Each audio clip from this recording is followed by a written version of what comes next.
That's right. It's just capitalism on tabletop. So this should be a board meeting. It is very interesting. I've literally never played, um, Monopoly normally. So there's that. Um, but yeah, despite that, what I want to talk about is a few things today. One, my parents really want me to see some Iran Lego videos. I don't know if y'all know what that is about. I don't know what that is about because I've been kind of tapped out of the Iran war stuff for the last week. Um,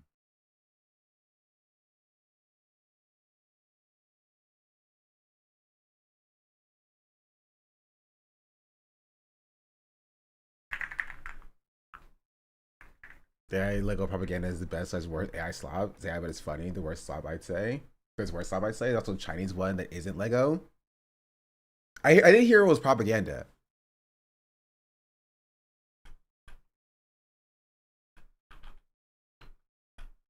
So that's on the docket as well. So I am curious. I just haven't heard of it. Um,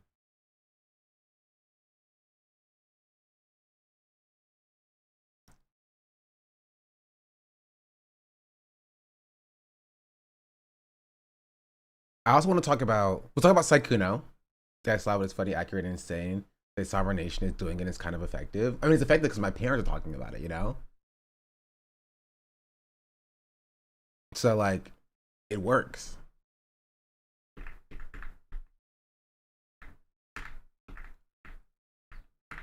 I was talking about Saikuno. We'll get into that.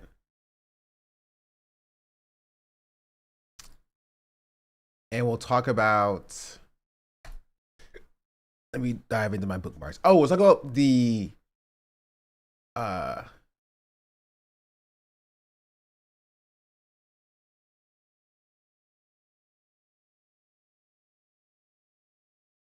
we're not talking about Ethan Klein. Apparently, Ethan Klein is suing Noah Samson, but he wants us to talk about it because he wants to be relevant. So we're not going to discuss it, but I'm letting you know that I know that's happening. We'll talk a little bit about Alyssa Slotkin being sad that Hassan called her stupid. Um, we'll talk about that. But we're going to start with today America being set on fire.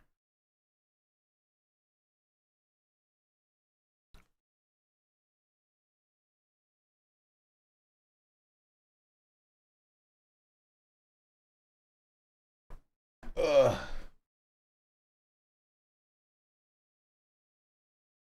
Which had Atler animes here. I saw a clip of it, I think. Because it was a girl who drew like a magic circle. She was like, what does this do? And then some dude just flew in and saved her as some ice just killed her mom. And she was like, Mom, no. Kal-El, no.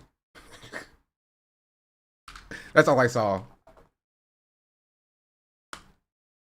I'm like, why would you do that, child? You're like, what does this do? I just copied this from a book. I copied this weird, strange magic circle that started to glow from a book. And I didn't know what it did. That's all I saw from it. Cause I saw it on freaking I saw it on Twitter from a clip. I was like, what a dumb child. What a dumb child.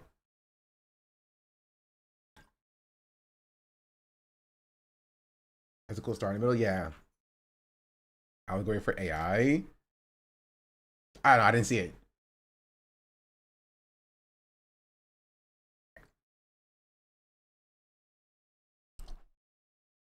What anime? I don't know which had Altier or something. I don't know how to pronounce it. I also don't know what it is. I don't know what it's about. That's all I saw from it.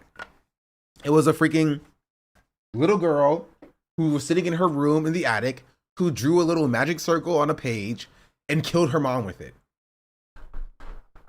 Well, I don't know if her mom is dead. So, I don't know. Maybe that's a spoiler or not.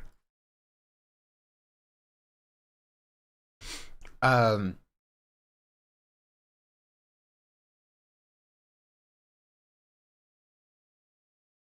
But we'll get to. Actually, we'll probably won't get to that.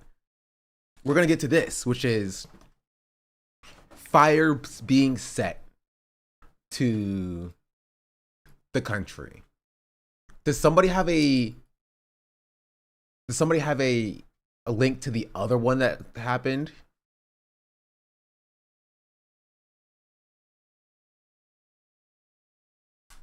There was one that happened inside of a mall. There's multiple? Yeah, there was multiple. So there was this one in Ontario, California. There's this one in Queens. College Point, Queens. And then there's this one in, I think this is the same one. And then there's this one in like Ontario Mills Mall. Yeah. Yeah, thank you. That's exactly what it is.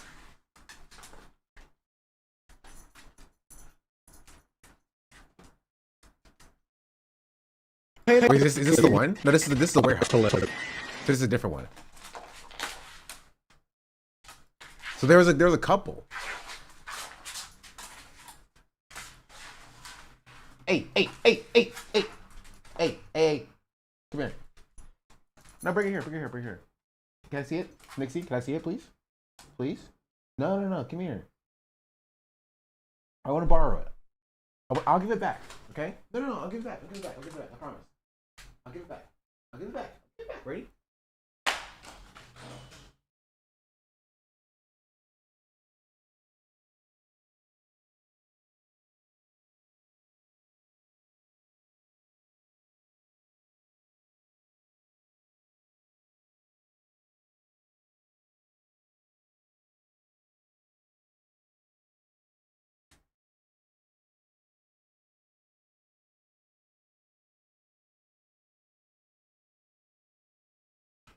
She laid down.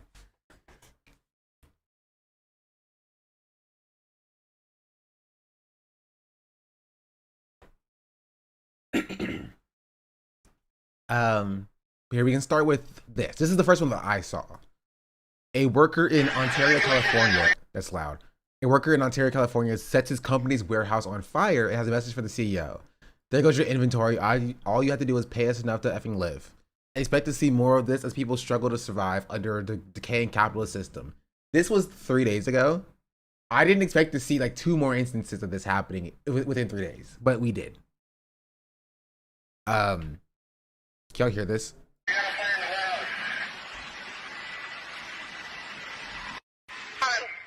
Should have paid us enough to fucking live. You know, we may not get paid enough to fucking live, but these bitches dirt cheap. All you had to do was pay us enough to live. All you had to do was pay us enough to fucking live.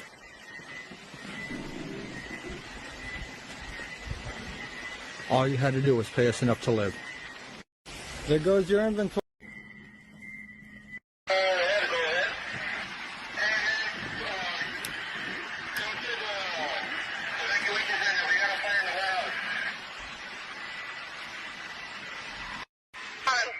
Should have paid us enough to fucking live. The Canadians are mad. It's bad. No, this is California. This isn't Ontario, Canada. It's Ontario, California. So these are Californians. I also thought it was I also thought it was Ontario, Canada.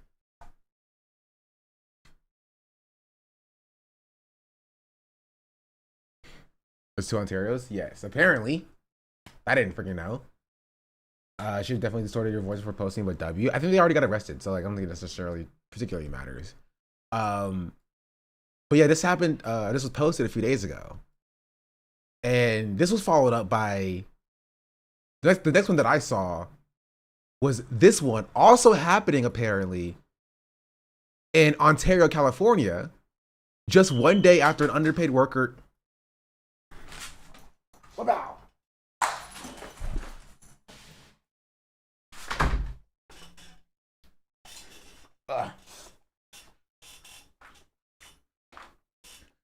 Sorry.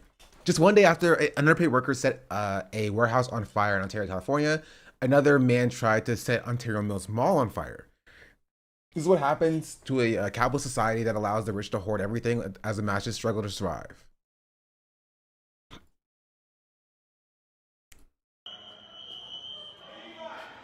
Bro, why are they just staring at the fire? Bro, Americans deserve nothing. Literally like deer and cattle. They're like, ooh, fire? I must stare and watch. What are they supposed to do? Not be there. Leave. What do you mean, what are they supposed to do? Go somewhere else. Away from the growing fire. You're not the fire department. Don't be in the vicinity.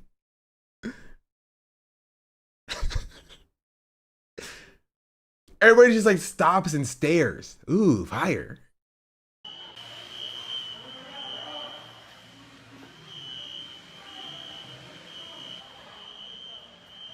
The Uniqlo entrance, so I literally walked by, I saw the fire. Like, I was like, oh, what? I don't think I've been to Ontario Mills for over 15 years, maybe. And now That's so freaking loud, bro. there's fires in the mall. I was over by Nordstrom, there was a fire. Now it looks like there's some kind of fire over here. Police, helicopters. I got out just in the nick of time, I guess. I don't know what's going on. Holy cow.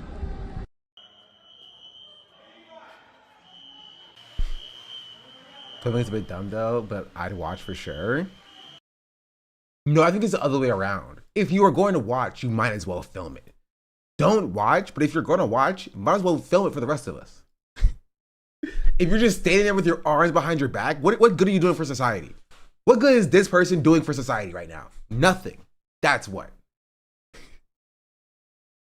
Right? But if you're filming it, I'm like, okay. Right? We're getting multiple angles here, you know?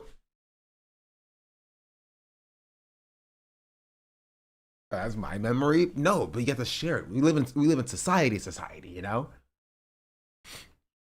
Society.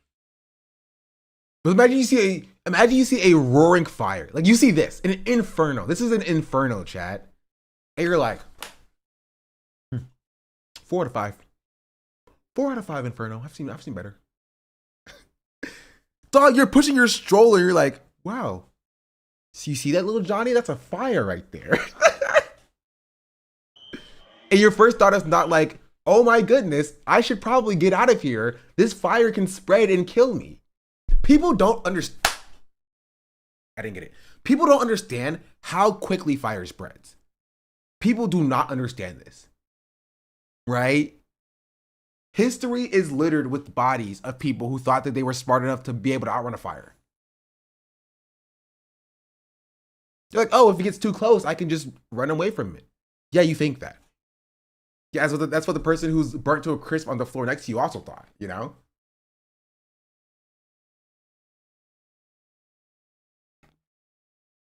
Till they already dead from the smoke, yeah.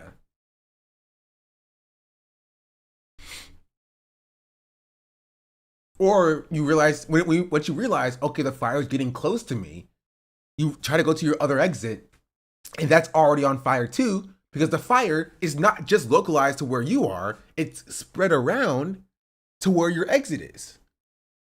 And now you're stuck, you don't have anywhere to go because you wanted to be, silly and watch the fire.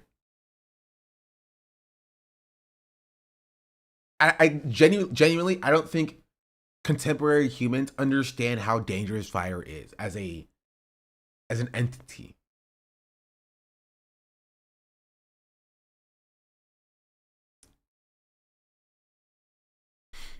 Right? But then past this, right, you also have this that happened. Huge fire at a warehouse in Queens, New York. Right, we'll go to this one first. I think this is the same one. I'm pretty sure. Massive fourth alarm blaze in commercial building at College Point, Queens. FDNY battling a fire department in New York battling heavy fire in massive one-story warehouse building at 13017. What are these freaking street names, bro? In New York, 23rd Avenue. Why can't New York name their streets like normal things, like Washington Avenue, Roosevelt Lane, or something? 23rd Street or 23rd Avenue. Psh, dummies.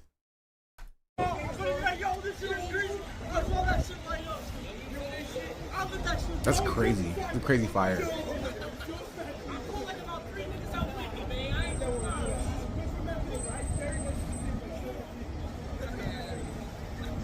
Perhaps without being in danger of the fire at a young age. Yeah, you had Aang freaking throwing his fire around, burning his girlfriend.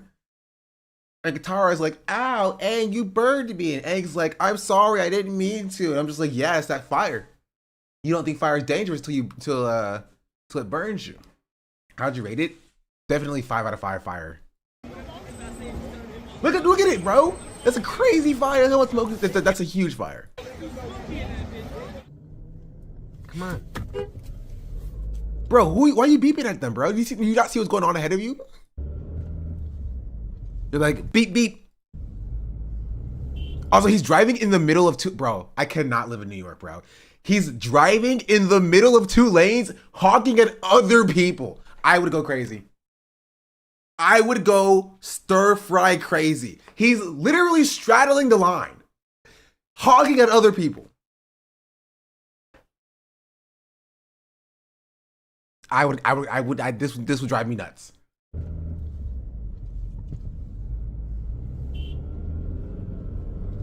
Oh, so maybe somebody honked at him.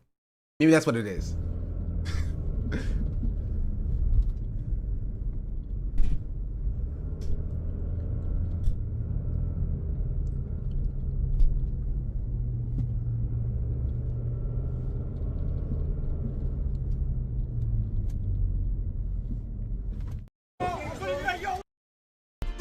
Insanity. Insanity, bro.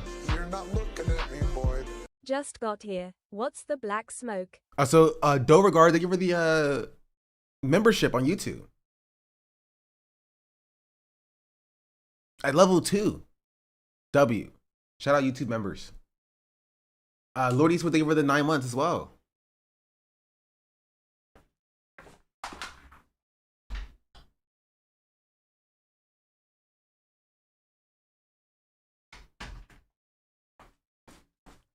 Just checking to make sure that what she's doing is fine. And now we look at this one. Same fire, I believe. I wonder how the fire on the Walmart person feels right now. Honestly, I saw this tweet, and this tweet made me tweet my tweet, which we'll get to in a second. Wait, which is... This is the same tweet, okay.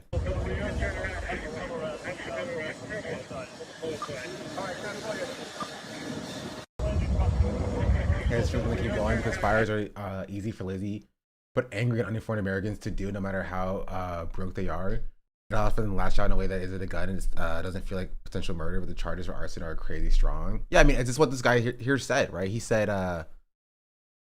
where's it at? This guy. He said, all you do is pay us enough to live, but these are dirt cheap, right? He showed his lighter. He's right. Lighters are dirt cheap. Fucking live, but these bitches dirt cheap. Yeah, it's simple. It's easy, right? And like, you're gonna get this. You're gonna get people lashing out. You're gonna get the Luigi Mangionis. You're gonna get this to happen when you don't address people's material conditions. You know, well, that's what you're gonna get.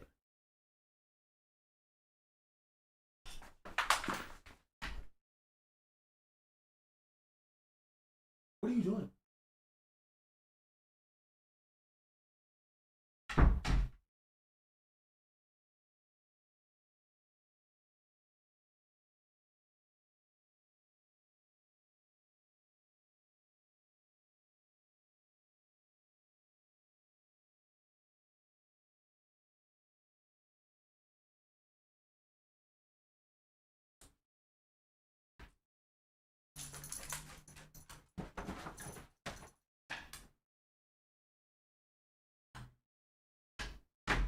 Sit.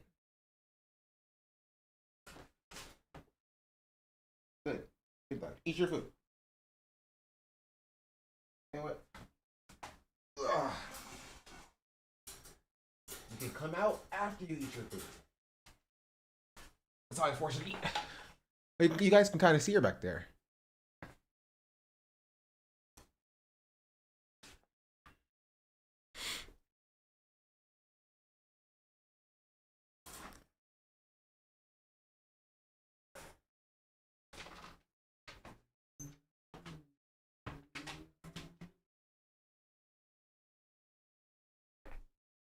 right? But this right here, which is like I wonder how the firebomb Walmart person feels right now, is kind of what spurred me on to make the tweet that I made, which was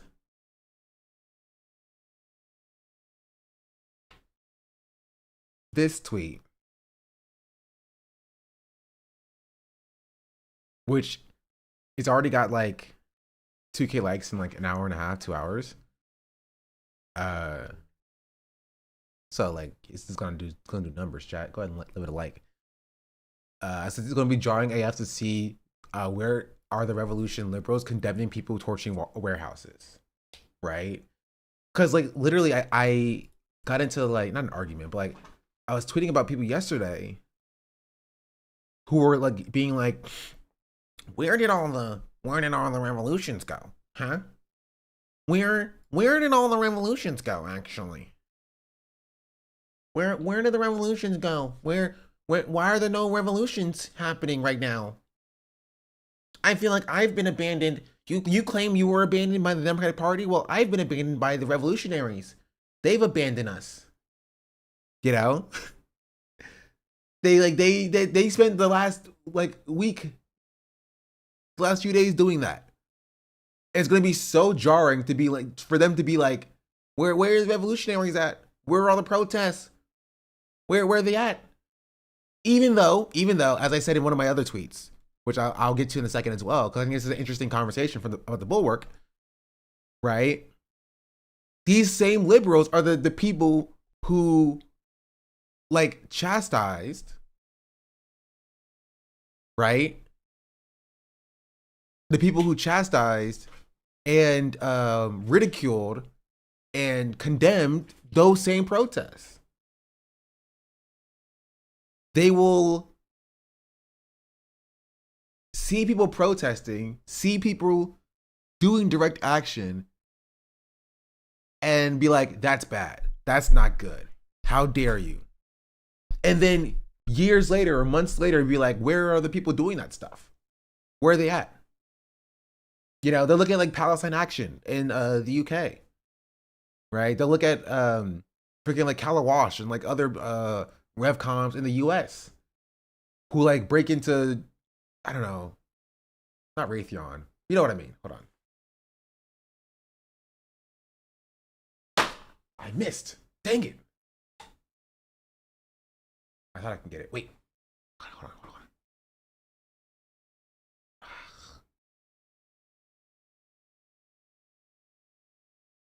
I'll get it eventually.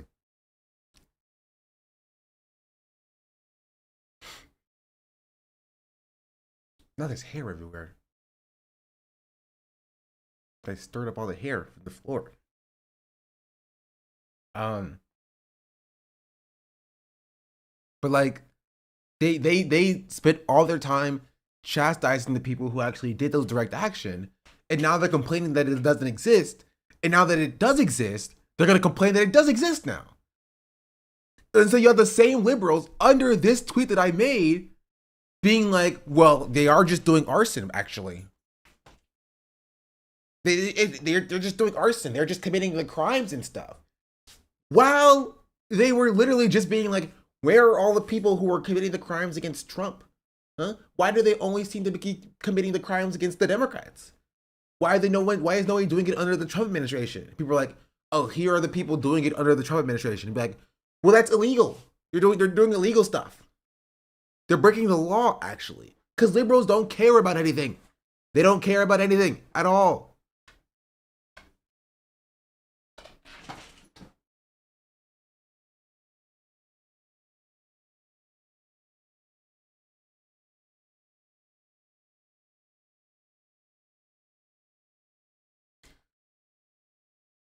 The only thing they care about is the status quo staying the same. Yeah. And then they wanna complain, right? When you slightly criticize their preferred like a party. Or you're like, hey, I wish the Democrats would do more, not only for me, but also for you and your identity. They're like, well, no, I hold the entire issue and the entire blame of why I'm being oppressed on the feet of like the few people who actually, will use direct action to actually do any change instead of the people who have an entire political like structure around them and millions of dollars of funding behind them, who hold political power and do nothing with it, you know? Like, I'm sorry, if you like lay the blame of like trans rights being stripped away towards like leftist or communist instead of the Democratic Party, again, going out of their way to not fight for trans issues, that's insane. That's crazy.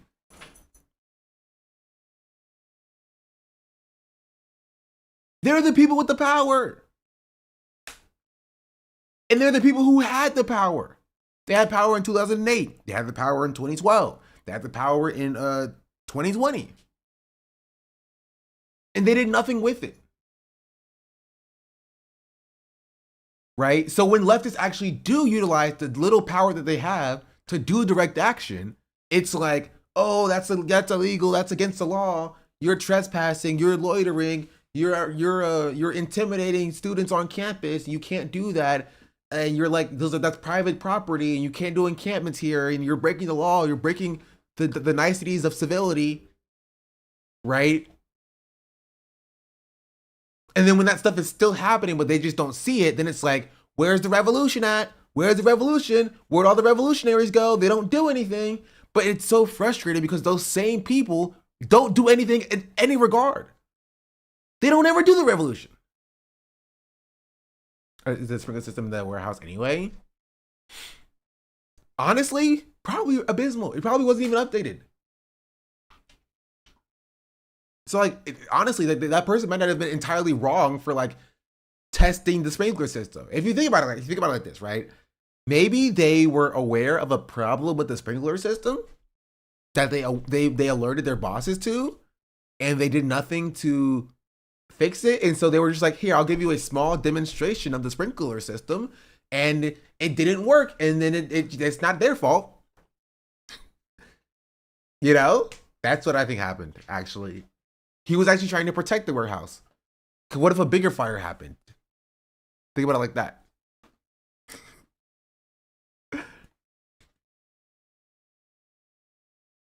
I'm just saying, think about it like that.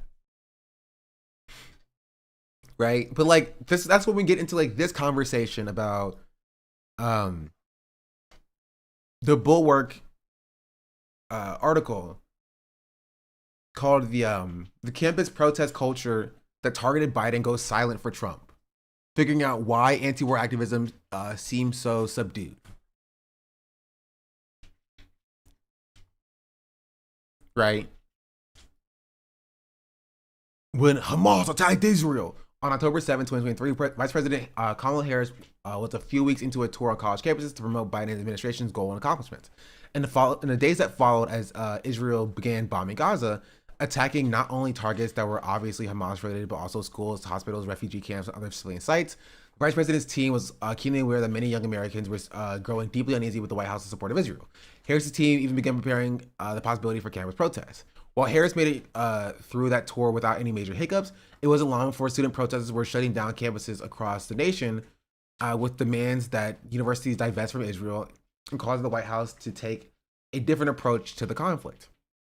And the protest movement wasn't confined to colleges. At stops around the country, President Joe Biden was confronted with demonstrations calling for a ceasefire, chanting Genocide Joe. In the White House, there was certainly a communications challenge, as Herbie Ziskind, who served as deputy communications director under Biden, who served as deputy communication director under Biden. No matter where we went, whatever the topic of conversation was, protests on this conflict were ubiquitous. Yeah, I wonder why. The same Liz that were tone policing the ICE protests by LA, but going, you should be waving American flags and Mexican flags so Americans would be more sympathetic. Yes. Yeah, exactly.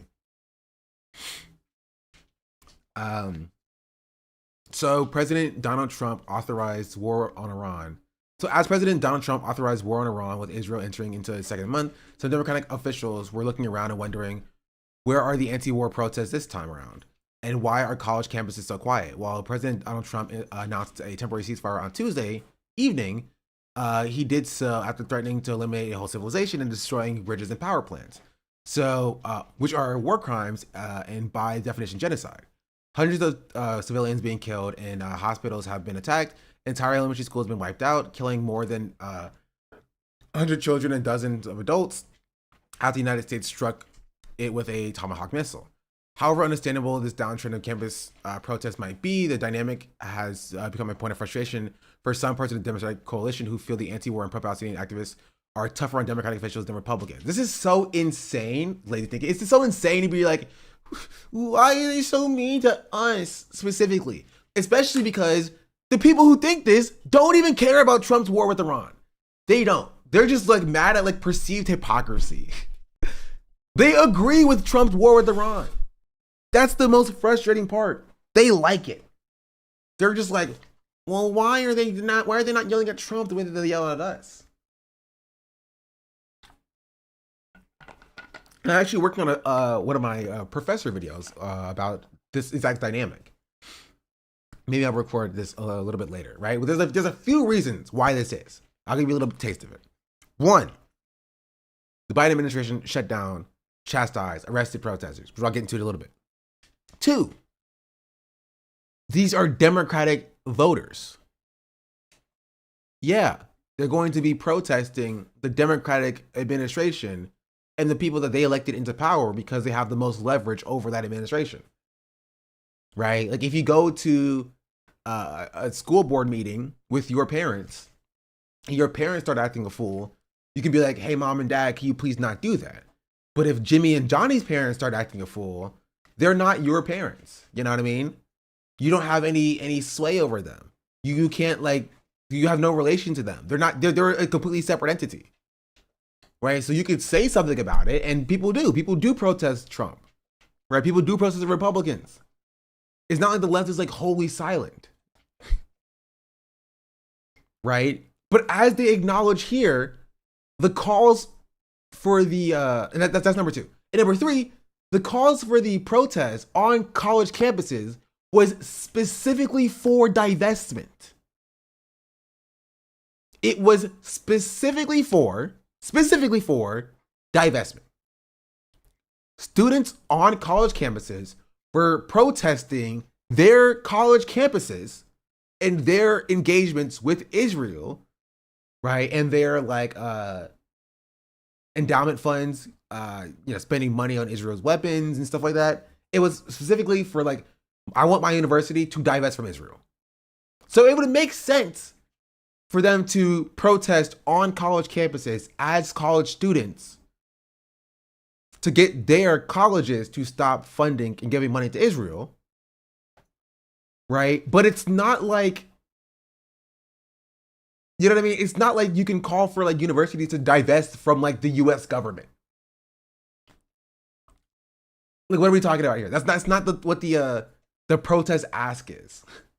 Sorry, I demand my US university divest from the US government somehow. That's not a thing. That's not a thing. That's not a thing. So, one, the protests were directly disincentivized by the Biden administration and Democrats. Two, right, these are Democratic voters who are trying to move their own politicians that they voted for in a specific direction. And three, they were protesters calling for very specific demands from their universities specifically. So why would they exist in the first place? Why would you see encampment? What would the encampments do? This is why liberalism is so stupid. It's only optics and aesthetics focused. It's like, well, there was encampments for Joe Biden, but there's no encampments for Donald Trump. Yeah, because the encampments had a very specific goal. For the very specific, unique circumstance to get the universities to divest from Israel. There are no specific encampments now because it does not fit in the current protest climate. But those students at those college campuses are protesting. There are giant walkouts on school grounds that liberals disagree with, by the way. That we covered it here.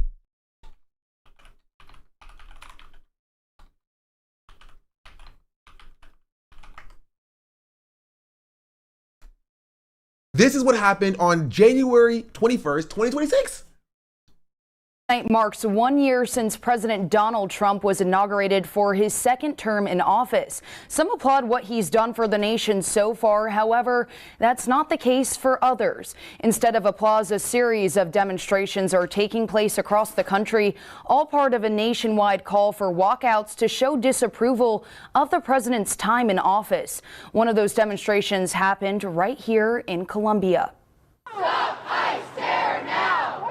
Hundreds of South Carolinians taking to the streets of Columbia to protest the Trump administration. The nationwide walkout effort on January 20th took place on the anniversary of President Trump's second. You have this or you have this. You can literally just Google this to find it, right? The Democrats just want to cry. They want to cry and they want to complain about how things are so unfair for them and how the pro-Palestinian leftist communists are so super meanie bobini to them.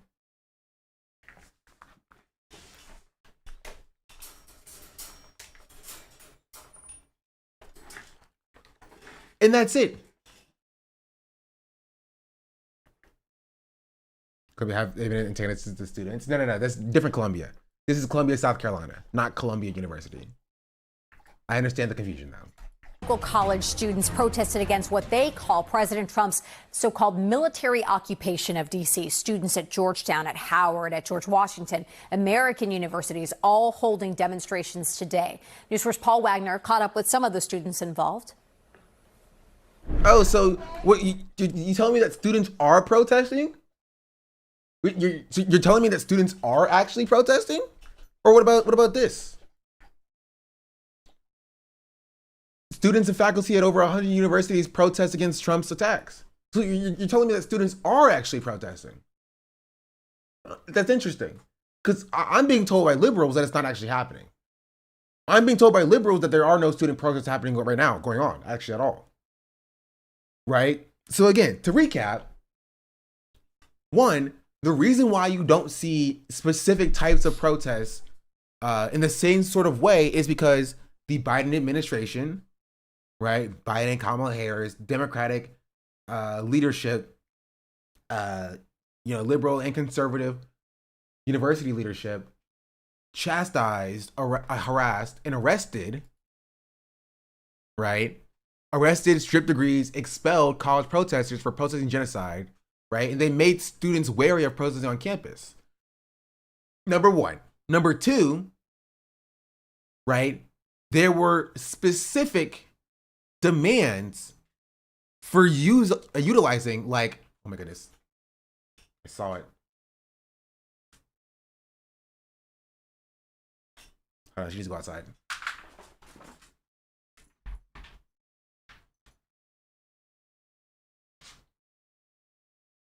It's okay. No, nothing. Okay. Wow.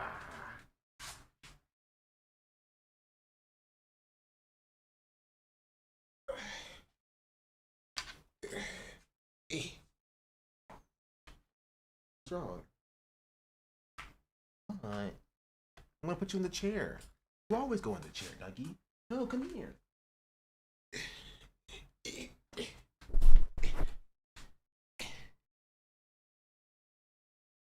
There you go, see?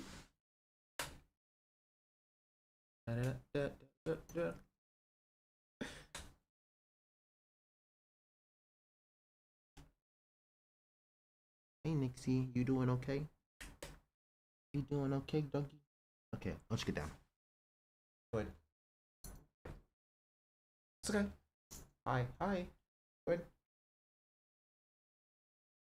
Going down. You're not getting my food. Nope, you're not getting my food.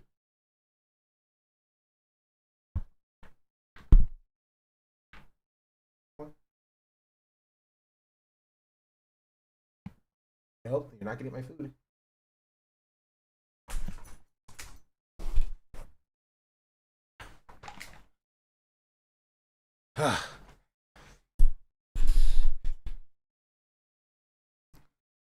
Right, but so one, these are just like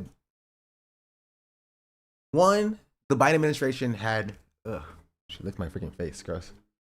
had made this specific type of protest like unattractive, I'll say. 2, this specific type of protest had a specific kind of goal, which was divestment from Israel specifically. That goal, right, does not necessarily directly apply to like Trump's war with Iran. Also, a lot of these schools did already divest from Israel, right? And then 3, the protests are happening, so the original premise of this conversation is incorrect and wrong. So they're wrong on all of the fronts, all of them, completely. It literally only makes sense if you just have this preconceived notion that like leftists are not protesting Trump. If you have this preconceived notion that like leftists don't protest Trump, then this makes sense to you, right? But if you think about it for 2 seconds, logically, you will understand how that's wrong and incorrect, right? And we had this person who replied to me with the name Graham Plattner Democrat, and I will say, I mean, like, Sean, did his name being Graham Plattner Democrat play a role in you replying to this? I will not confirm nor deny that. I will not confirm nor deny that. Anyway, they say he's being pussy because Republicans are now in charge is not a good excuse. The revolution is canceled, I guess. And obviously, I had to do the thing. I had to check. I had to be like, I know for a fact. I know who you are. And so I went and I Googled genocide on his account. And lo and behold, look at what I found in May 19th, 2024, right? Breaking the Morehouse valedictorian, D'Angelo Fletcher called for immediate ceasefire in Gaza Strip right in front of the President Biden, who will speak next. This person then quote tweeted and said, "Oh, this is ridiculous. The death toll has been the same for like 6 months, just theater. Actually support ending the war, but this theater of the self-righteousness, I assume, has turned me off so much. That I don't care. I believe the words ceasefire and genocide mean nothing now." Right? I'm like you're the exact type of person. You're the exact type of person. You can't complain about there being a lack of student protesters when you were chastising the student protesters for doing the student protestering. It doesn't make any sense.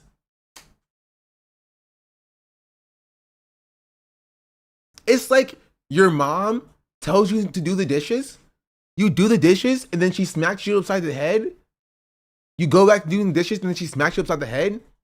You stop doing the dishes and she's like, "Why are the dishes not done?" You're like, "I don't know, maybe because you keep abusing me when I try to do the dishes." Like you have enforced this dynamic onto these students that like if you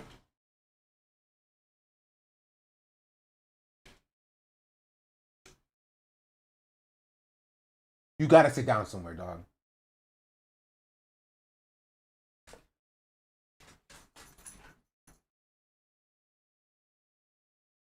Here, come here. Ready? Look at that.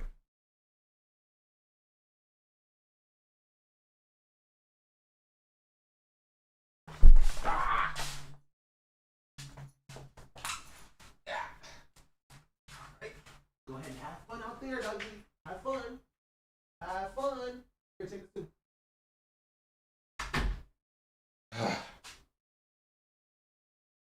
She ripped out my thing, bro.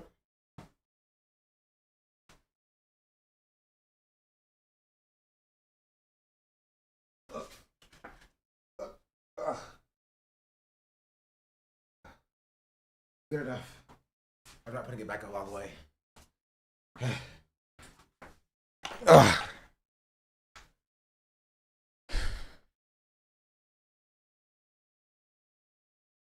Anyway, that's it. Right? Then he replied. What'd he say? I think he said something. But I can't even see his. Oh, wait.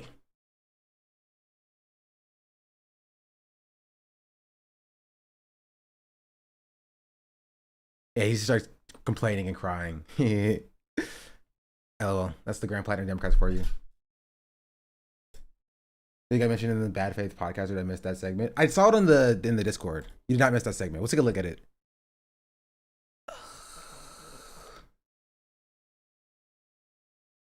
It's right here.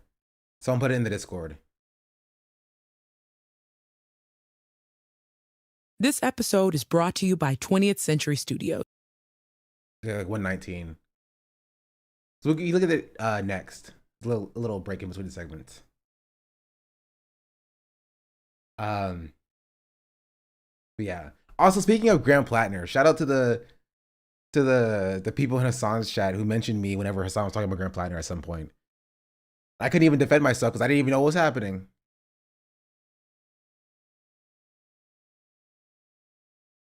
Hold on.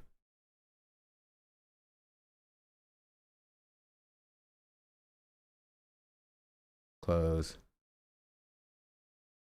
Close.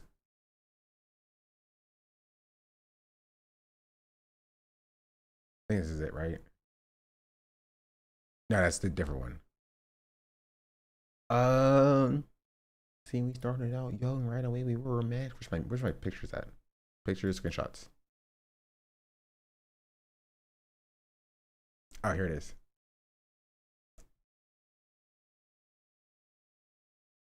Why do they keep doing that? I don't know, bro. I wasn't even in chat at this time. I was literally at an event. Ow.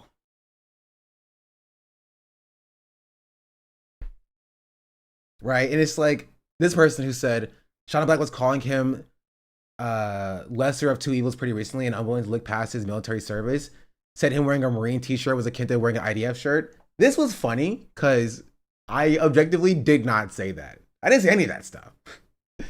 I said I don't subscribe to the lesser of two evil discourse. Right? Because if I was calling him lesser of two evil, I would say that would be a positive thing for him. Right? I say I don't subscribe to lesser of two evilism. Right? And number two, I never compared his military t-shirt to wearing an IDF shirt. That never has come out of my mouth. Because if you know me and you've known my story, I don't make a comparison between like soldiers and the IDF like specifically or directly. Right? Now, Blackwater is a different story. Listen, I still don't think I've done it, but like I will be harder on somebody who's joined Blackwater for sure. For sure. Like I've said as much. I've said as much. Right? But like this, I've never made this comparison between wearing a Marine t-shirt and an IDF shirt. I said his tattoo was part of his uniform for his private military career. And this person says like Shauna Black heavily critiques because he still joined Blackwater, BlackRock, whatever after he changing his heart. This person got it closer to my original take, right? So I don't even I'm not even that mad at like this person, except for the whole like Blackwater, BlackRock or whatever. Like this is what pisses me off about the Grand Platinum conversation. I'm not doing Grand Platinum hour, I promise. We cannot have an honest conversation about how harmful it is to be a part of an institution like Blackwater. And because we can't have that conversation, anything that comes after that is irrelevant. Right? It's like apologizing for something that like you didn't do. Right? It's like punching your cousin and saying, I'm sorry for stepping on your toe. Like your apology immediately doesn't matter because you're not apologizing for the correct thing. You first have to acknowledge the correct thing that you've done and the harm that you've caused, and then apologize for it to matter in the first place. You can't just like Blackwater, Blackwalk, whatever that is, who cares? You're a leftist, bro. You're a leftist. You can't just whatever away Blackwater. You can't. I'm sorry. You can't. You can't like genuinely be a leftist and talk about the harm that Israel causes and talk about the harm that the US causes in the Middle East and be like, well, sorry, it's whatever with Blackwater because it happened in 2007, you know? That was so long ago. It was 20 years ago. Who cares? Whatever. You know what I mean? Like, at the very least, you have to acknowledge, like, yes, you know, we live in a society where like we have the poverty draft, right? We live in a society where people are propagandized into joining the military. We live in a society where people can do bad stuff in their past, right? And joining Blackwater is unacceptable. And that can come alongside growth and change, right? And again, we can even just disagree on that, but I would accept that dynamic, right? But I will not accept it when people try to reduce down the harm that Blackwater is, or try to like wash away about like, you know, is it really even a Nazi tattoo? Who really knows if it's a Nazi tattoo? It feels disingenuous and dishonest, and I think it's dumb. You know, let's just be honest about it. Let's just be honest about it. Just be honest about, you know, just be honest about it. He did bad stuff in the past. He did bad stuff. It was not good. Should not have joined Blackwater. Should not have gotten a Nazi tattoo. Should not have been an anti-black racist or a misogynist, right? And once we acknowledge who he was in the past as like fully, then we can acknowledge his change and his growth. But we haven't even gotten to that first part yet. Isn't leftism? It's just a stand idol culture. Yeah, and it's so weird. It's so weird. Also, because he's going to win. Because he's going to win. It's so weird. Also, I don't care about Janet Mills.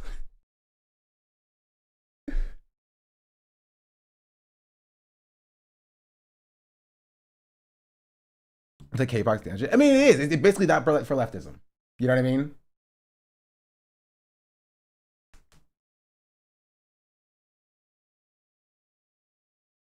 Looking, bro. And I'm just saying. I don't care about Janet Mills. You know what I mean? Just for those of you who may think that I care about Janet Mills, I don't care about Janet Mills. I don't.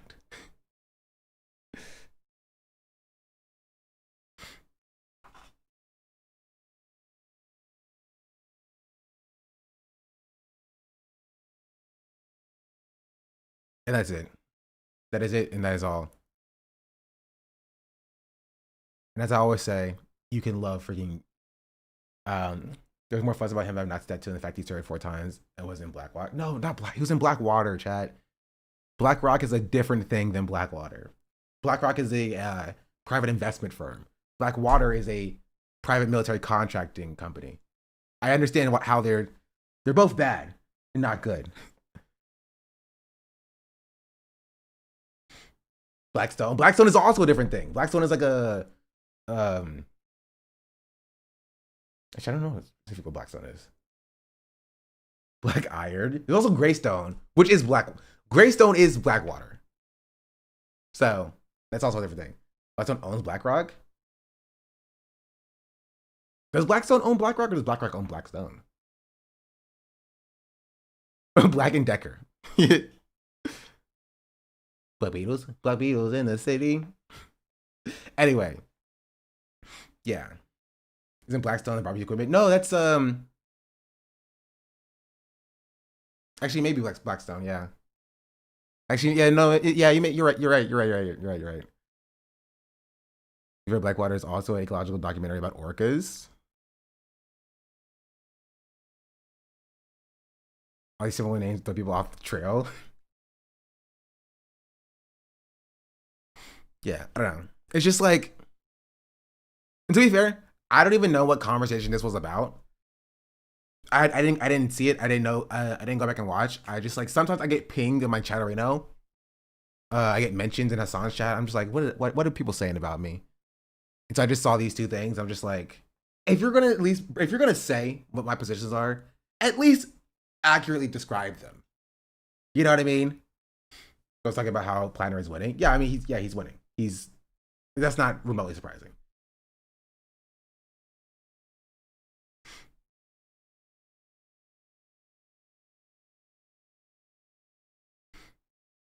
I do think it's an interesting conversation that like, I think it's interesting that like Plattner, who of the crop of progressive like people running, candidates running, has the most baggage by far, and is the most popular because he's a white man.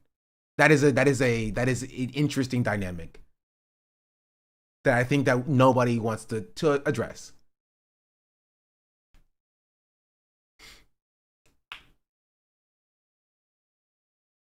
I mean, that's a part of it. Maine is a part of it, but like it's also the fact that like unlike you have like Choi-Kan and Connie Chan, and unlike you had Kat in Bushida, right? And even to a lesser extent, Jasmine Crockett and Tallarico, right? Like they're you have unity between liberals and leftists behind Gavin Newsom. Like that's not Gavin Newsom. Same difference. Behind Graham Plattner. You know what I mean? You like for no other race in this primary season have you seen such unity behind a candidate, like liberal leftist unity, except for Graham Plattner. And that's pretty interesting, right? Like you have people who are saying like, yeah, we need Mallory McCrow to win, who are like Graham Plattner supporters. And like, yeah, like white supremacy does definitely play a role in that because he has the look and the appearance of like what people like to see represented in Congress. He's a straight cis white man.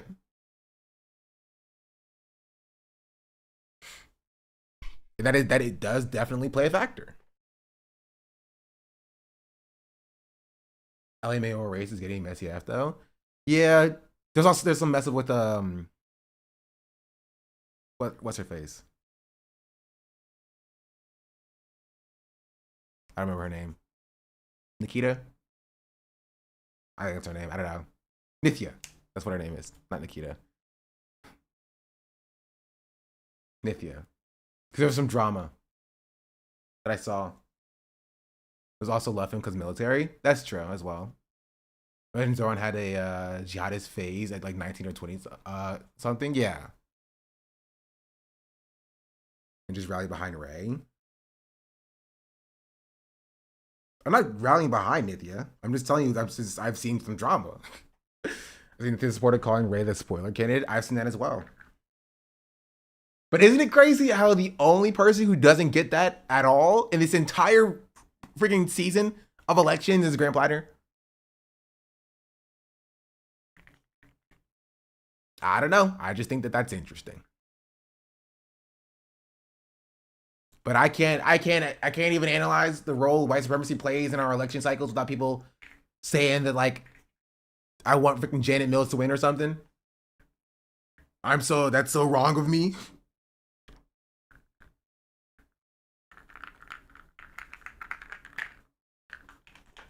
And don't even get me started on the fact that we're like allowing like J Street to like start playing a role in our elections. We're like, okay, you know what, J Street, maybe you're cool now. Like hold on for a second. Hold on. Hold up. Let's take a pause there for a second.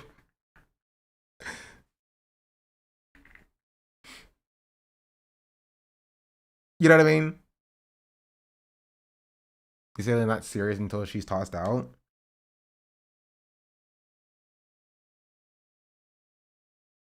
I don't know. I've only heard good things about Ray. I've only heard bad things about Nithya. If you want my thoughts on the LA mayoral race, that's my thoughts. I've only heard good things about Ray, only bad things about Nithya. So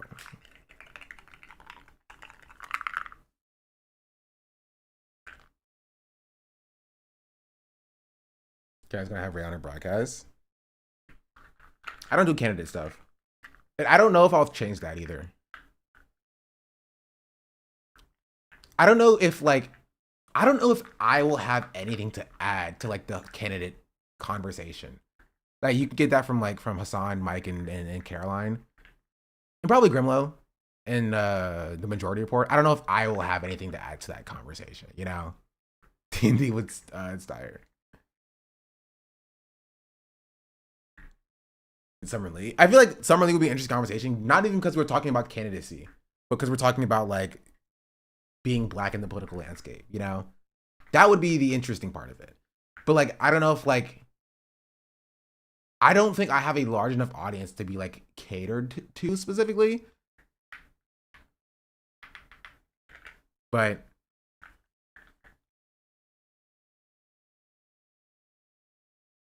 I don't know.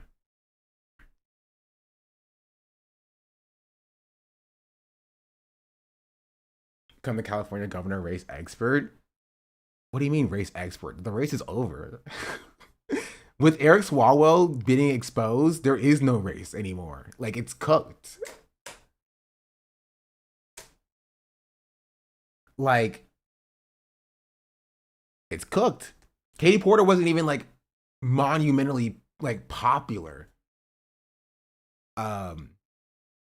before this, and she's not popular now. Eric Swalwell is like cooked. He might as well just drop out. The only chance that Katie Porter has is like if Eric Swalwell drops out and like endorses Katie Porter, and then maybe, right? Because Ramsey needs to be put out there. There's still time. No, there's not time, chatter. Like, I'm sorry. This is my take on third party. All right, this is my take on third party. As you know, I don't do I did join Discord, but you could definitely get registered for an interview if you want. Yeah, but my point is, I don't know if that's like what my role on my stream is. That's kind of my only my thing.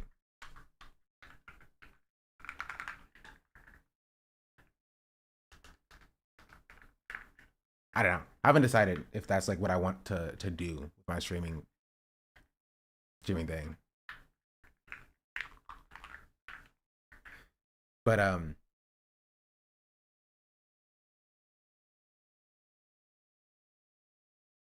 don't know. I have issues with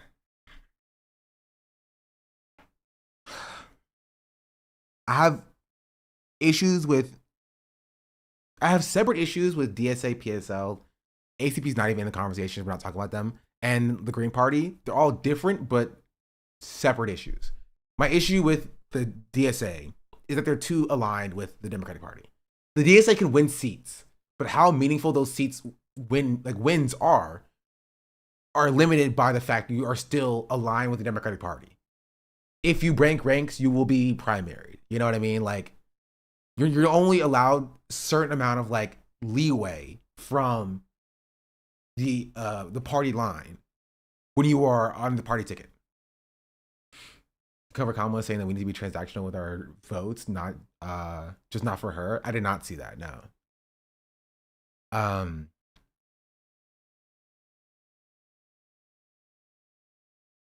And so I think the DSA can win elections. They have demonstrated that they can win elections. You can get people who are in the DSA in seats, right? But how much that shifts from the standard deviation is like from the norm is You know what I mean? The issue that I have with like third party infrastructure and running outside of the two party duopoly is that there's not enough strict bottom up infrastructure. You need to have like an investment for over a decade in like getting people in like local office. You need to hold like 500 to 1,000 local seats.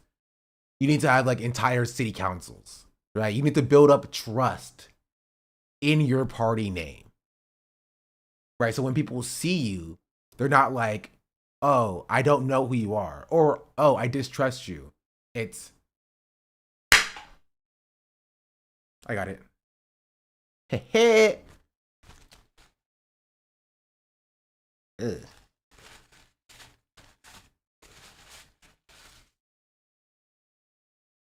Right? It's like you need to like build that up. And I think that the Green Party, and to a lesser extent, PSL, most of the Green Party, they're flying for like the high seats, right? They're like, we want to give me the governor's seat, give me the Senate seat, give me the presidency. And I'm like, it feels a little bit unserious. If you run on the president, vice president ticket, you lose. And then you run for the governor ticket, you lose. And you know what I mean? Like, at a certain point, somebody got to run for the city council. Somebody got to run for the county commissioners. You know what I mean? Somebody got to run for the school boards, right? All of this notoriety and all this money, and like we can't get like butts in seats.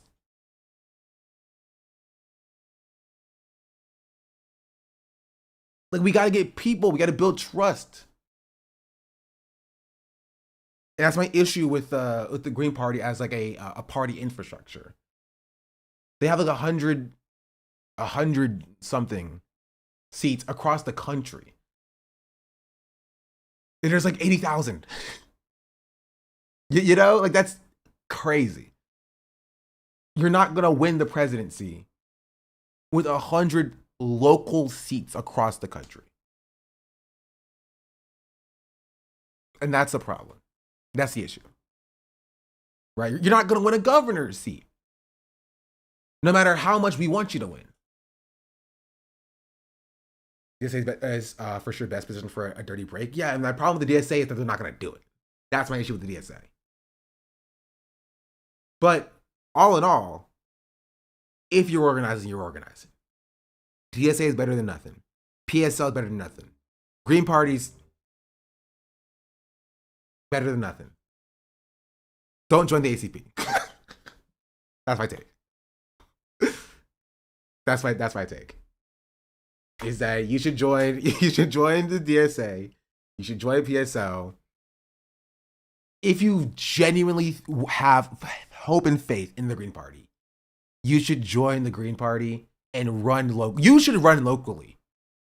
You should take Green Party resources and you should run in your local areas to build up trust for the Green Party. Do you think people should revitalize the Green Party by running in lower seats? Yes, exactly. That's what you should do. Genuinely.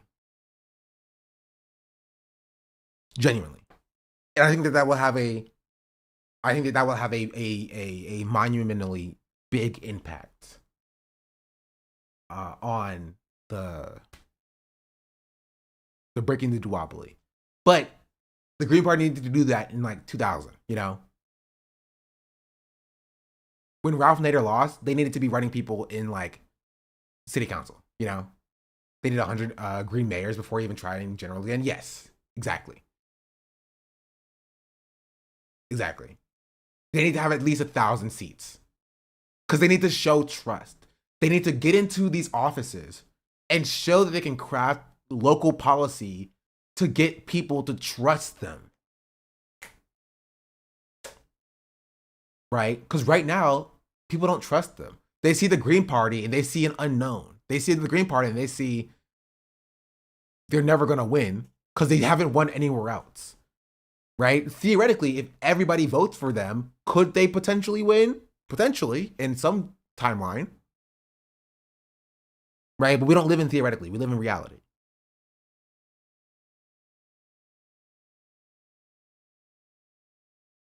You know? I see Joe Stein having dinner with Michael Flynn and Putin. Yeah, but to be fair, you also have freaking, you know, Joe Biden and Donald Trump having dinners with like freaking Netanyahu. So I don't know. I don't really give much quarter to the whole like Joe Stein is like a Russian operative conversation, because like the alternative for the Democratic and Republican parties are like they're Zionists and they co-sign genocide. So like it's like they're not way different. You know what I mean? She's a Congress leader, but yeah, like I think she's as like a leader of the party, I think she's ineffective and unserious. I think those are more fair critiques. You know, because those critiques exist with or without Joe Stein being Joe Stein, right? You know.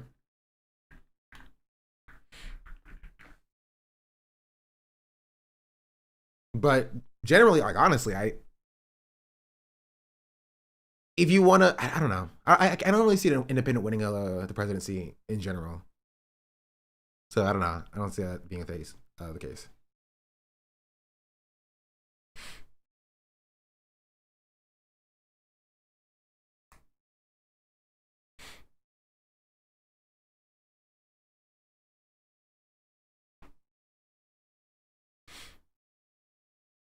So that's my, I don't know how we got from Grand Platinum. In conclusion, if you're gonna bring me up in a Sans chat about Grand Platinum, at least get my positions correct. That's it. I'm not saying you can't do it, but you gotta get my positions correct at least. You know what I mean? You gotta get my positions correct at least. People don't care. Oh, yeah, I mean, I did check those chatters.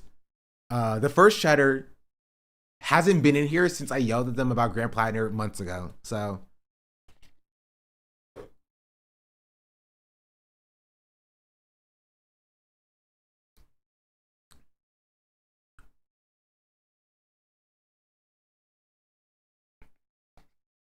that's it. I still stand on it. I don't like Grand Platinum.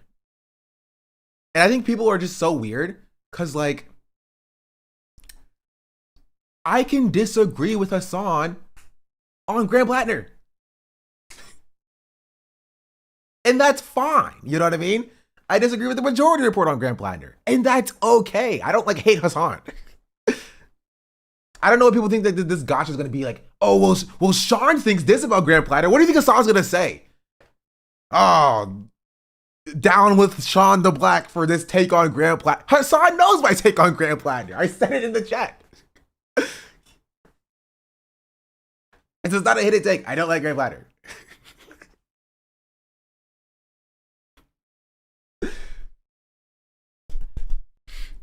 Jeez Louise.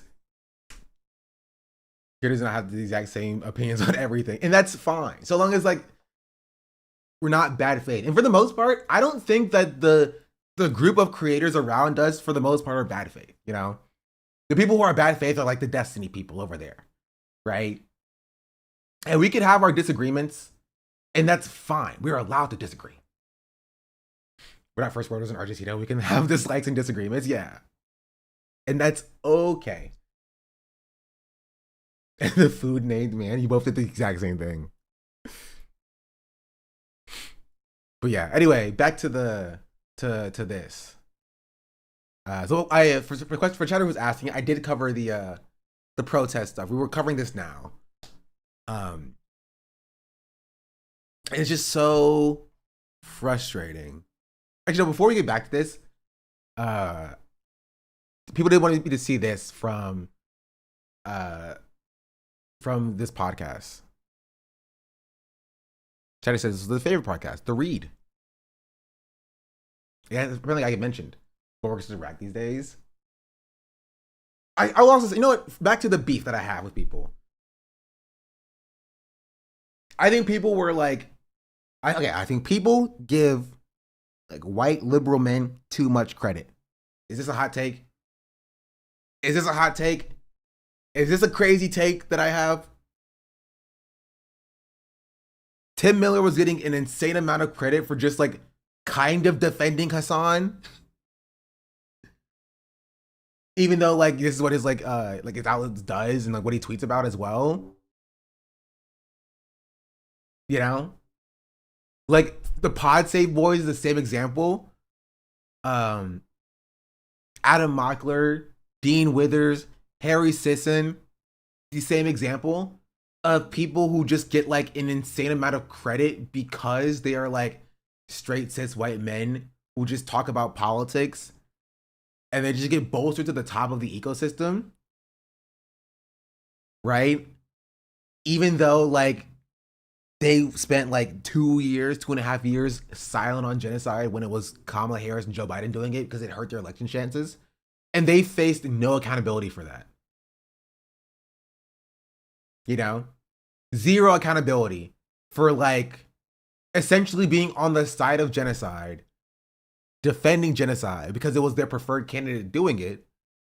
But now that Trump's in office, now it's easier for them to be against it because it's Trump doing it, right? And now they're like, oh, Israel's bad because now Trump is siding with Israel. And they face zero accountability. You see Bree Newsom's tweet to Jamel Hill? No. I don't know what that situation you're speaking about is. Everyone knew they'd do it too. I know, it's so frustrating. It's so dumb. Because they can tweet like Israel bad and get like 100,000 likes. You know what I mean? You'd be like, yes, we're so glad people are saying this. I'm like, dog, if you said Israel bad 2 years ago, they would be like, you're actually hurting the Democrats' chances to win. You know, maybe don't say this.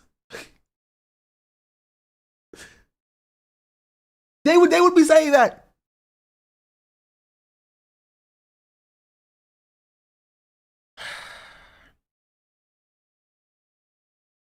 I don't know whose song was because of this drama, I think.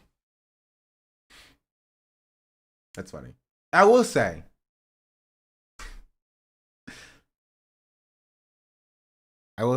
it's kind of funny. Hassan takes all the heat from Twitch.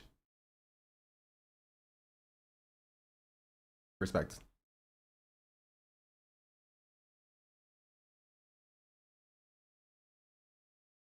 Oh, I did see this actually.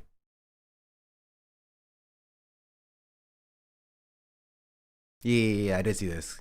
Because this is actually the both sides Tyra tweet.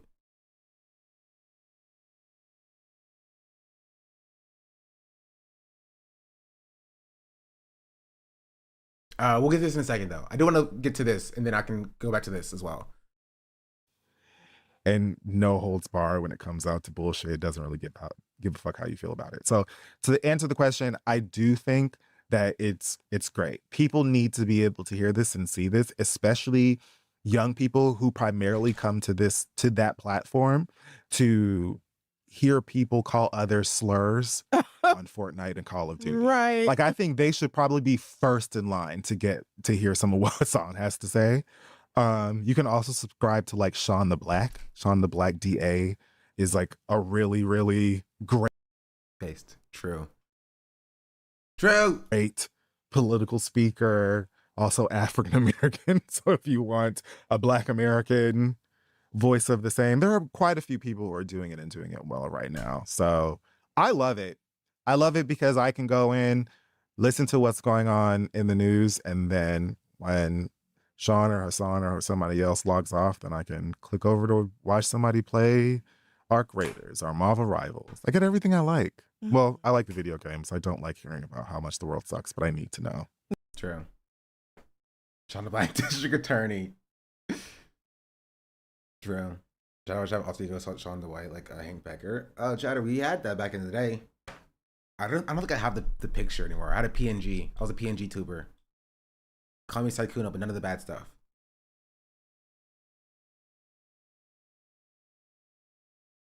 Yeah, I don't have it. I have Carla still. Hold on, here she is.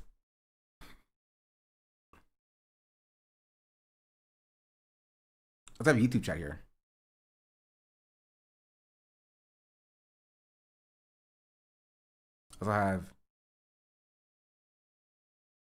Also have. Is that really?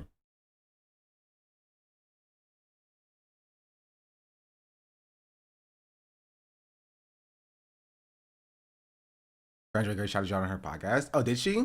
Okay, show that to me too. Be not dead, Miss Joy Gray though. No, Brandra Gray's chill.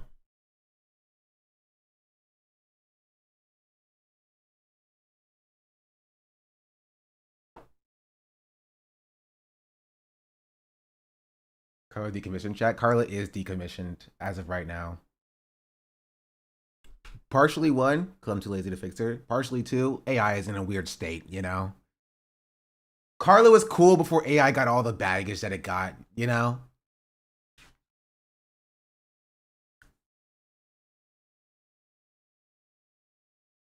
It's because misogyny. Silencing the K-hivers. Just know that I was on the cutting edge. I was on the cutting edge and I got out before it got too bad. So, think about it like that.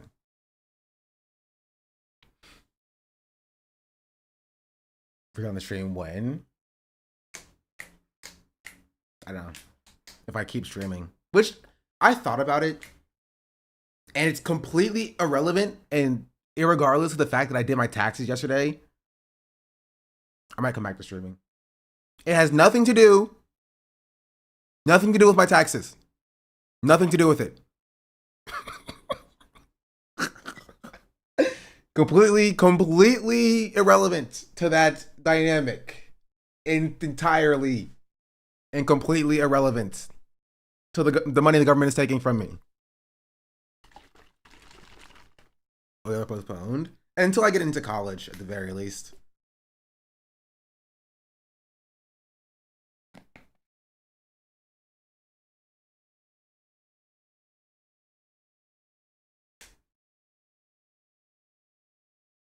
Cool, looking at the AI before Gen AI and seeing the fractal spectral art people managed to generate. I mean, because that was basically, it wasn't like trained off of things. It was basically just like math, right? It was basically like math, using like math patterns to like generate like colors and stuff, right? Then they were like, yo, what if we just start stealing artists' art and start training neural networks off of that? It's just like, well, that's not really math anymore, you know? It's not like functions where like interacting with each other to like build these like, you know, these images. Also completely relevant to the taxes. Sean is libertarian now. Completely irrelevant is that like I no longer want to pay taxes anymore. I'm a libertarian.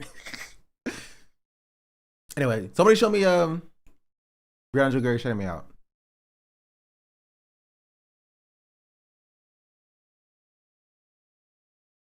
What happened to Gary Johnson? Oh, I was gonna say something, but I realized I probably shouldn't say it. I probably can't say it.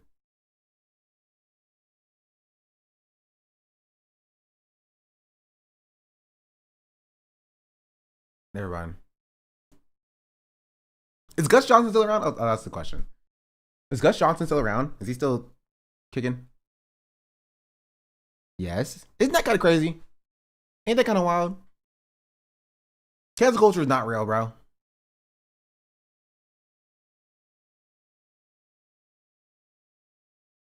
He does do shows. He streams on Twitch too. Really?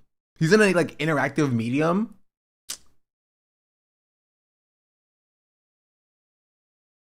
Importantly, Ellen and Sabrina's still very much still around. Oh, that's good. I'm glad Sabrina's still around. I mean, Andrew Callahan came back in a big way. That's true as well.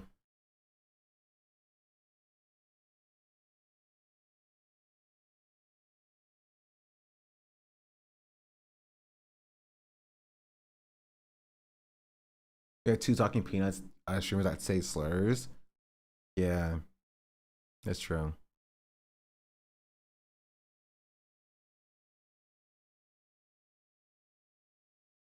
I was waiting for that chatter to find me that podcast mention. I'm trying to find where I get mentioned in the podcast. I'll find it eventually. See that Clinkers sketch that Gus Johnson's brother made? I did not. I see some of the stuff that Gus Johnson's brother makes sometimes, because it pops up on my like Twitter feed like months later. His name is Sven, I'm pretty sure.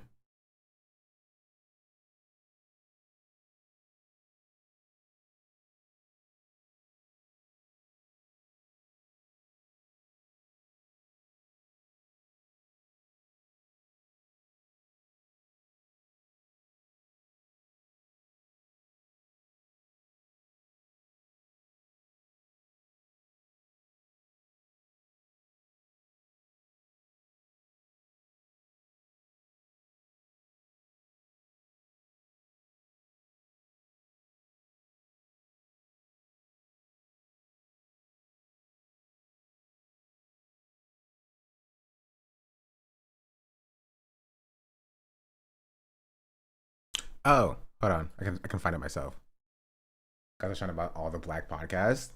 That's what I'm looking for. Hold on.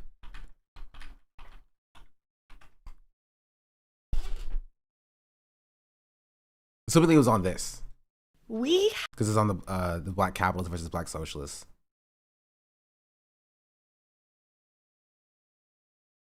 Sean. I'm not in here. What if it's spelled differently? Sean. No. What if it's just black? Black. No. What if the chatter lied to me?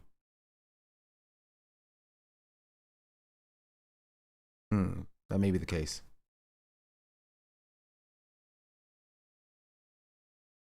Right, it could be spelled differently. Are you going to Coachella? Do I look like a Coachella person? Do I look like somebody who would go to Coachella?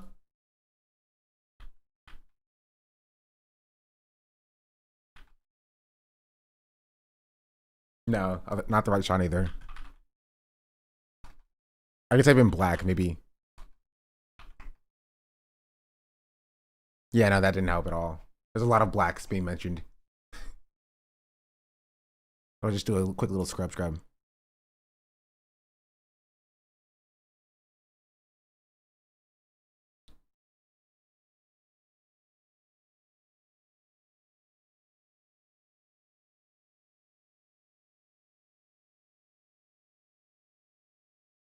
Maybe Twitch?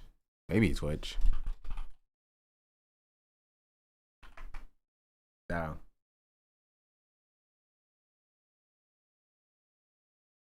Maybe Twitter.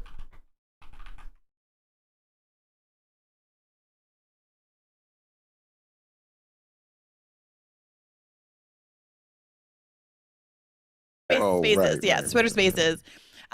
This Jay-Z I don't clip. know. I mean, the chatter can find it. What's the chatter? What's the chatter's name? Nerdy Nish. Nerdy Nish, it's your job to find it. Socialist versus black capitalist. It was a discourse that happened on Twitter that was popping off. I covered it a few days ago. Would you be mad if I said yes? Yes. Charlene for calling attention to Andrew still being a gross human being. And like, and the biggest problem is that like, it would be one thing if like these people came back with like some like accountability or acknowledgement that like, hey, I'm aware of, you know, some shame or something. You know what I mean? Why would they? I mean, if they just acknowledged that, like, you know, they said that there was being a bad person. As far as the black capitalism episode, I'm looking for it. They did nothing but say my bad.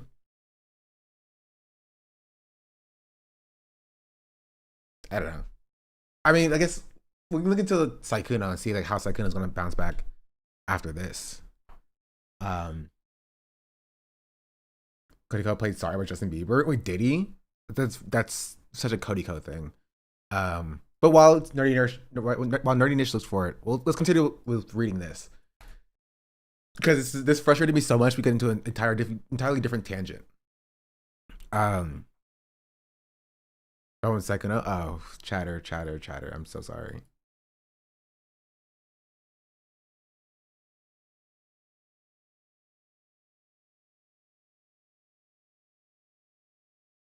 I am so sorry.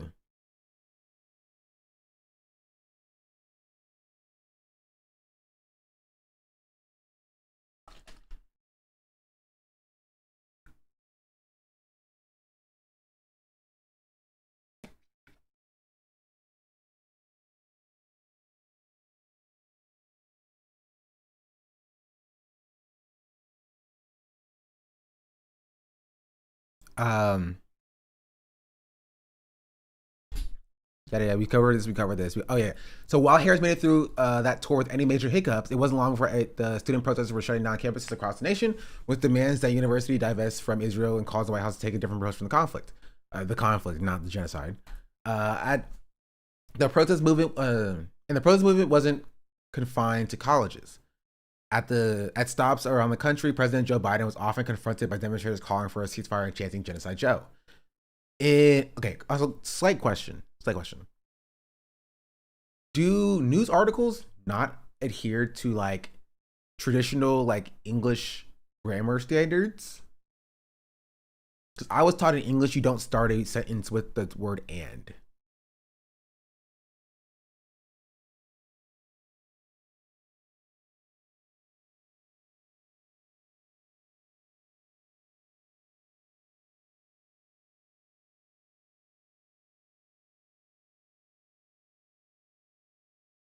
But maybe I'm wrong.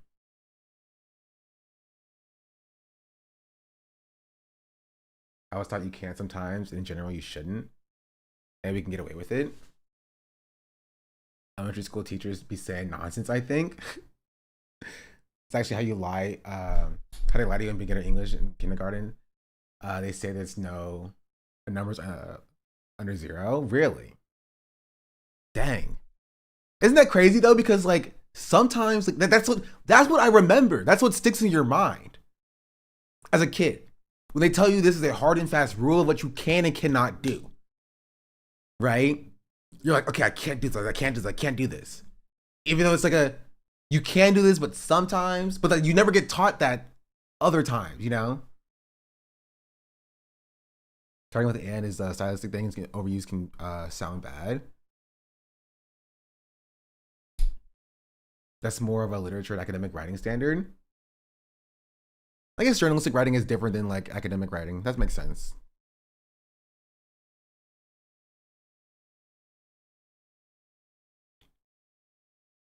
So like the I before you set that the C thing, they teach you the rule of thumb makes you follow things strictly while you're learning. Well, I learned I before E except after C plus a few exceptions, right? I before E except after C plus a few exceptions. So like the plus a few exceptions was baked into the phrase. So I knew that there were exceptions to that, but I was taught you never, ever, under any circumstance, start a sentence with and. I don't know why.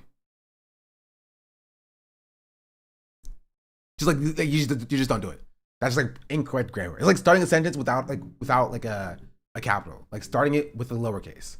It's just like you just don't do it. Or like a having a lowercase I by itself. You just kind of don't do it. You know?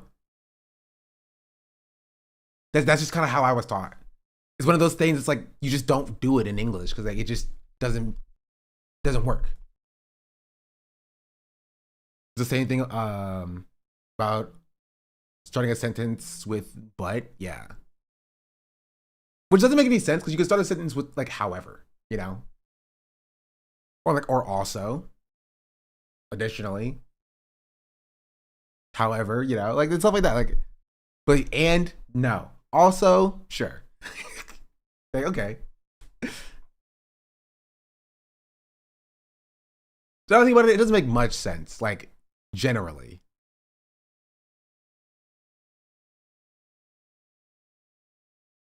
I don't know.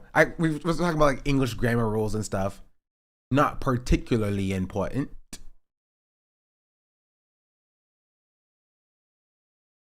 Cameron's vibes based. It is vibes based. Merriam-Webster says you can.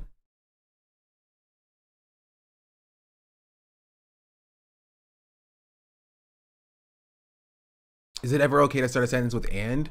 Whether or not what should I avoid using certain words at the beginning of a sentence is one of the tidbits of grammatical information that nestles in the corners of our brains, dimly but presently reminding us that we are doing something wrong. True.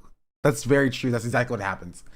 Thus, the truly painstaking nitpickers will point out that the opening line of a piece begins with one of the words, whether that has been declared unfit to begin a sentence.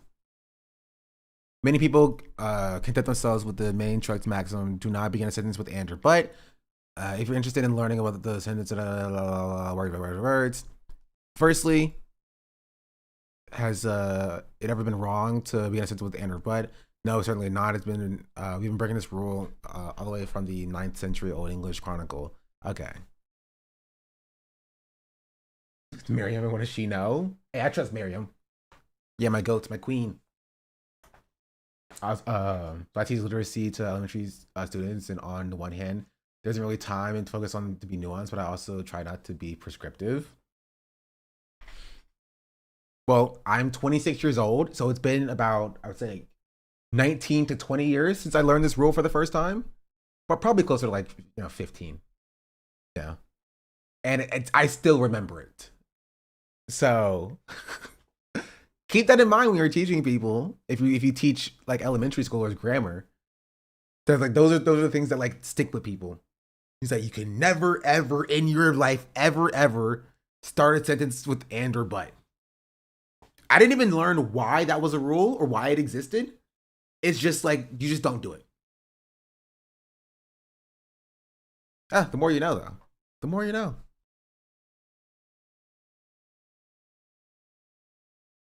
I didn't learn the rule. Because we'll often oversimplify things just out of convenience and not explain why. Yeah, but like, that's not a great thing. Less the teacher's fault specifically, and more the problem with the US education system being like focused on like memorization over comprehension, right? And so it's easier to just tell kids, don't start your sentences with and that being fine 90% of the time, instead of worrying about like the 10% or 5% where it could be useful for them to do so. It doesn't really matter in the future because like it's not really going to come up. If it does come up, 90% still passing, that kind of thing.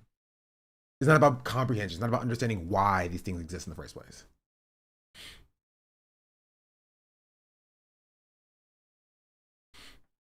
I also thought not to start the sentence with a preposition. If you want to, you can, but English teachers will hate you. The general rule, yes, but it can be broken with writing conventionally, and that's fine. And I wish I was taught that as an adult. Not an adult, to be fair, even if I was taught that, I probably wouldn't have listened.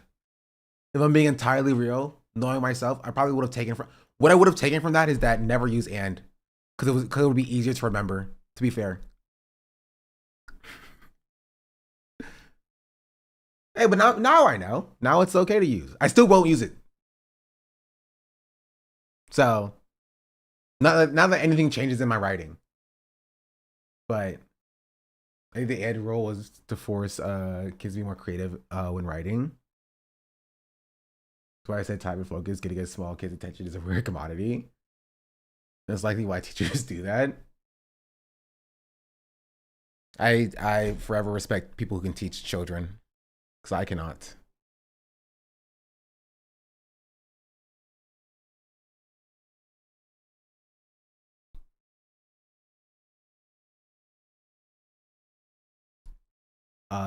Anyway, where are we at?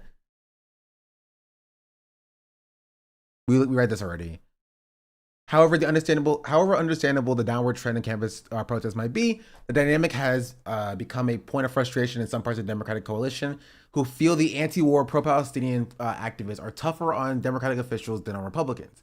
They note that even though Harris is out of office, she still gets interrupted at public events by pro-Palestinian protesters. Is this a video? Can I watch a video? It would be funny if I watch a video. Please give me a video of it. I want to laugh. Please give me a video of it. Ugh, man. Oh, there is a video. Okay, yes.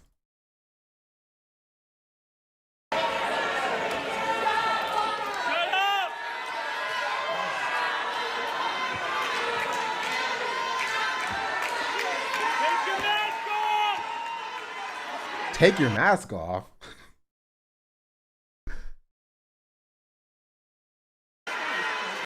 Also, who is this? Oh, it's Chad. This is Aaron Pardes.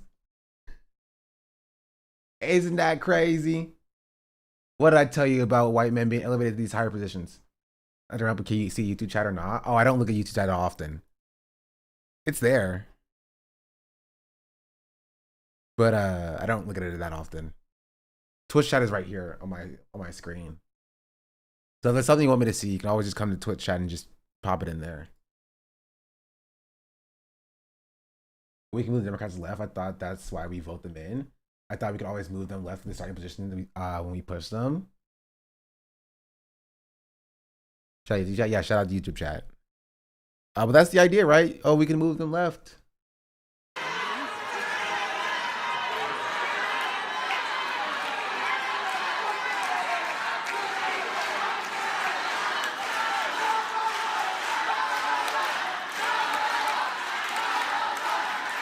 Bro, they can't even get the chant correct. You have half the people doing Kamala, Kamala. You have half the people doing Kamala, Kamala, Kamala, Kamala. You know what I mean? You can't even get the chant correct.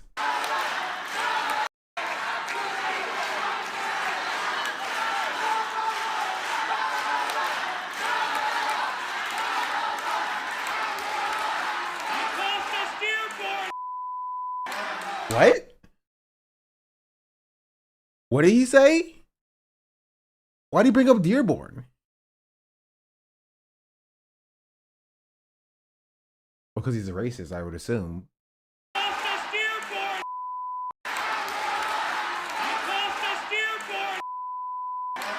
Oh, you cost us Dearborn. He cost you Dearborn? Not Kamala sending Bill Clinton to claim that Israel has a right over Judea and Samaria?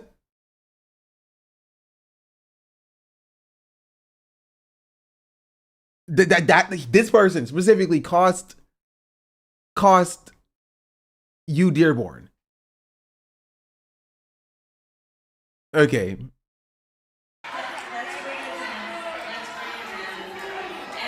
guys, listen, please.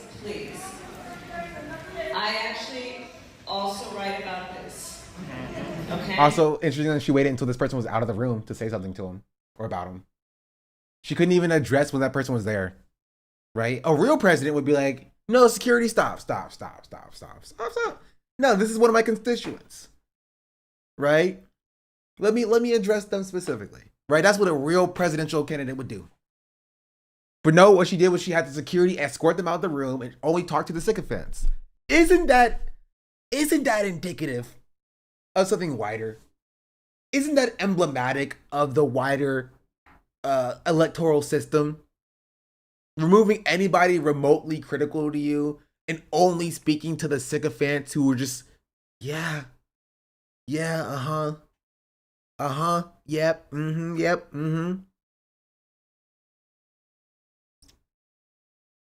That's kind of crazy.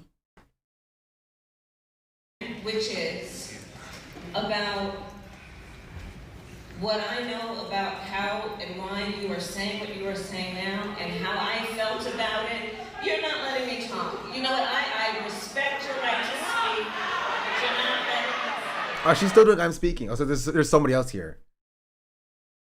She's like, I'm speaking. Like, lady, you have a microphone. We can't hear them. We can't hear them, lady. Like, she knows that she can keep talking, right? And this is interesting. She spends more time talking about how she's being silenced than actually speaking.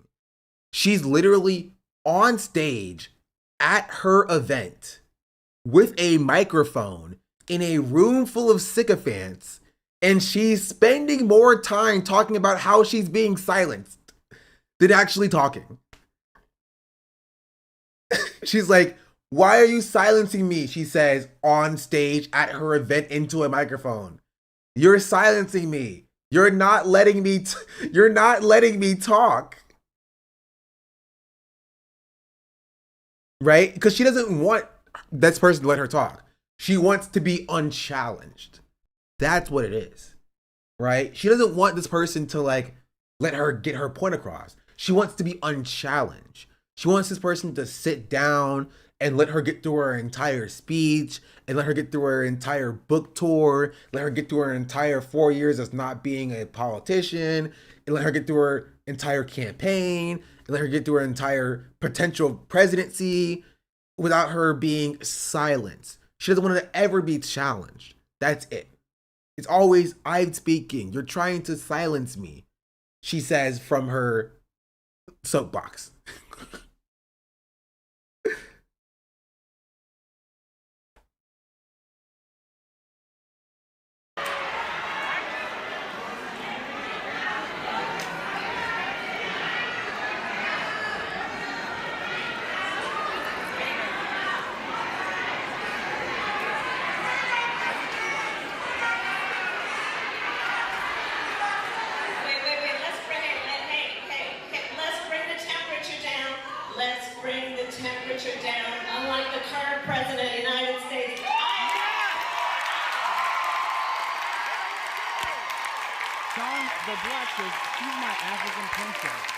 Saint_Pepper Oh my just goodness, subscribed.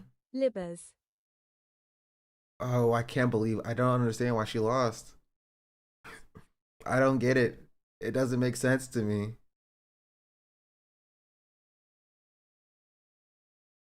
It doesn't make. I have to remind you, chat. She's literally in a room of people that are supposedly allies, and these are people who are like, "I'm on your side, but I don't like the fact that you have flagrantly like disrespected, like, first of all, like the white or left, and like you've aided and abetted a genocide, you know." And she's like, yeah, she's like, Donald Trump is bad. People are like, yeah. This guy's like, yeah, yeah. You're just like, oh my goodness, bro. I can't believe she lost. I can't believe it. I don't understand it.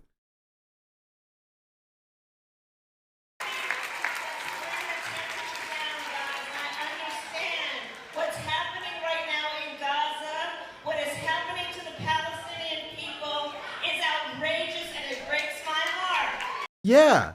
I wonder why it's happening. That's kind of an interesting question.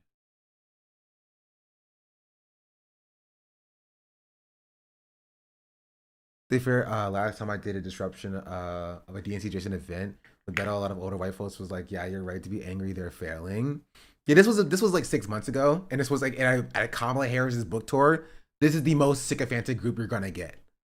You know, you're not going to.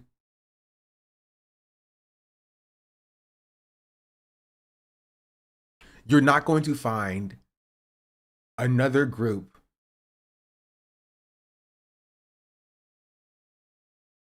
more sycophantic. If that falls, you'll know why I'm looking back. Have you seen our transactional voter clip yet? No, people keep bringing it up. I haven't seen it.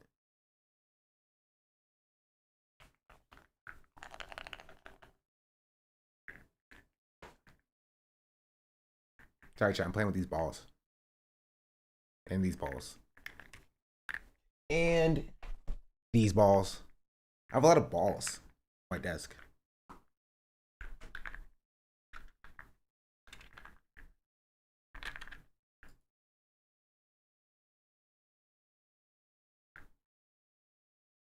I'm saying it's okay to also give people permission to be transactional.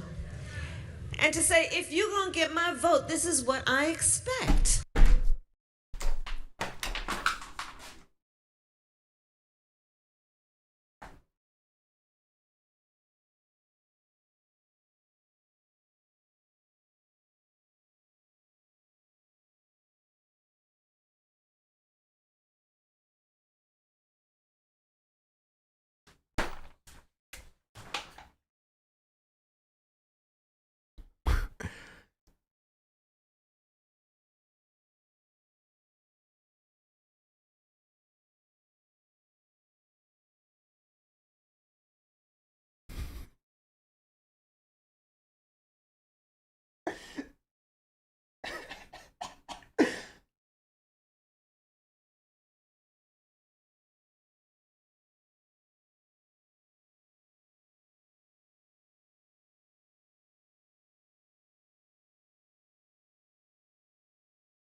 You gotta be kidding me, right?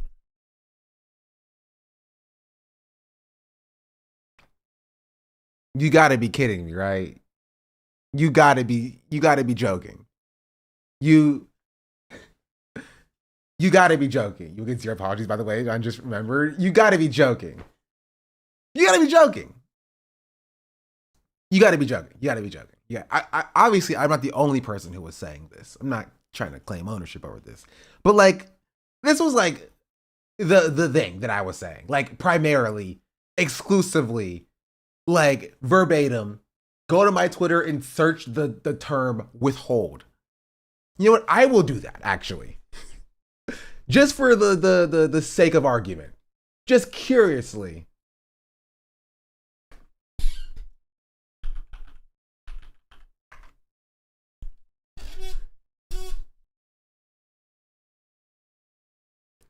Right? And you'll see me from like months ago of talking about withholding your vote, right? Talking about getting concessions, talking about extracting concessions, talking about doing exactly what she's saying here. Right? And to say, if you're going to get my vote, this is what I expect.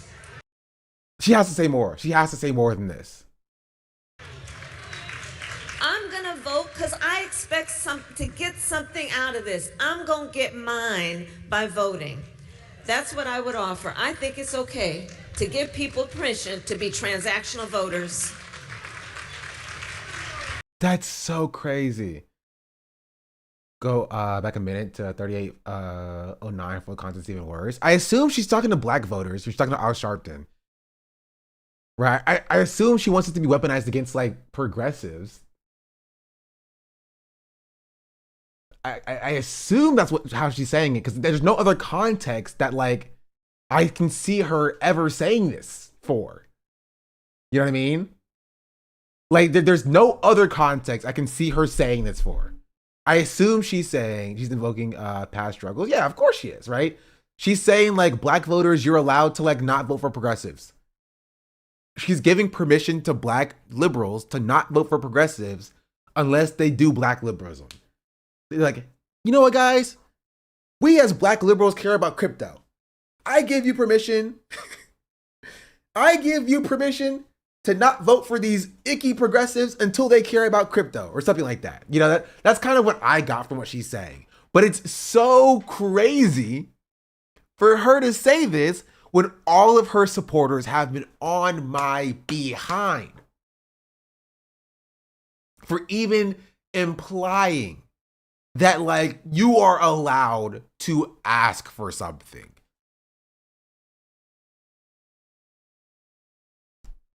Right? This is when I was saying this a while ago. I was saying this in like November 2023. Right? I said this is objectively good political strategy. As voters, we have one avenue of collective power, our vote. It is our right to withhold that vote to extract concessions. Something I said in November last year. If you want to convince us to vote for Kamala, better start protesting. Right? And if you have people being like, your vote is not a donation, it's a civic duty. Right? I said voting is a right, meaning you can choose to exercise it however I so please. It's a politician's job to convince me they deserve it. Right? A vote is not a transactional deal, and people do not respond well to prima donnas insisting that things do not go their way, or not at all. Oh, really? Oh, real? Come on, please. So, somebody have this. Does somebody have this as a Twitter link, please?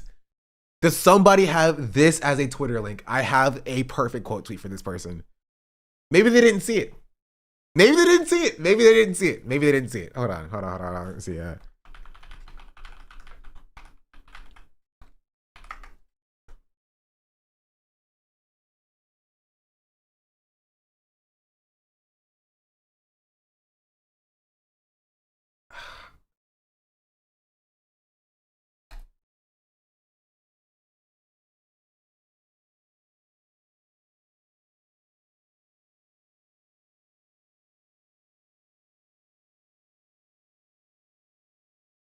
I'm trying to find it. But like, it's so fun. They literally said a vote is not a transactional deal. This is what Kamala Harris supporters were saying in 2024. This is what they were saying in 2024.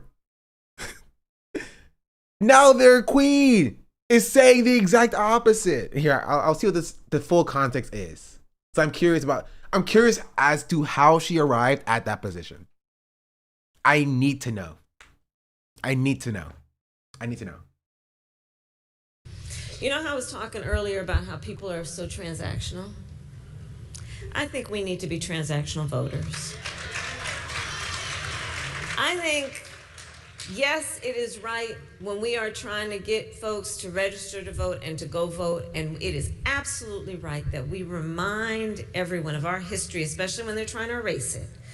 We remind people of the lives, the bloodshed on the Edmund Pettus Bridge, the sacrifice of those young people at the lunch counter, the assassination of Dr. King, there are so many things that we must remember about history so that what compels us to vote includes not only our civic duty, but honoring the ancestors. Yes, and here's what I'm suggesting in addition.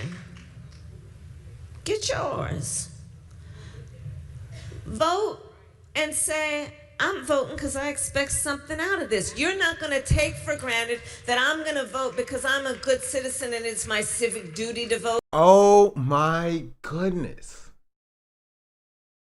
And the reason why it's frustrating, right? The reason why it's frustrating is that, like, she's even saying what I said, but worse. She's saying it from a selfish perspective, right?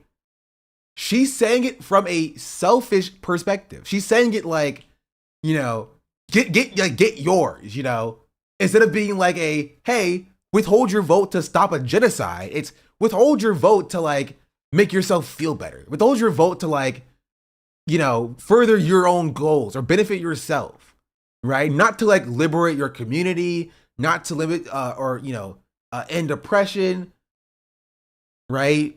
But, like, to get yourself ahead. It's like from, like, a Black excellence, like, perspective. You know? Say, I won't vote for you unless you start letting me do more Black capitalism or something. Like, it's like crypto, you know? I won't vote for you unless you invest more in Black crypto or something. Like, no, it's like it's so dumb how she's framing it.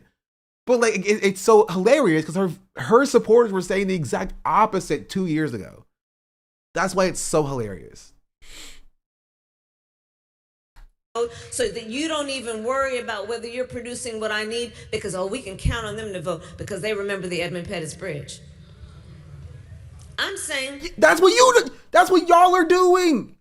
That's what y'all are doing. That's what liberals are doing.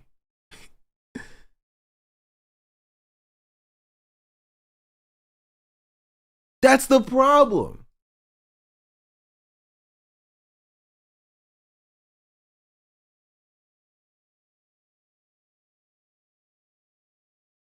Hold on, let me see. Twitter download. I'm downloading this from Twitter. Hold on. Close. Paste. Download.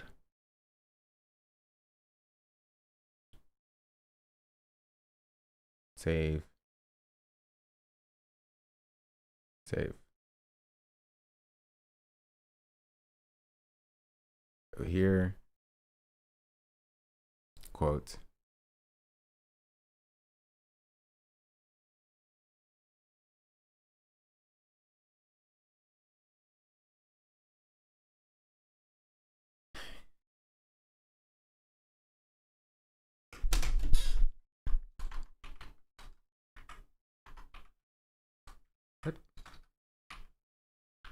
What?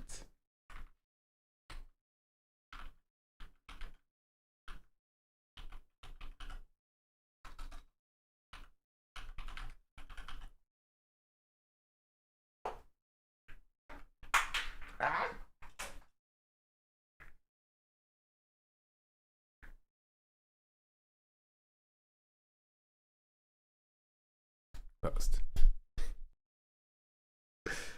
I spun the block 2 years later specifically to dunk on this random Twitter person.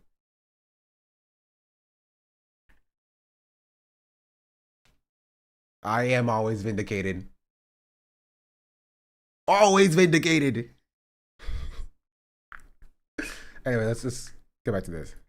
it's okay to also give people permission to be transactional. 1745, where you work from JJ's Suite. And to say, if you're gonna give part about transactional politicians. Okay, we'll get to that in a second.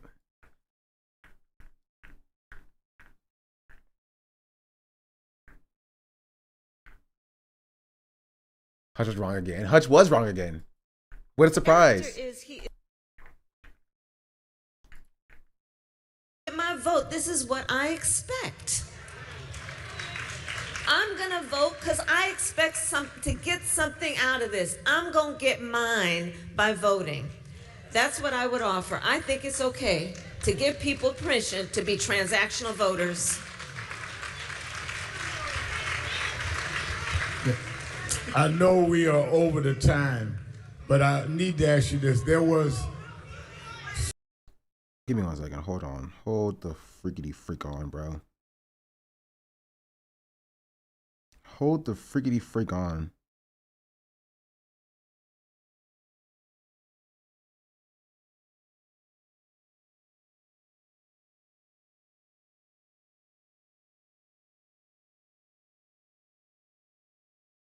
Hold the freaky freak on.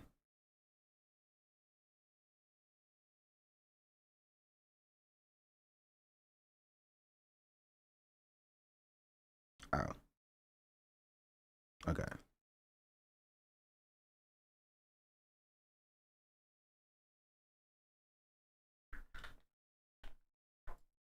Is telling the American people he doesn't care about you. But I would caution us to understand it's not only about him. At some point, he will be termed out of office. And understand, it's not just about the individual, it's about the apparatus, if you will. I would prefer to just talk about the cronies who are allowing this to happen.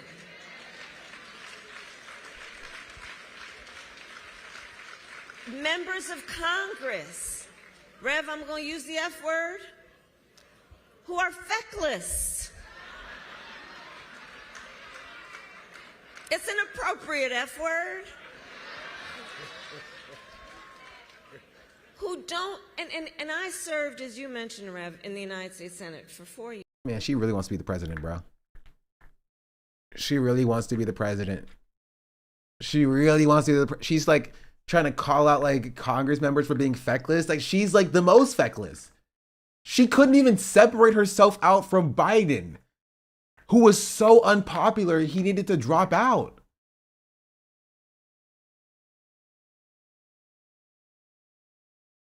Years. I know a number of these folks. And I know that so many of them know what's wrong with this. I know they know it.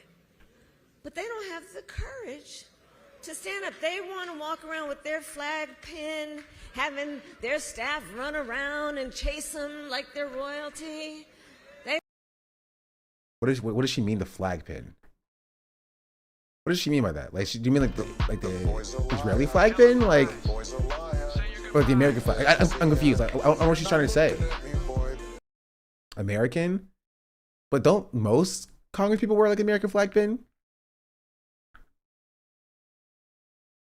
To stand up, they want to walk around with their flag pin, having their staff run around and chase them like they're royalty. Every politician has a flag pin. That's why I'm confused. They don't want to give up those jobs. And they know it's wrong. The other thing She's also a bad communicator, bro. She's a bad communicator. She's a poor communicator. Even in the context of like 2028 hopefuls, she's pretty bad.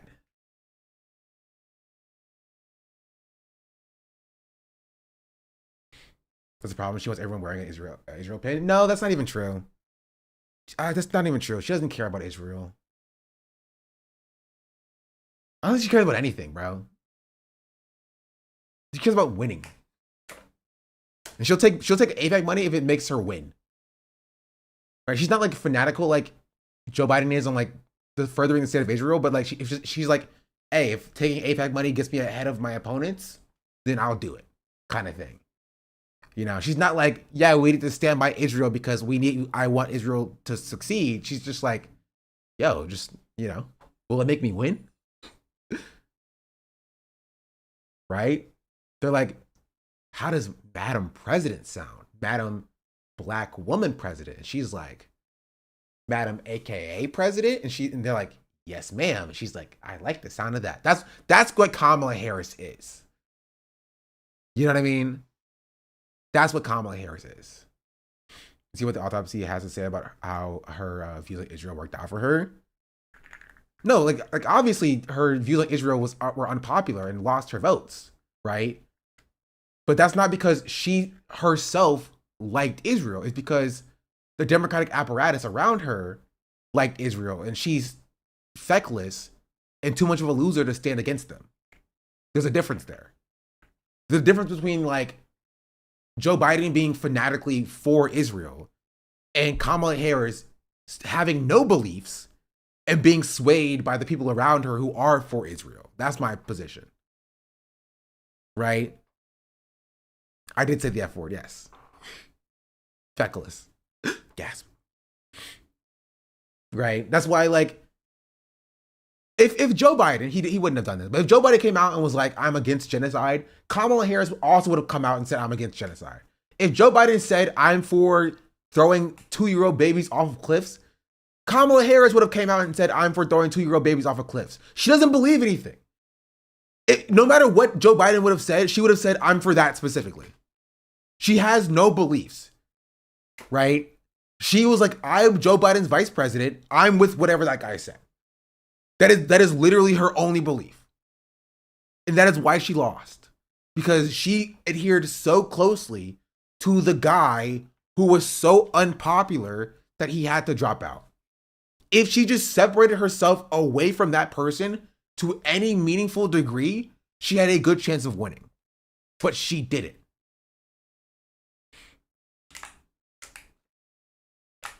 And that's the problem.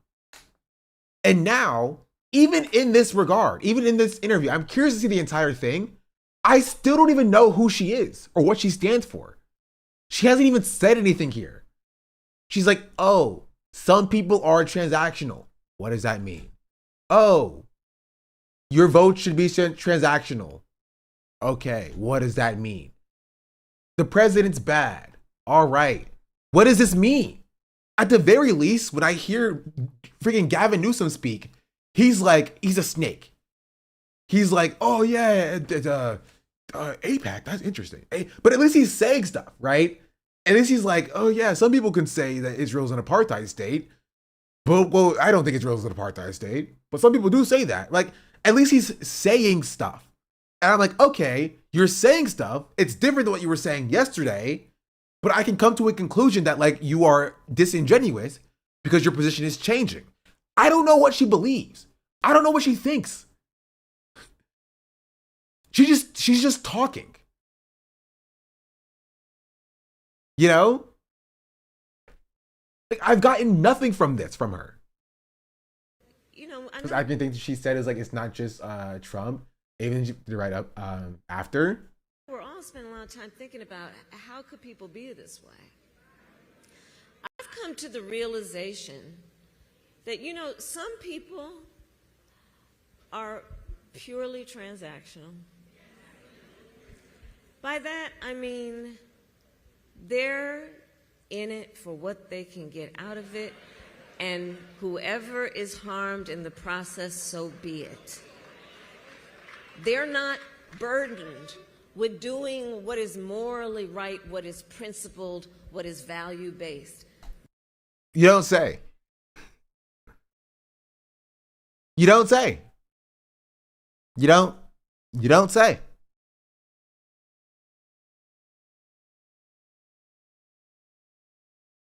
They're in it for what they can get out of it. And you don't say. Really?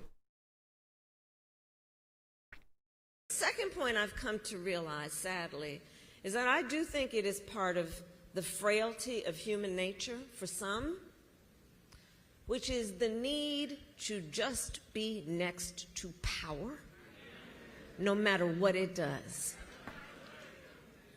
And these are the things that we're... You don't say. She's just describing herself. She's literally just describing herself, like verbatim. Some people have no moral backbone and don't stand for anything. And some people only really care about how do they get to their position without really caring about what comes next. Yeah, That sounds like you.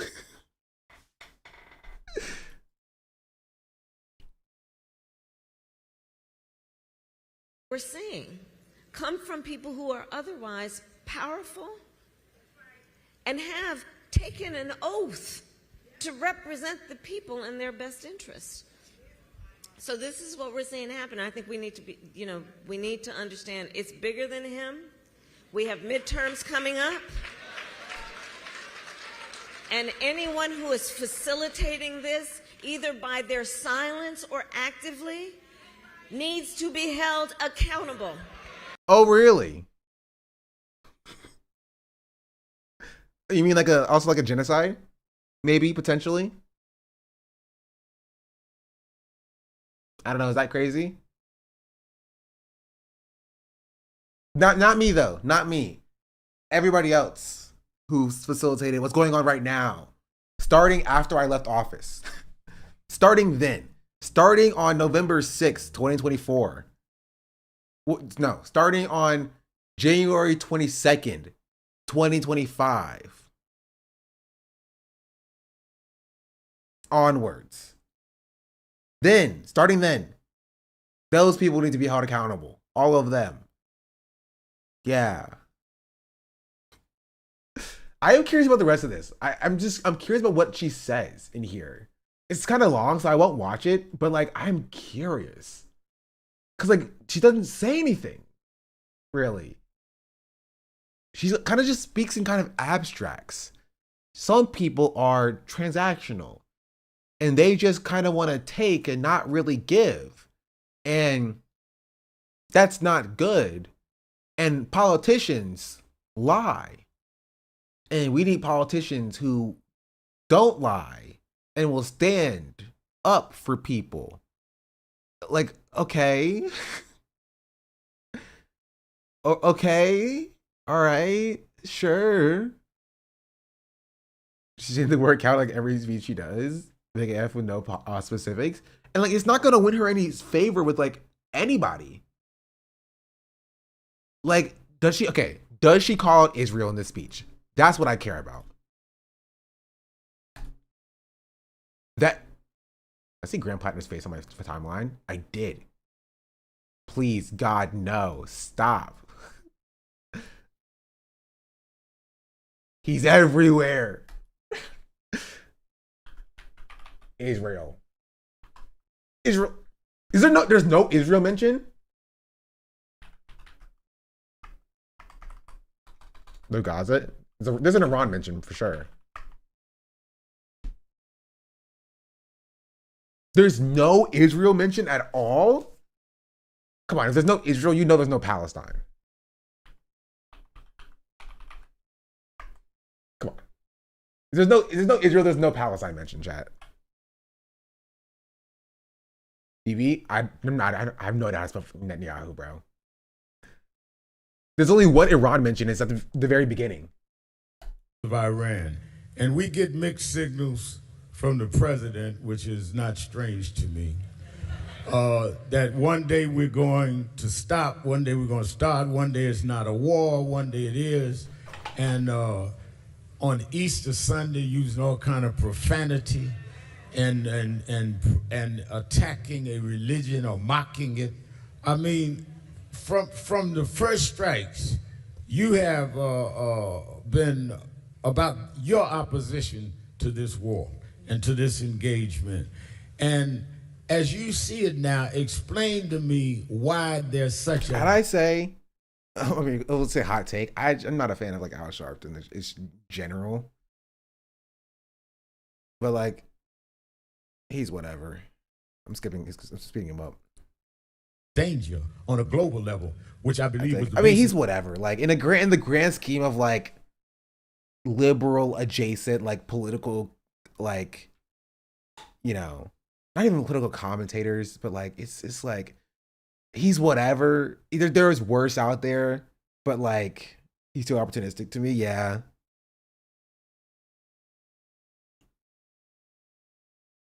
Yeah. is that you had opposed this engagement from the beginning and had said that, and it seems like, not that you wanted to be right, that you have been right, because we're losing lives on all sides and we don't even know why. That's right. Well, you are correct, Rev. From the beginning, I have been unequivocally opposed to this war of choice that Trump has entered.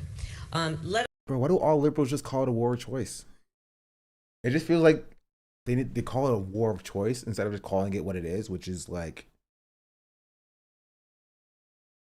yeah, illegal, illegitimate, because they agree with the war.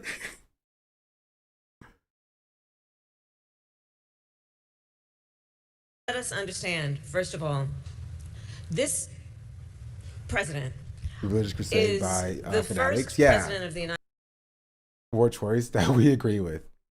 United States since World War II who does not believe in the alliances that we have with friendly nations, does not believe in the strength of them, the recognition of the history with them, and the importance that that relationship bears on our standing around the world, our influence around the world, not to mention our national security.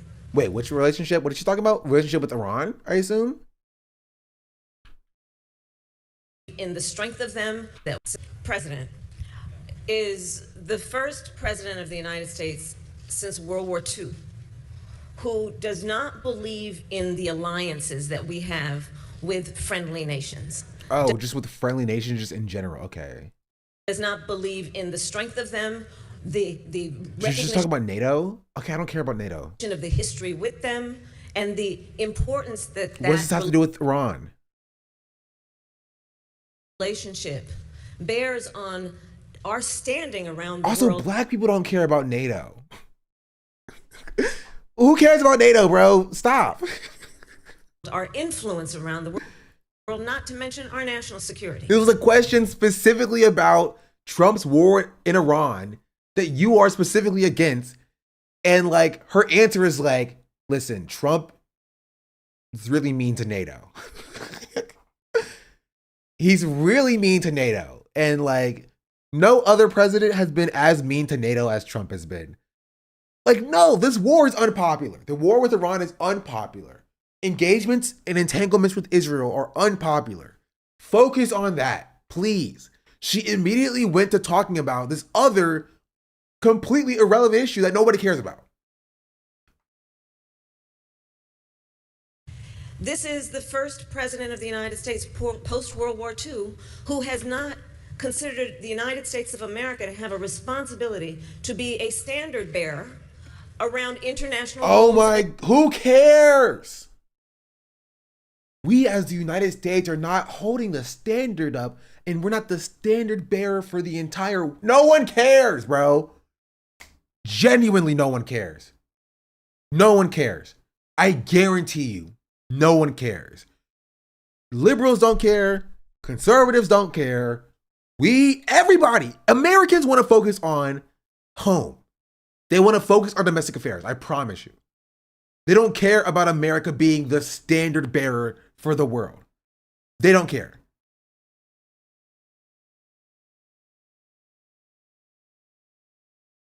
Just focus on that. What does she say? Just say that. Just say America should be focused on the problems that we have at home. She should not be like, we need to be holding up a higher standard for what our nation should be abroad. We need to heighten really what we need to do with our engagements with our foreign allies against the adversaries. But she doesn't believe that. I know. And norms such as sovereignty and territorial integrity. Look what he did as it relates and what he has been doing as it relates to Ukraine. Oh my goodness, bro. Nobody cares.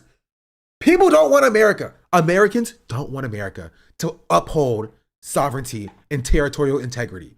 They don't want America to be the world's police. I don't know why she does not understand this. She still does not get this. Nobody wants this at this current moment in time. Liberals don't want this. Conservatives don't want this. Leftists don't want this. At this current point in time, Nobody wants America to be the world's police. It's like being pro-police during the 2020 Black Lives Matter movement, right? People may be like, maybe we should have some police, but right now nobody's like, yeah, I'm totally for the police. But more boomers want this, but that's like a shrinking demographic. Yeah, it's like 12 people, 12 boomers who are all dying out. You're talking to like a shrinking demographic. Nobody. You're talking to nobody. Most people don't want to have these engagements. Circle back around to focusing back on people's material conditions at home. It's that simple. Donald Trump is taking money out of your pockets, what should be going to fixing your roads, and is using it to get into fights to boost his own ego. It's very, very simple. And she's like, look at how he's handling Ukraine right now. As America, we're supposed to be the world's police, and he's not being a good police officer right now.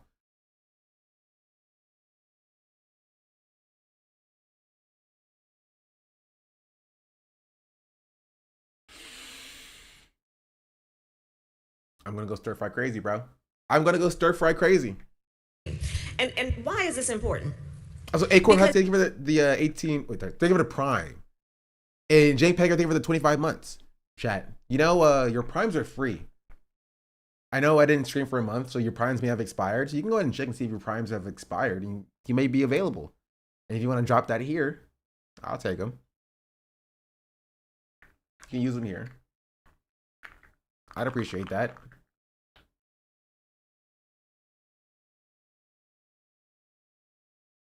As America's strength in the context of the globe and the world relies on a number of things. Yes, it relies on the fact that we have the most lethal fighting force in the world, our military, and it relies on what we call our soft power, which is the importance that we have placed in being a participant with other democracies around holding up international rules and norms such as human rights, such as the importance of respecting relationships. Foreign policy is a lot like your friendships in your personal life. The strength of the friendship is going to be based on some mutual recognition of the history of the friendship, what you've been through together. It's going to rely on trust, which is a reciprocal relationship. You give and you receive trust. It's a back and forth. Friendships rely on consistency. Do I follow through on what I say? What I've said? Well, none of this can be counted on when it comes to Donald Trump. None of it. It is, yes, evidence of his lack of character. She's still talking about Iran, by the way. Feels like she just learned of soft power. I mean, I wouldn't be surprised. Again, this is about the Iran war. That is a wholly unpopular war with both parties. And all she can talk about is how bad Trump is with our allies. She cannot be the nominee, bro. She cannot be the nominee, bro.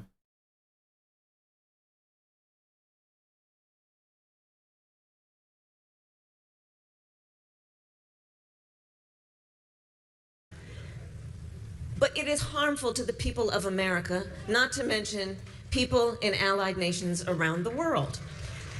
So he enters into this war, a war of choice. Remember, the man said he got rid of their nuclear arsenal. Obliterated it, he said. You know, not a mention of Israel is crazy. Thought she meant Israel, like we should treat them as a trusted friend. No, I don't think she's talking about Israel. I don't think so. I think she's purposefully skipping around Israel as a conversation talking point. He likes to use those kind of words. Obliterated it. Which is not an ambiguous term. That means you took it out. Well, evidently he didn't do that. He is causing U.S. service members, 13 to have lost their lives, hundreds, it is estimated, of others to be injured, some very seriously, putting U.S. service members at risk. Abandoning alliances. He's been pointing fingers at NATO. I stopped listening. I'm sorry. I got distracted. I started listening to a JJK rap that I saw someone say it was terrible. Sorry, what'd she say? I'm so sorry. I stopped listening. Injured some very seriously, putting U.S. service members at risk. Right. Abandoning alliances. He's been pointing fingers at NATO, right? So understand what that is. Those are friends of ours that we have had, and that bond formed mostly out of what happened in the 1930s, again, post-World War II. Under our administration, we expanded NATO. We brought 2 more countries in.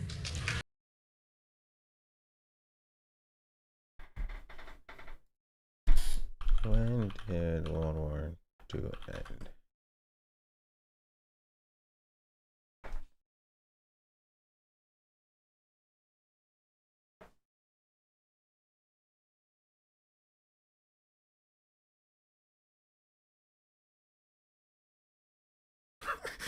It's not just me, right? it's it's not just me, right?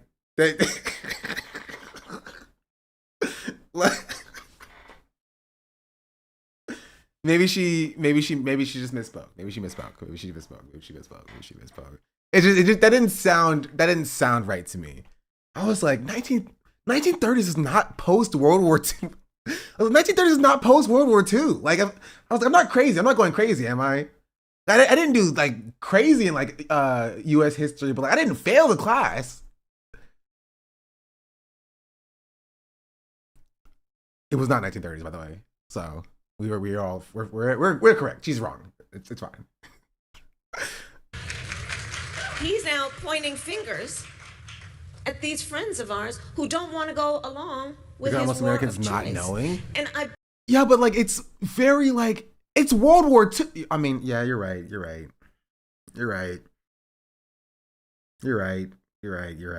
Americans are dumb.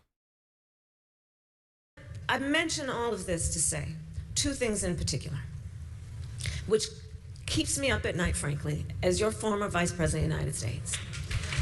And it is this. America has increasingly under I Donald thought Trump, she was going to say the Hassan line. I'm sorry. I don't know why my mind immediately went there.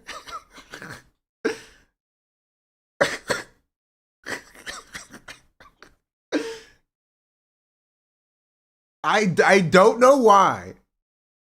Maybe because I heard that line so much the last 2 weeks.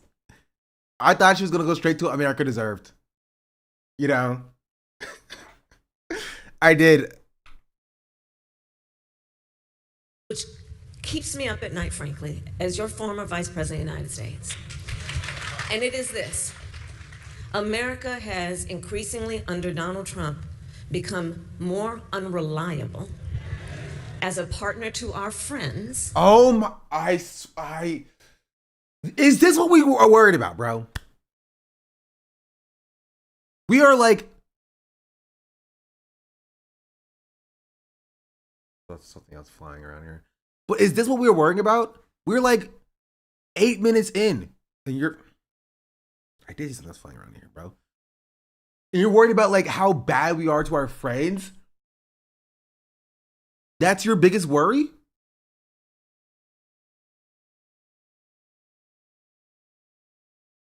No one cares about foreign policy other than our no tax dollars to genocide. But she doesn't understand that.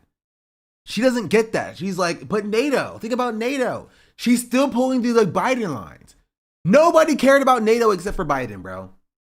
I literally hadn't heard about NATO since Biden like dropped out. I'm being real. You know what I mean? Because nobody talks about it. Because nobody cares about it.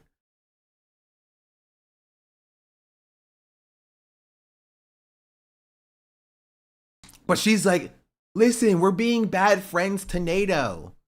And like, cause Trump is not a good president.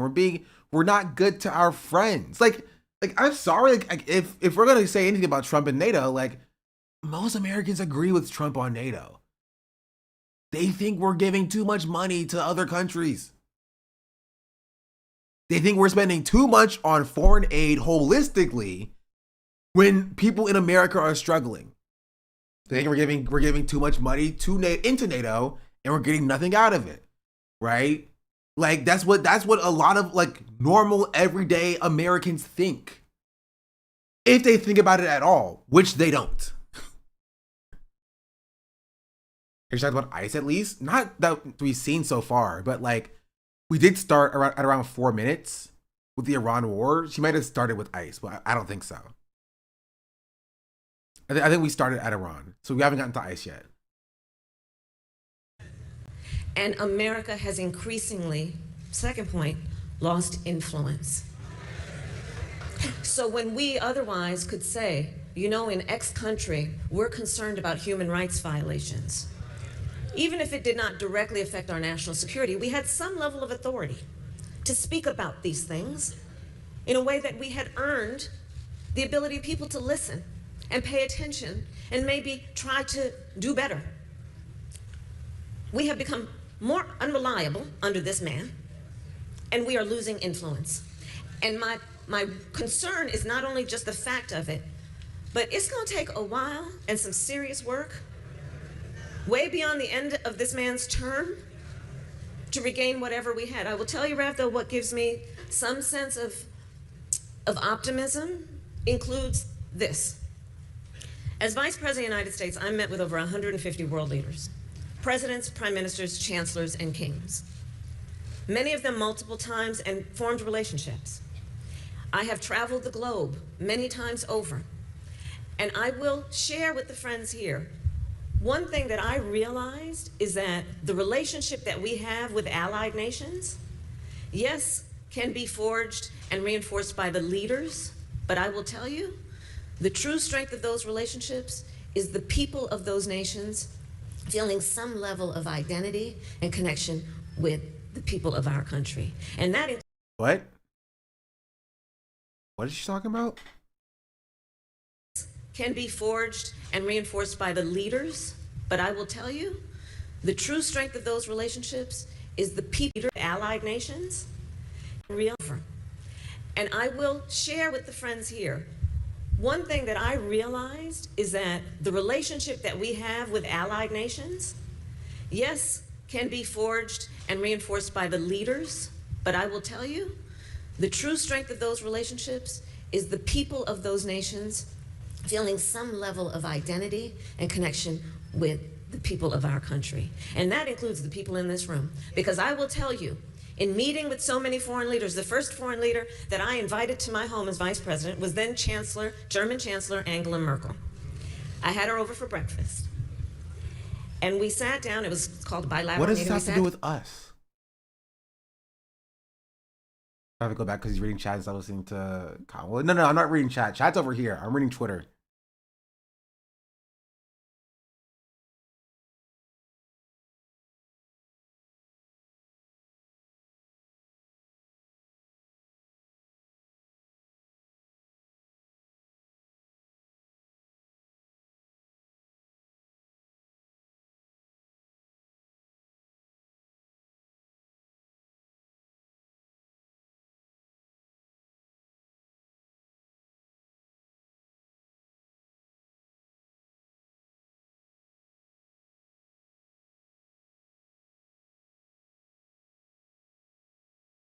Sorry, I was watching Twitter again.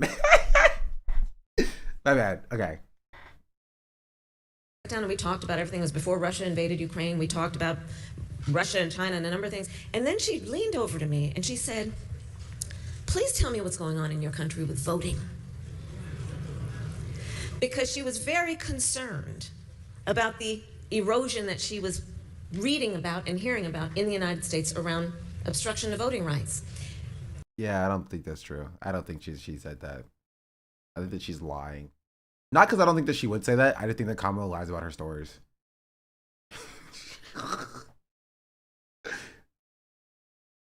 I bring it back to Nan because here's the point there. She was fully aware of the leaders and the activists and the heroes that we honor who fought for voting rights. She knew of the struggle. I don't believe that. I'm sorry. I don't. I think she's lying. You're saying she's lying? Yeah, I think she's lying. I think she's lying. I don't think that the vice president, I don't know what she said, vice chancellor. Does Germany have chancellors? I think Germany shouldn't have chancellors if they have chancellors still. But the vice whatever of Germany should, like, I don't think that she knows about like the black activists of voting rights in America. She maybe knows like of Martin Luther King. That's probably it.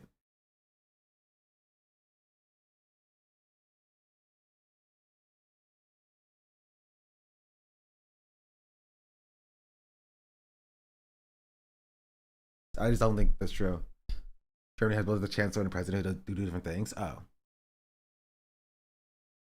Do I want to be here? We see American news. Yeah, but I don't think that she knows. I don't think that like. I don't think you know like of an American voting rights activist. You know what I mean? She was leader of Germany, chancellor, so she was the chancellor. You sure about that? Probably pretty sure. The work it requires, and she knew what was at stake.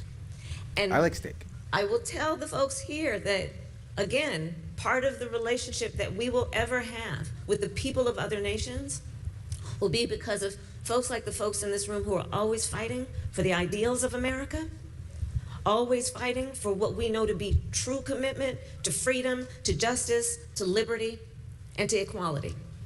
So there we go. Now,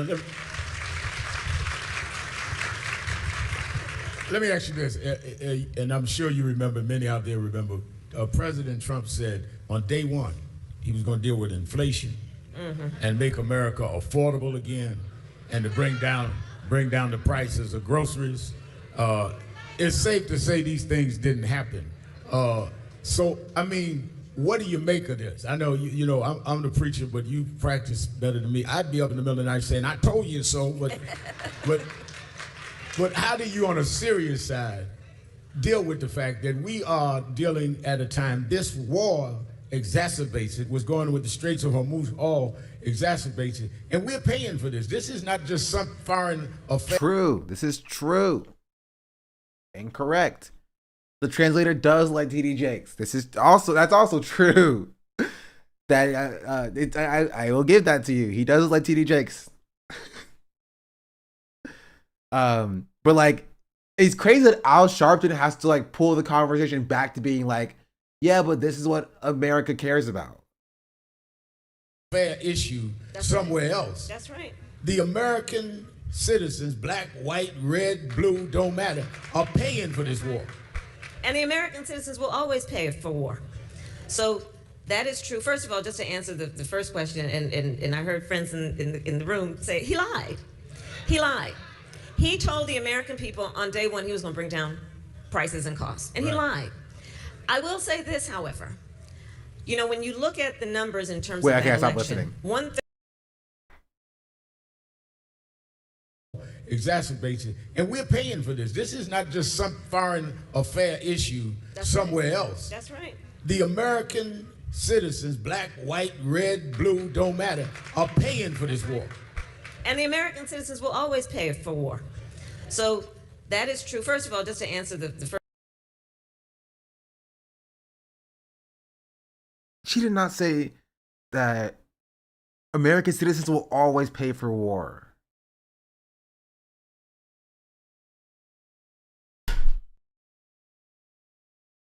We're so cooked, bro. We're so cooked, bro.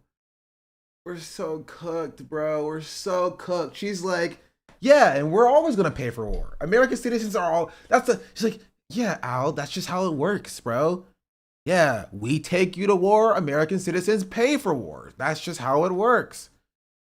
That's the. She's like, yeah, Al, you're stupid. That's not what the problem is here. The problem is that Trump's not standing by our allies. Did I not make that clear enough?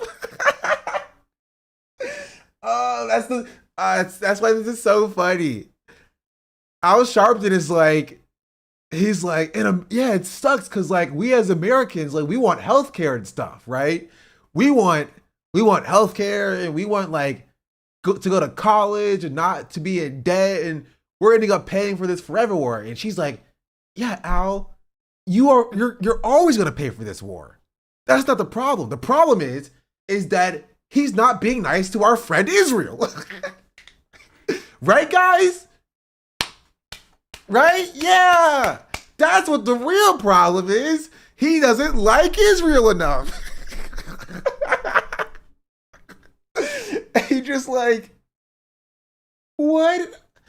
How can you be so out of touch?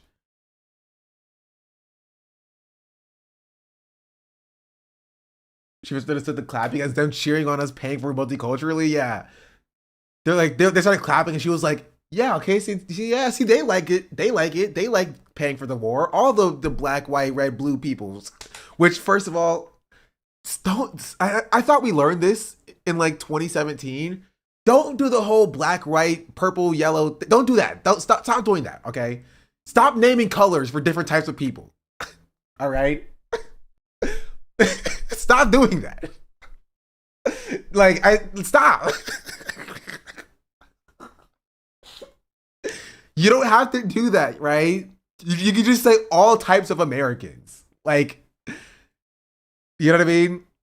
Or you can name actual identity groups. Even red and blue as Democrat and Republicans. Maybe. Did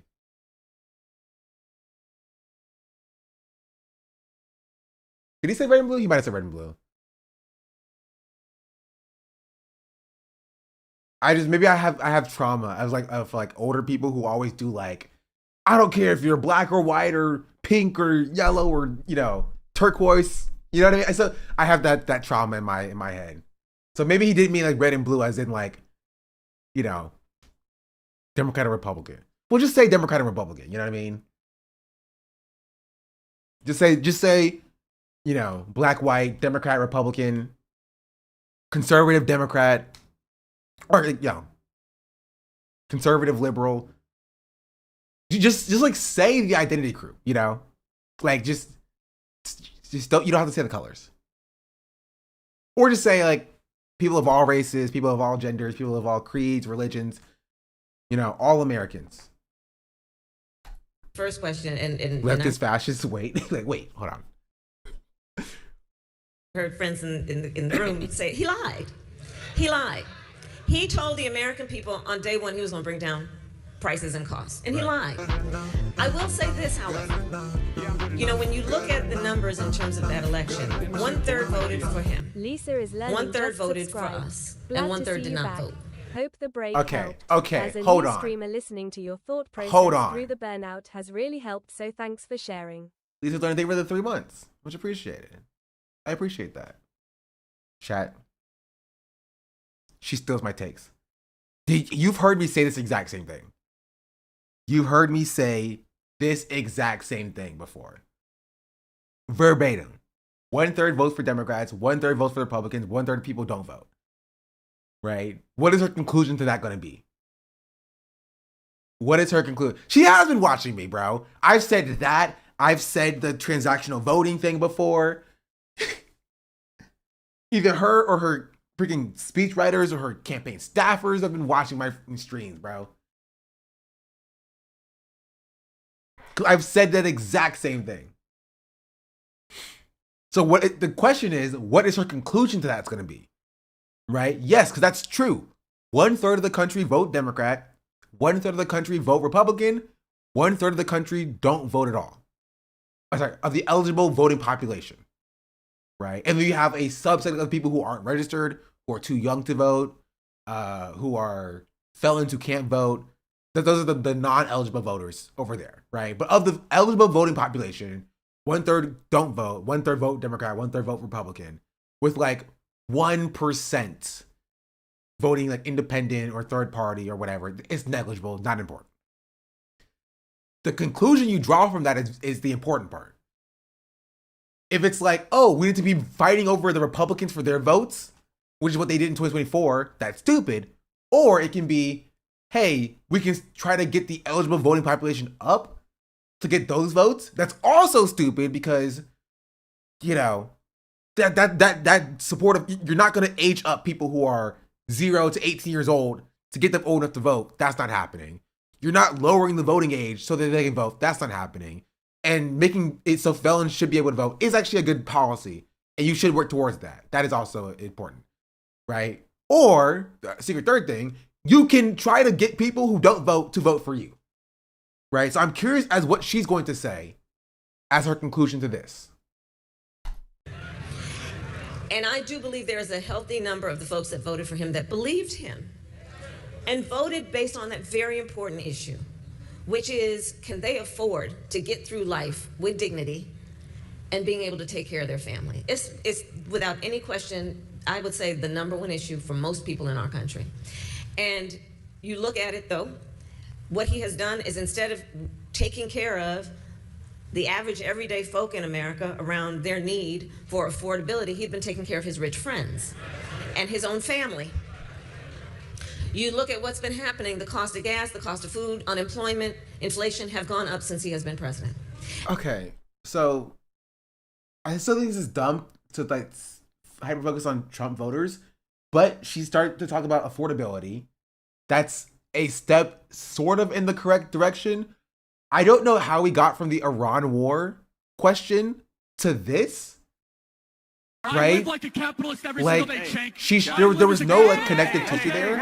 She should have said the American people should not be paying for this war. We should be paying for these things. That is how she should have answered that question. But instead of saying that, because she doesn't believe that, she said the American people are always going to pay for this war. And another thing, Trump voters care about affordability. And that's how she got into the affordability talking point. And then now, he has, he says... Snap and crackle for 6 months, by the way. Much appreciated. Thank you. I mean, here's the thing. We don't have to kind of like, what does he mean when he says that? That's the one problem we don't have. So, he just said the other day, the government shouldn't be responsible for affordable child care. That's what he said. This is the same man who pretended that he's a family Oh person. my goodness graciousness. Please, just say, yes, it should. Please, I beg of you. Just say, yes, it should. It's that simple. What is she doing? Why is she doing this? He just said that the government shouldn't be in charge of childcare. Just say it. Just say, he's saying this thing that the government shouldn't be in charge of childcare. It should. The government should work for you. What is she doing? Why is she doing this, like this whole pompous, like a holier than thou, like I'm better than you attitude that she doesn't have to explain what her policies are? Say that. It's that simple. Just say it. Just say, she has a layup here. Yes, Trump was stupid. He said very clearly the government does not have the money to be paying for childcare and daycare because we need to be paying for the war. He said that directly. You should be using that. Say, the president of the United States said that we do not have the money to be paying for childcare. We have the money for bombs instead, right? The problem is that she can't use that because, as ADK is saying, she just co-signed the money for the bombs. She literally can't use that line of argumentation because she thinks the money for the bombs is good. She thinks the money for the bombs is positive. She likes the most lethal military. So now she has to somehow chastise Trump for not having the money for childcare, but also like agree with him for the spending for the military. She has to somehow be against the war with Iran on principle, but like agree with it on practicality.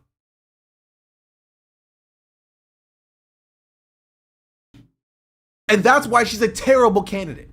She's worse than Gavin Newsom, bro. She's literally worse than Gavin Newsom. I don't know how bad you have to be worse than Gavin Newsom. She is objectively worse than Gavin Newsom. Gavin Newsom at least knows how to message properly on these issues. When I listen to Gavin Newsom, I'm like, he's a snake. I don't believe him, but at least he can utilize this to actually make coherent talking points. When I listen to her, she doesn't believe anything.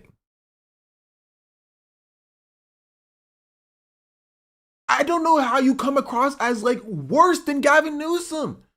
She'll be the worst communicator in 2028 race. She was the worst in 20 as well, bro.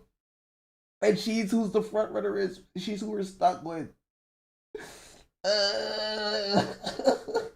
Cooked. Johnny out before the fry, right? I know. Kamala's totally unintelligent. Gavin is slightly intelligent. I don't think she's unintelligent, right? I don't think it's about intelligence. I think that she's just like a bad politician. She's a terrible communicator, right? I don't care about their intelligence. Like all politicians are stupid,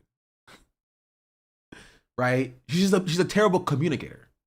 What has she done to make even make sense? Because I'm not gonna. I don't think it's important to litigate how intelligent these people are. None of them have demonstrated that they're remotely intelligent.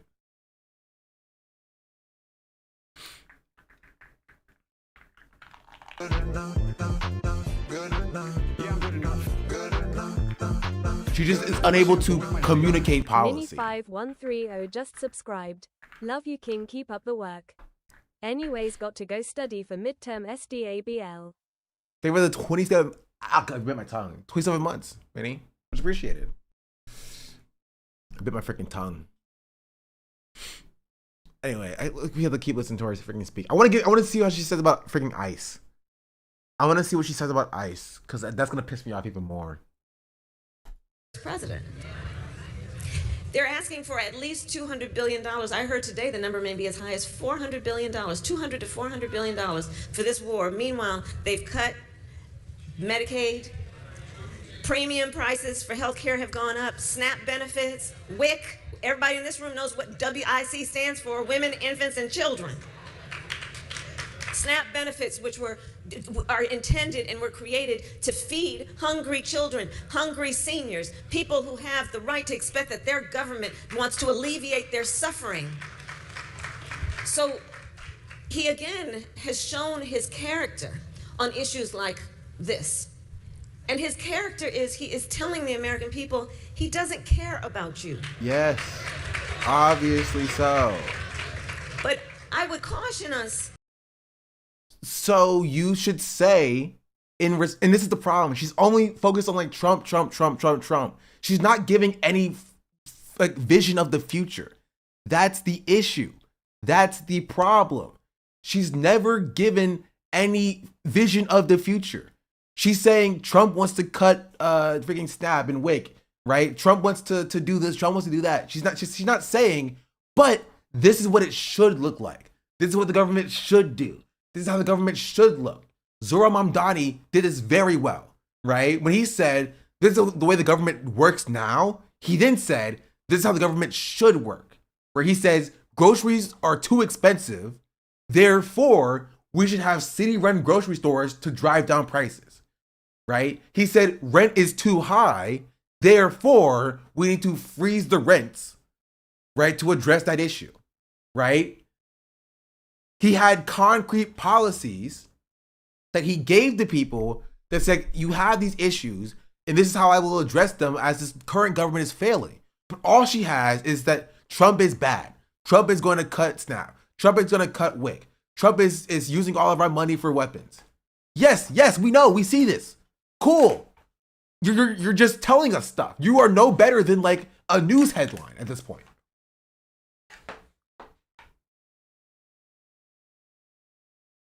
Like, To understand, it's not only about him. At some point, he will be termed out of office.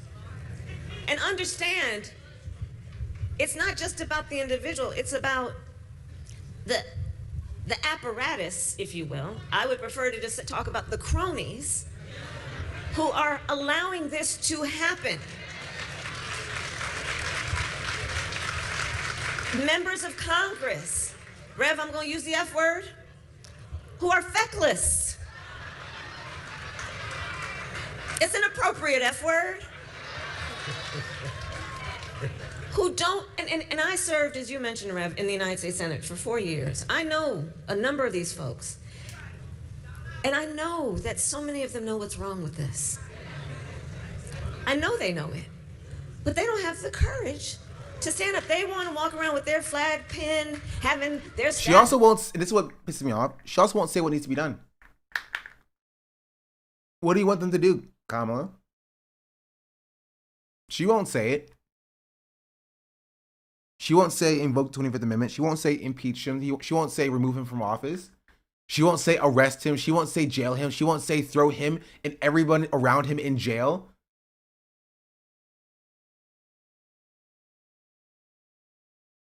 She won't say what needs to be done. She'll just say, oh, everybody's so feckless. They won't do what needs to be done. Feckless, you won't even name them? Exactly. It's lame. Loser behavior. Run around and chase them like they're royalty. They don't want to give up those jobs. And they know it's wrong. The other thing I've come to, you know, I know we're all spending a lot of time thinking about how could people be this way. I've come to the realization that, you know, some people are purely transactional. By that, I mean, they're in it for what they can get out of it, and whoever is harmed in the process, so be it. They're not burdened with doing what is morally right, what is principled, what is value-based. They're in it for what they can get out of it. And the second point I've come to realize, sadly, is that I do think it is part of the frailty of human nature for some, which is the need to just be next to power, no matter what it does. And these are the things that we're seeing come from people who are otherwise powerful and have taken an oath to represent the people in their best interests. So this is what we're seeing happen. I think we need to be, you know, we need to understand it's bigger than him. We have midterms coming up. And anyone who is facilitating this, either by their silence or actively, needs to be held accountable. Name them. Say it. One of the things you said that I want to go back to quickly is the standing in the international community that has been severely damaged by this president. And how can that even be restored? It's going to take years. He's broken commitments, promises. He's in many ways with who? Like genuinely, with who? Like Europe has its own far right leadership taking over for the most part, and a lot of its own a lot of the European countries, and like what are these countries going to do anything to Trump? No, not really, not particularly, not standing up to him in any meaningful degree. It reminds me of like freaking Kid Starver coming out during the beginning of the Iran war, being like, yeah, we saw the strikes that happened in Iran. We support them wholeheartedly. Only to then 2 weeks later be like, the US and Israel have gone too far. Like, dog, you came out and supported them. Like, wholeheartedly, fully. Did Reverend support Eric Adams? The new Albanian American Eric Adams?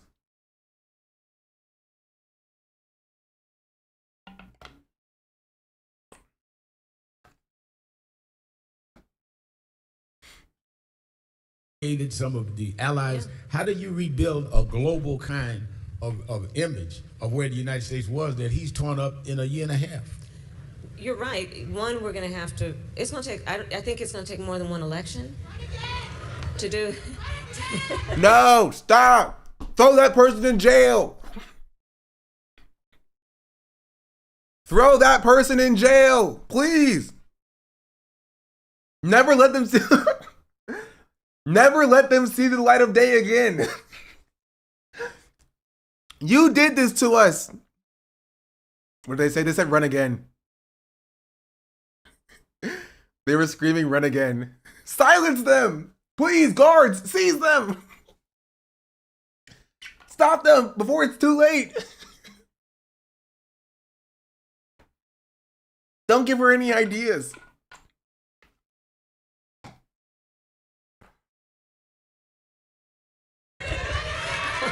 Maybe if they yelled ceasefire, they would. Yeah.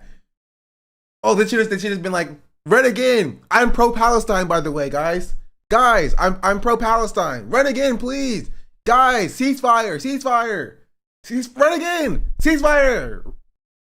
They should have sandwiched the run again in between, like proclaiming their support for Palestine, and then like maybe they would have not listened to them and would have thrown them out.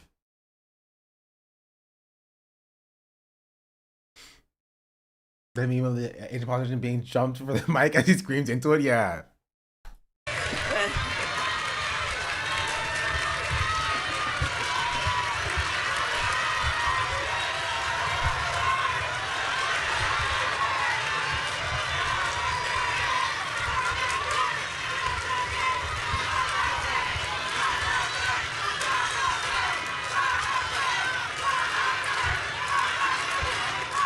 Oh God, please no! Please, I'm skipping this. I'm skipping the glaze. I can't do it. What do y'all think, y'all? So I'll say this back to your question, right? And I thank everybody here. It will be about what it's going to take to repair and revive relationships. But there's another piece to this that is equally problematic, which is, that saying, nature abhors a vacuum, right? I mean, back to the point about relationships. The other thing about relationships we know in our personal life, you have to be present. You have to be there. So the other thing the man has done is he cut USAID, which was a commitment that we made and funded over many years that the United States of America, we still didn't fund it enough, by the way, but we did fund it. Aid that we would give to nations in need, whether it be because they were dealing with a health epidemic, for years it was HIV AIDS, cholera, hunger, and through USAID, we would give aid and assistance to nations in need.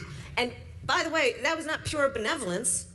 There was also an understanding when you do that, you earn the credibility to then talk about some other things. Right. So it's not like it's purely selfless to do it. It's not like, what they would have you say, oh, American tax dollars shouldn't be going to this. America. Wait, I missed it. I stopped listening. This is important. I should probably listen. Hold on. By the way, that was not pure benevolence. There was also an understanding when you do that, you earn the credibility to then talk about some other things. Right. So it's not like it's purely selfless to do it. It's not like, what they would have you say, oh, American tax dollars shouldn't be going to this. America benefits from that. Our national security benefits from it. If you want to understand, right?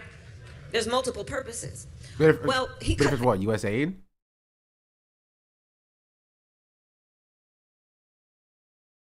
Yeah. I mean, good luck selling that to the regular American people. She's talking about Israel. No, I think she's talking about USAID. I mean, again, good luck selling that to the American people. Again, normal American people don't care about USAID. I'm sorry. They don't care. Normal, everyday American people do not care about USAID.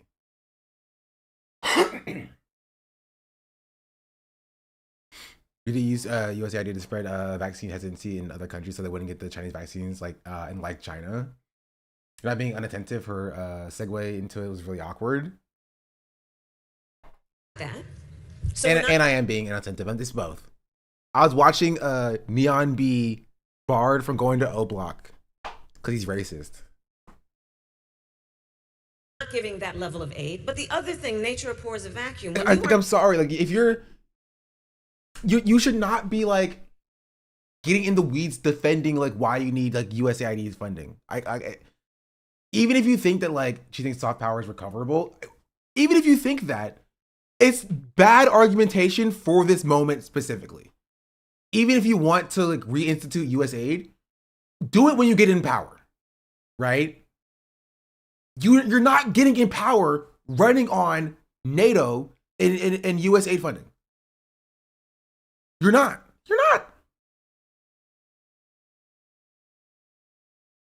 You're literally not. Especially when you consider, right? Especially when you consider the fact that most Americans kind of want to have healthcare.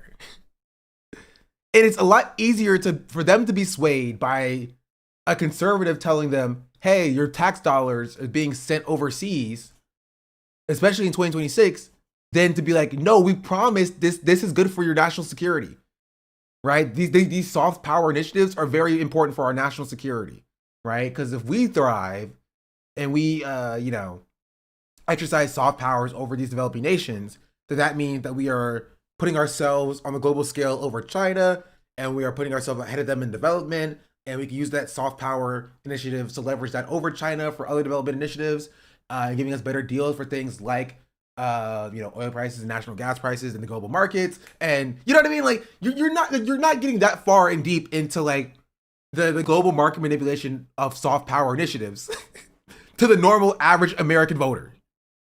They don't care about that.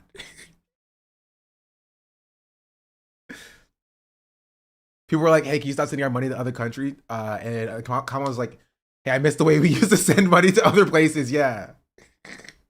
Yeah, how do you explain these graduate level concepts to people who manually breathe? And again, if you really find usefulness in that, do it when you get in power. But you're not I don't think the people who are in this room right now, right, do not care about the US aid. They don't care about it. They don't care about it. It does not matter to them in their day-to-day life. They care about the fact that they cannot afford healthcare. They care about the fact that gas is freaking $5 a gallon.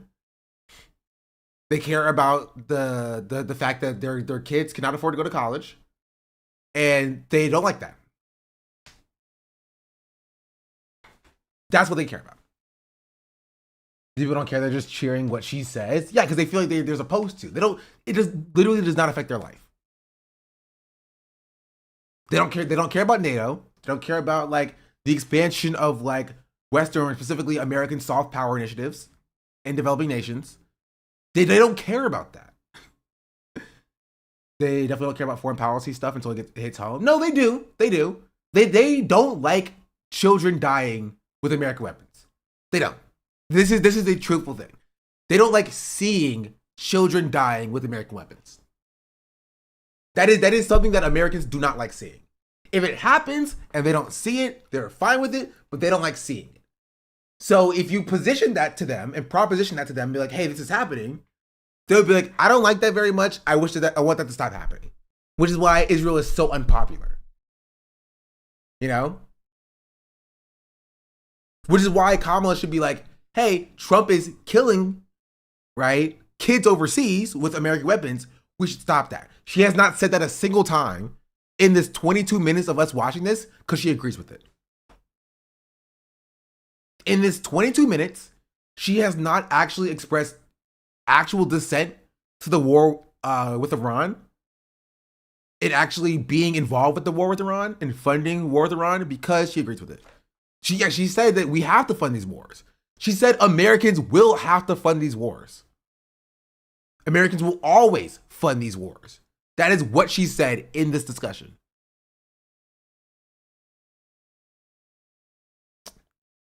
She can't be the nominee. She will lose. Literally, give me Gavin Newsom instead. Objectively speaking, she will lose. She is the worst positioned person. Gavin Newsom will also lose. Trust me. Don't give me Gavin Newsom. I was joking about that. But like, she will be, besides maybe Josh Shapiro, right? Because I think Kamala Harris would at least be smart enough to ignore Israel as an issue for long enough where it wouldn't become a problem for her. I think Josh Shapiro would try to convince people that like they need to support Israel because it's important. And like the question would then become, would like Right in Mamdani. To be honest, people say, right, that Mamdani can't run for president. But why can't he? You know?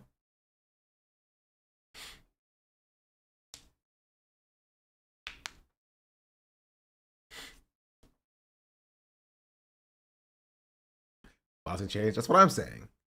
USA cuts caution to die, but they do So in silence without Western media coverage, meanwhile children that she kills in Palestine, Lebanon, and Iran are blown up on our feet, her forcing on U.S. aid to gain humanity points is so just stupid. And because she'll never give up being a war hawk. Yeah. It's just dumb and bad positioning because these people don't care about it. You totally could as VP. No, I think he could be the president. It could happen, bro. Think about it. If he got the most votes in the country, who would stop him? Who would stop him? Just run and see what happens? That's what I'm saying. That's what I'm saying. That is what I'm saying. You're going to have the media run that he can't do it until he starts polling ahead, until he starts polling number one, until he starts winning states. And they're going to be like, no, guys, he literally can't do it, guys. We promise he can't do it. He can't do it until he's winning, until he wins. And then it's going to be like, oh, but he can't do it. We promise. Until what? Until what?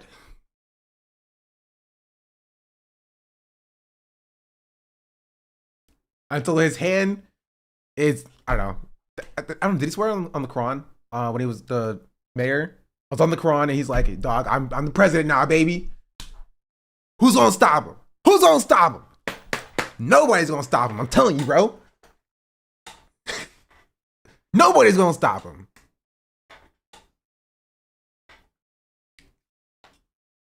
Worst case, Supreme Court strikes it down and we get President Summerlee.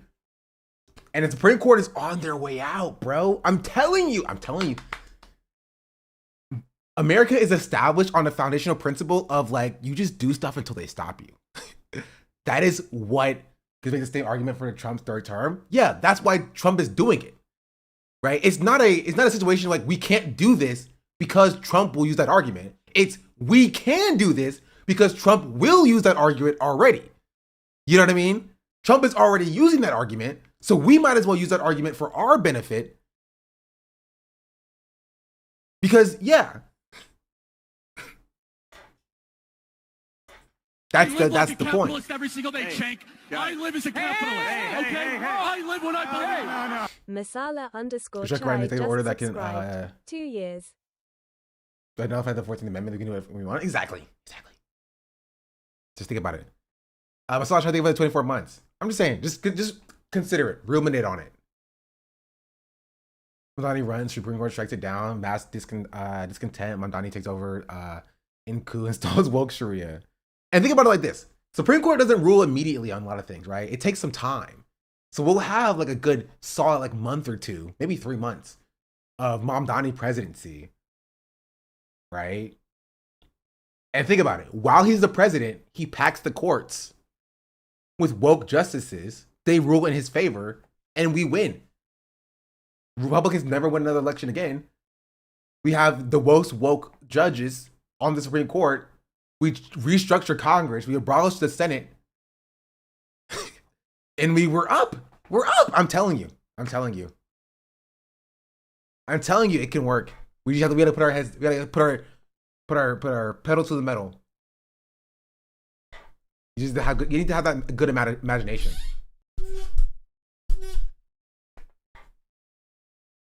You need to have that good imagination.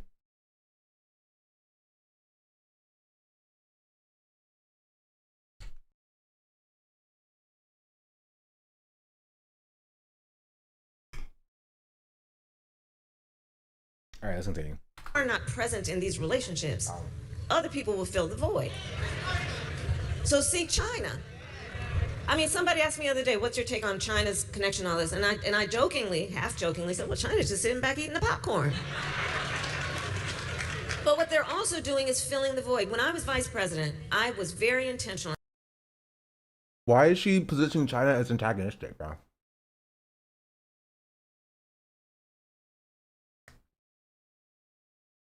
If China's just sitting back eating the popcorn, what does that have to do with us?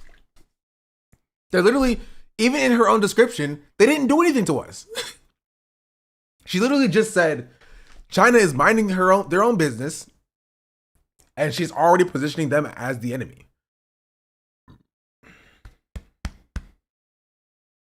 And one of the things I'm very proud of is I was doing the work of attempting to change the narrative around the relationship between the United States of America and the continent of Africa. Because, you know, we have historically, when we have worked on the relationship, it's been about aid, but my point was it needs to be about partnership, right? Understand that Wait, on okay, the continent, okay. No. If you want to do this, you have to be honest about the Western relationship between, like the West between the West and Africa. Okay, you can't say historically it was about aid. Okay, the goal is to try to get China out of Africa, in which you can say that, you can do that, right? I understand if you are the president and you want to do that. I think it's stupid. I think it's dumb. But if that's what you want to do, whatever. You got to be honest about the historical context behind the West and specifically America's relationship with Africa. It was not historically about aid. No, it was not. It was historically about exploitation and extraction and extortion. That is all it was. All it was. All it was. What do you mean it was historically about aid? What are we talking about? Dog, you're Jamaican. You're a descendant of slaves from Jamaica. Jamaicans were also enslaved as well. You were like, if you were from anywhere from like the Caribbean, the freaking continental Americas, like anywhere that's not Africa, you were part of the transatlantic slave trade for the most part. You were exploited. It's exploitation. Be honest about it. Be honest. Be honest about it. You can't be dishonest about it. Right? Again, we can have a very honest conversation about China's relationship with Africa and what that looks like. But what we're not gonna do is whitewash the West's relationship with Africa as just being historically about aid. It's not been about aid. It's been about exploitation and extraction of resources. That's all that it's been. That's all that it's been. All that it's been. Right? At the very most, China has been treating Africa as people. They've been treating like African nations as nations to engage with, trade with. And the West has never done that. It's been exploitation through the IMF. It's been soft power initiatives to exert control through like USAID, through certain endeavors. Like come on, you have to be honest about these things. You have to be honest about these things. Come on. the point was we have historically, when we have worked on the relationship, it's been about aid, but my point was it needs to be about partnership, right? Understand that on the continent... Like, Al Sharpton should call her on that, bro. You were in a room full of black people and nobody called her on the fact that America historically had a positive relationship with Africa about, like, associated with the term aid. America? Nobody called her on that? Wild. Insane.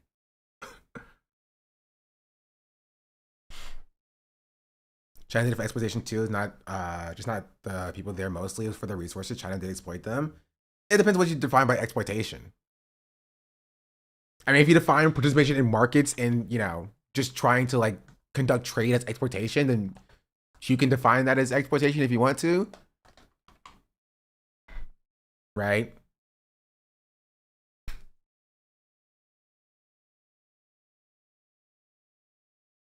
But like, I think African countries should be allowed to participate in global markets without being exploited.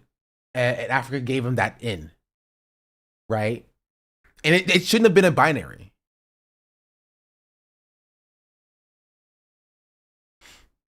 They have built infrastructure for their natural resources. Being building infrastructure for the natural resources. I mean, that's part of it. It's part of the same like dynamic, right? It's just like they helped construct like and build infrastructure for.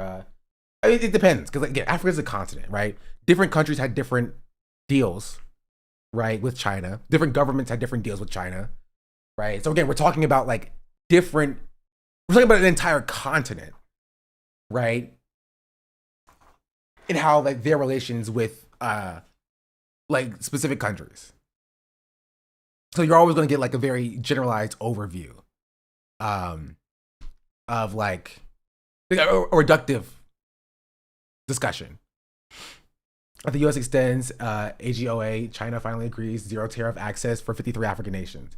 China implements zero tariff treatment for imports from 53 African nations, with which it maintains diplomatic relations from May 1st, 2026. State media reports on Saturday, in a move that broadens Beijing's preferential trade regimen across the continent. Yeah, again, like China can do this because the West has been so bad, right? And so like, if the West just didn't do its insane exploitation and treated like these African nations as if they were like not like a cash cow, then like maybe China just being like normal and regular, as in like, hey, we'll just do trade with you. Which again, I'm not saying that China is doing it for altruistic reasons. They're not. China is not altruistically being like, hey, we're going to prop up your economy. We're going to build up your infrastructure. Right? They're getting stuff out of it too, because of course they are, right? They're a superpower, right? It's for their own benefit. China is their trade maxing. That's what they're doing, right? But when you put it up next to what the West has done historically, specifically America, which has been exploitation, right? It seems as lesser by comparison, because it is lesser by comparison, right? And again, I think that we as like leftists and socialists should be allowed to have this conversation about like what, especially black leftists, right?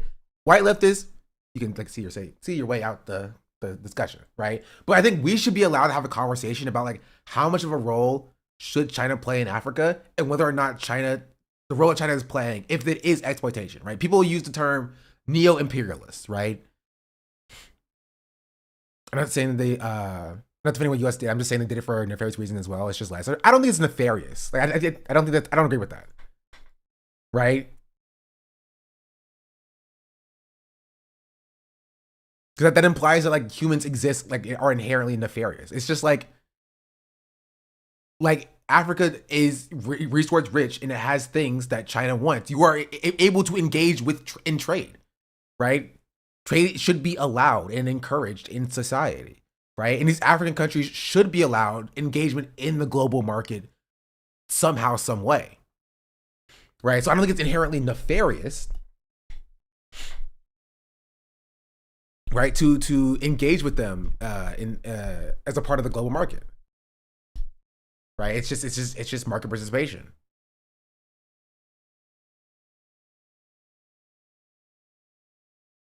Right? And so like again, I think there's a difference between it being altruistic and it being done for profit or for a specific endeavor, right? Like I don't think it's inherently nefarious.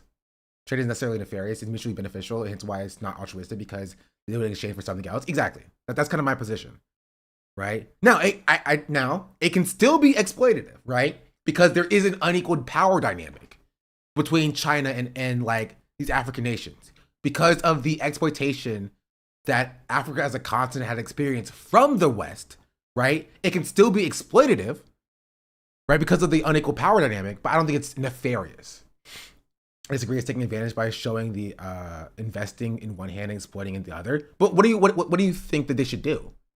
Like, what do you like? Do you think does it just like you don't engage in Africa at all because they've been exploited? There's just no way to engage with them at all. Because like, I'm sorry guys, we can't engage with you because you guys have been exploited as a continent, you know. And if we as a superpower engage with you at all, we can't trade with you because we would be exploiting you. Doesn't equal always mean exploitative? It just really depends. There is a power dynamic at play that we can have a conversation about and consider.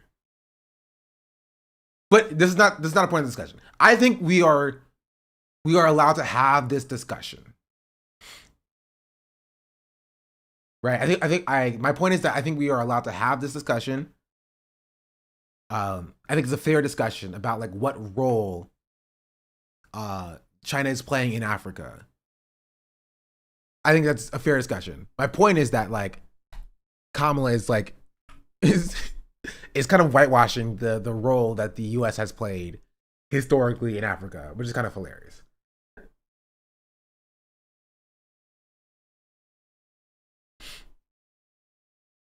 You know? We have historically, when we have worked on the relationship, it's been about aid, but my point was it needs to be about partnership, right? Understand that on the continent, the median age I think now is about 19 years old.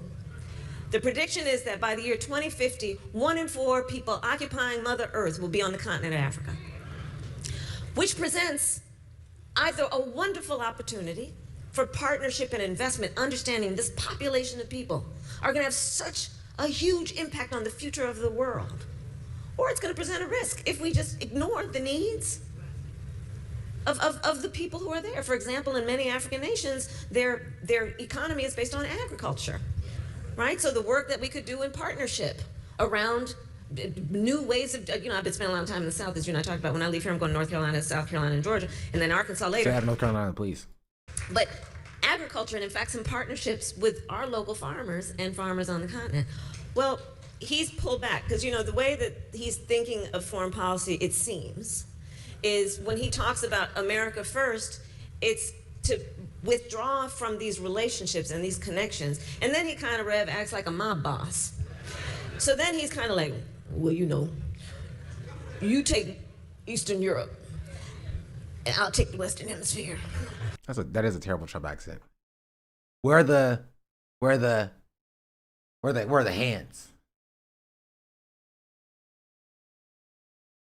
are the hands? Where's the? I can't even think of Trump's voice now because she did it so poorly.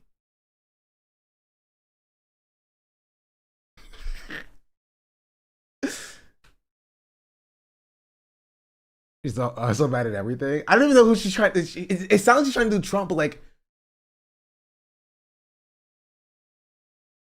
I mean, I do a poor Trump as well. My Trump is not good. But I don't think the Trump is like, well, you know, you take the Western, then I'll take the Eastern. Is that how she thinks Trump sounds? And you go over there, and I go over here, and then. I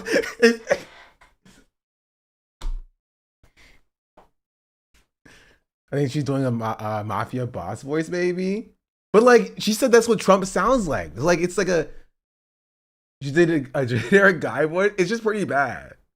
She's doing a Godfather Mafia Don poorly. But like, if you're gonna do a Trump, just hit a Trump. Like Trump has a very distinct like. I can't even do it.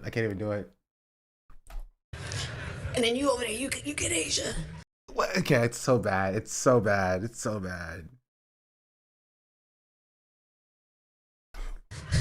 And we'll just I live like a capitalist every single day. Right? I live as a capitalist. America has always been about global leadership. Imperfect though we have been. Just subscribe. So what is happening is by withdrawing for a number of reasons, not to mention what he has called African nations. Yeah, that's whole countries. Right. What is happening is the other thing that is going to require the work after he leaves office is understanding that people have filled our void, in particular China. And how's that going to work then when, again, relationships are based on who's been with me, who's been here? I'll give you another example, and then we can go on to the next question. When I was vice president, I spent a lot of time focused on the Indo-Pacific. So again, you got to be present. So I spent time and traveled to Vietnam, to Singapore, to South Korea, to Indonesia, to Japan. Why did I go to those places and have multiple meetings with those leaders? Because China is attempting to influence that whole region of the world, which we have a direct connection to. California is right in the Pacific, right? 40 million people. We have a direct interest in what happens in that region, so we need to be present. You look under the Trump administration, they have pretty much withdrawn from our relationships with Indo-Pacific countries, again, leaving a void. So while he struts around boasting about how he will annihilate a whole people, what he is in fact doing, and this is why it's important to watch what he does and not just listen to what he says. What he is doing is making us weaker, unreliable, and less influential.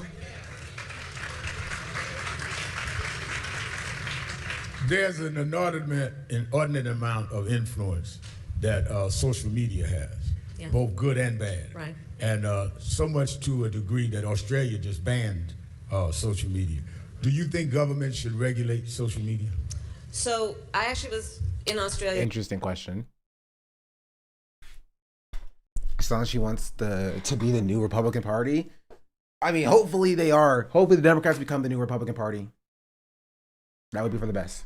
In the last 12 months twice, and met with the commissioner who championed their this restriction for social media for children 16 and under. It's interesting. She says she preferred to not call it a ban, but a delay. So this is how she thinks of it. It's a delay on when children can have access to social media.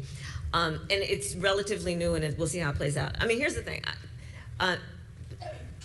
We should trust parents to understand that parents are right to be concerned about their children's the amount of time their children are spending on social media and the impact it is having on their mental health. It's real, Rav. It's real. And you know, over 30 states now in the United States have, for example, banned cell phones in schools and are seeing very positive outcomes for that. And I think that is something that we are seeing, that increasingly we're seeing that whatever the drawback, the benefit outweighs the drawback. She's wrong. Objectively incorrect.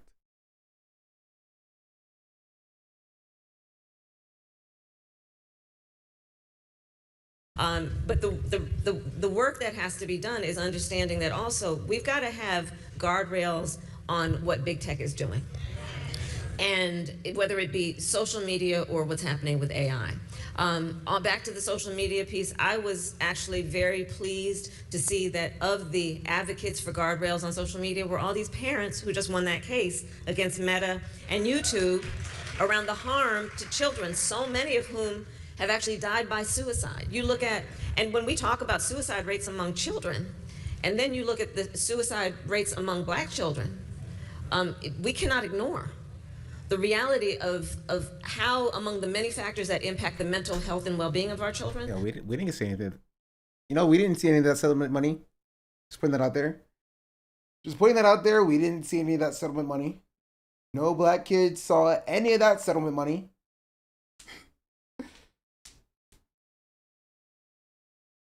About queer and trans children, not even thought in her mind. Because she said that she'd follow the law as it pertained to trans kids, not even that she would protect them. It's such a dumb argument because it's just like, it's obviously about censorship. It's obviously about pro-Israel speech, right? Because like the TikTok ban was unpopular. It was unpopular. It lost them a lot of support with young voters, right? It's still unpopular, right? It led to censorship. And they're just trying to skirt around the Israel conversation. This is one of them. And the additional point I would make is, if we're sitting around waiting for governments to handle this, we may be sitting around for a long time. You're running for the government. So what is she talking about?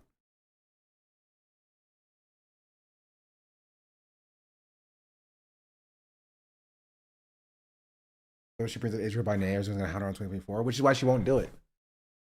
And I will which is why nobody's going to ask her or question her on Israel. You know what? Maybe this is why I should be more nice to Kamala Harris, just to get her on a stream, just to ask her an Israel question. Play the long game, you know. Kamala, if you come on my stream, I definitely won't ask you about Israel. I promise. Pinky swear. Pinky swear. I won't do it. States are taking it on, like New York has done some interesting work, California has done some interesting work. So governments can, but again, this administration through Trump has basically said it's either federal legislation or nothing, but you know there's going to be no federal legislation because half his cabinet are invested in the technology and are in the pocket of big tech. So where we would like to know and believe that government traditionally has a role to play in reducing harm, we're seeing it with some state governments. I don't know if we're going to see it with the federal government anytime soon. Then you could say, well, then where else could the protections come from? Well, it's not going to come from the industry itself, because the industry has already figured out a business model where the algorithm is fueled by fear. And fear fuels the algorithm, and the algorithm fuels profit. So that's going to be difficult to expect that they will self-police, because they pretty much said that they're not going to. So then who's left? This is where I say the consumer, who, as we know, when we know our market power, our ability to have an impact on the marketplace, we can actually create movements that are about progress. And part of that will be, and I say this to Nan, is the work that we will continue to do to educate the people, the public, our friends and neighbors, the folks where we organize, to help them understand the effects of social media so that they will know what to demand of the market. One of the things that Nan has been on the forefront of, and that you've been there longer than most, is voting rights and the protection of voting rights. Yeah. I am honored to have in one of our offices a picture of us marching across the Edmund Pettus Bridge, and you were helping to wheel one of the foot soldiers. Yes, and I and Ben Crump was with you. But you've been to Selma before you were running for president. Voting rights is at risk with the whole way he is now trying to change the qualifications for voting, passports, which is wait. Did she even talk about ICE, bro? Okay, we're gonna zoom ahead a little bit using the transcript. Literacy test, redistricting.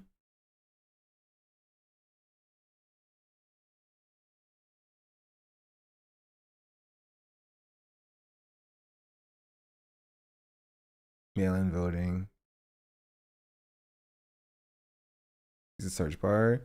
No, I'm not only looking for ICE. I'm looking for some other stuff too.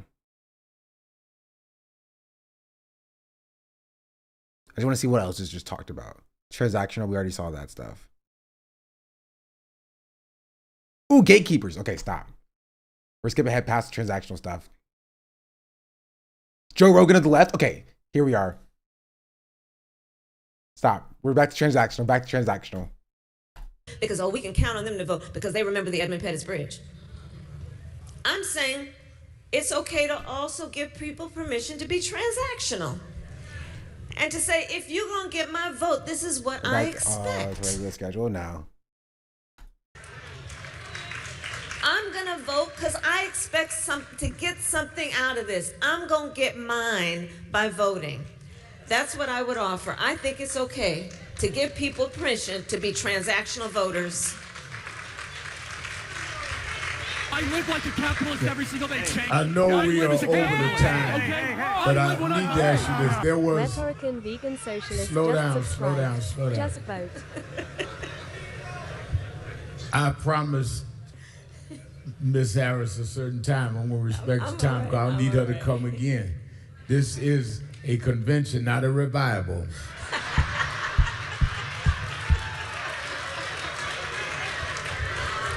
Campaign in the 100. There was a debated in your. I missed something. Puerto Rican vegan socialist thinking for 31 months. Just vote. Exactly. Could have thinking for the 30 months as well. Much appreciated. Also, toasty bread thing for the 7 months. I don't know if I said that one.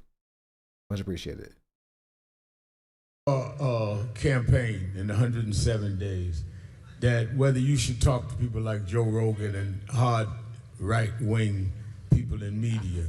If you were to run again, would you talk to them? Yes, I would. Listen, I will talk with anyone if it means talking with the American people. I'm surprised Hassan wasn't mentioned by name here. But honestly, Hassan being mentioned in a room full of black people, I don't know how that would turn out. I do not believe in that.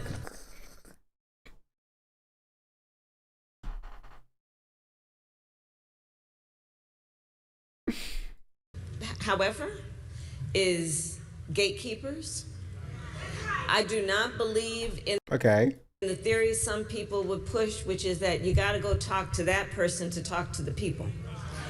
Okay, she's talking about Hassan here specifically, I'm pretty sure. I don't believe that, and I don't believe in that, and I don't. But like, believe what does she? What? So what does that mean though? So she's like, yeah, I'll talk to anybody except the people that want me to talk to them. I'll talk to anybody except for the people that people want me to talk to. I guess. For some, I don't know what she means. It means talking with the American people. What I do not believe in, but however, is gatekeepers. I do not believe in the theory some people would push, which is that you got to go talk to that person to talk to the people. Like, I don't know what she means by that. I'm confused. I don't believe that, and I don't believe in that, and I don't believe in gatekeepers. So, yeah, and I wrote about it in my book about the Joe Rogan piece. But yeah, I'll talk with folks as long as I know that the ability in that moment is to talk to the American people. So, in your openness, I mean, she didn't really say anything. She just said, "I'll talk to anybody," but I don't like gatekeepers. I don't know what that means.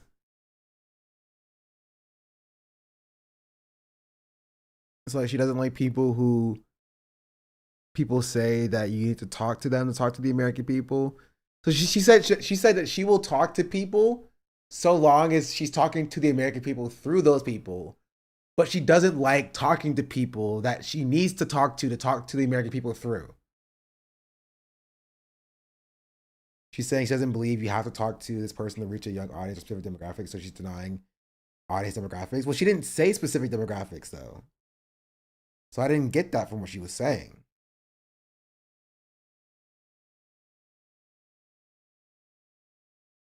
One more time. Maybe I'll get it. Yes, I would. Listen, I will talk with anyone if it means talking with the American people. I will talk with anyone if it means talking with the American people. Okay. I do not believe in, but however, is gatekeepers. I do not believe in the theory some people would push, which is that you got to go talk to that person to talk to the people. I do not believe in the theory that you got to go talk to that person to talk to the people. But she will talk to the American people by talking to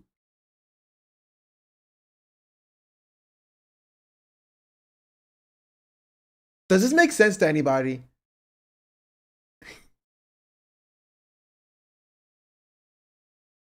It just feels like she's setting it up to say, like, I will talk to whoever I want to talk to. Right?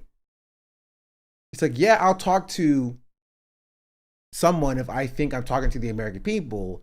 But if I say this person is a gatekeeper, then they're a bad person, so I won't talk to them.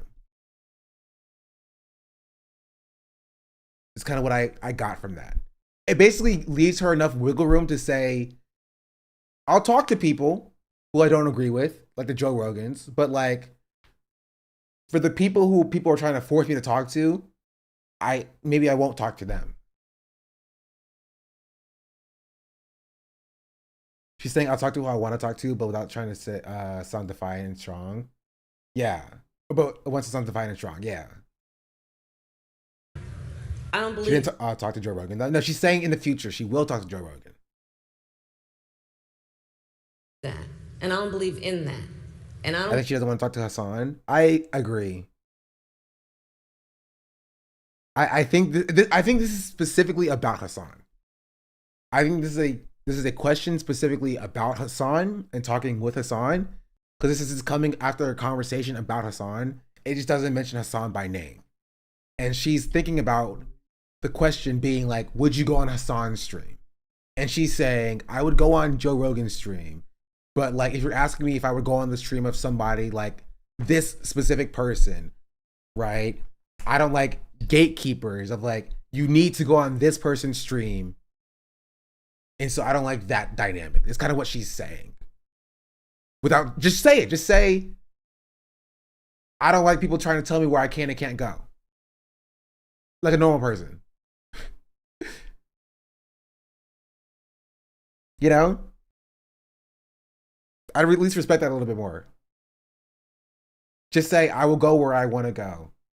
And I don't like people telling me that I need to go here to speak to these people, or that I need to go there to speak to these people. I think it's dumb. Trying to say that we are the gatekeepers on the left flank of the party. It just doesn't make sense because she, like, the only person who was mentioned here is Joe Rogan, so it doesn't really make sense because she's not like being specific. She's like talking in like very general terms, and it doesn't make sense to anybody. I believe in gatekeepers, so yeah, and I wrote about it in my book about the Joe Rogan piece. But yeah, I'll talk with folks as long as I You see know. Jesse Waters talk about it. I was just answering whether or not he disavowed Hassan's statements. On the 5, I did see that they were mad that like Abdul was short and Hassan was tall. Know that the ability in that moment is to talk to the American people. So in your openness to talk to the American people, as I said in introducing you, you and I go back over a quarter century. Yes. And if there's anyone that has had open communication, is you and I. Mm-hmm. So are you gonna run again in 28? So, okay, I tried to be subtle, but I just figured I'd go right well, at it. that's as subtle as Reverend Al Sharpton could ever be. We love you for many things, but not being subtle. Listen, I might. I'm thinking about it. But let me say this. Let me say this. I am thinking about it. But let me also say this. Look, I served for 4 years being a heartbeat away from the presidency of the United States. I stopped caring. I don't. Please just say no. Yada yada yada, yada yada. Okay, now I'm speeding it up. I spent countless hours in my West Wing office, footsteps away from the Oval Office. I spent countless hours in the Oval Office in the Situation Room. I know what the job is, and I know what it requires. I also know, one of the things that I've been doing. Apparently not, because you didn't win. So.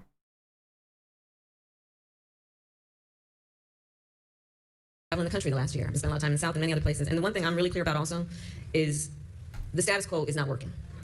And hasn't been working for a lot of people for a long time. And part of the issue is the need to get rid of some of the bureaucracy in government and to understand that the people they don't want process, they want progress. And that's the work that needs to be done. I think that, look, the American people have a right to expect that anyone who wants to run for office and be a leader, that it can't be about themselves. And what they want for themselves has got to be about the American people. And that's how I think of it. And I am thinking about it in the context of then, is who and where and how can the best job be done for the American people. That's how I'm thinking about it. I'll keep you posted. I'll keep you posted. Okay. All right. Vice President of the United States, Kamala Harris. Perfect timing. Come on. Because I'm tired of this. I forgot what she meant. She doesn't like being told what to do, therefore she would not be responding to the demands of the base. That's kind of what I got from it, a little bit. I think. A little bit, partially. I did see the Jessica Tarkov clip. Don't read the comments up here. No, stop. I saw the first one. No, please God, no. Close, stop. Anyway. What was the I was supposed to look at the it was like 17 minutes and something for that one clip.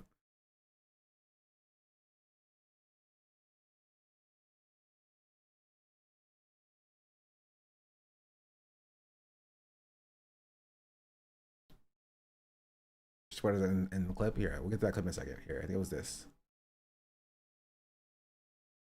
You know, we'll get to this clip first, and then we'll get to this clip. Apparently, I get mentioned in this clip.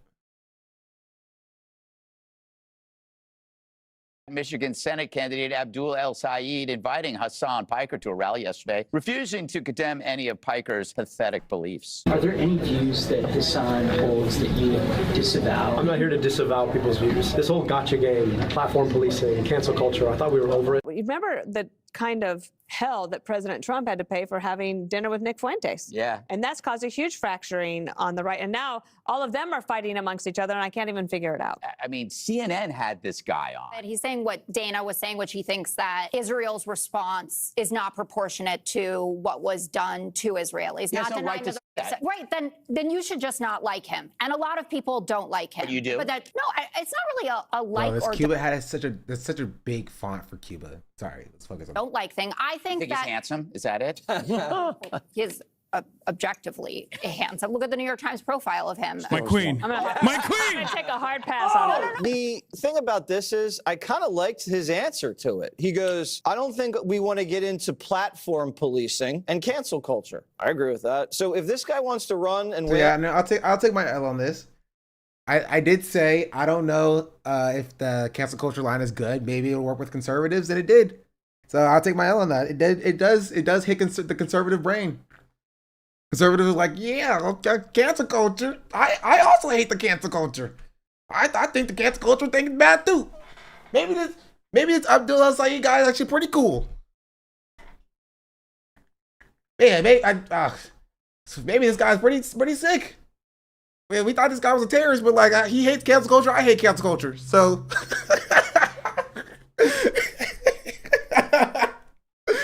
that's yeah.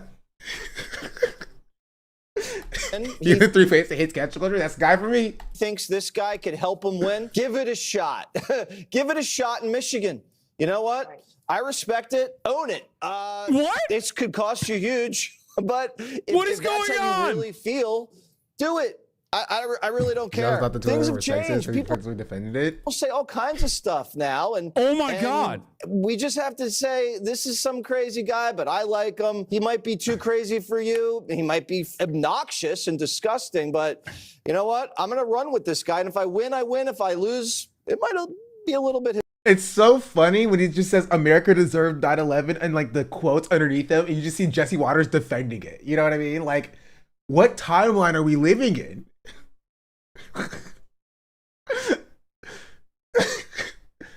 Yeah, Jesse Waters being like, I mean, it's your guy. It is what it is. Yeah, people say all kinds of things now. The quote underneath him is just America deserved 9/11. It's just like, all right. His fault. And it's your fault for the bad judgment. It's all about judgment. Wait, I think Jesse literally believes that I'm a misogynist, so he's now offering respect. I'm going to go to Michigan Senate candidate Abdul. Mr. Waters won't disavow Hassan Piker. That's how it is, you know? That's how it is. Yeah,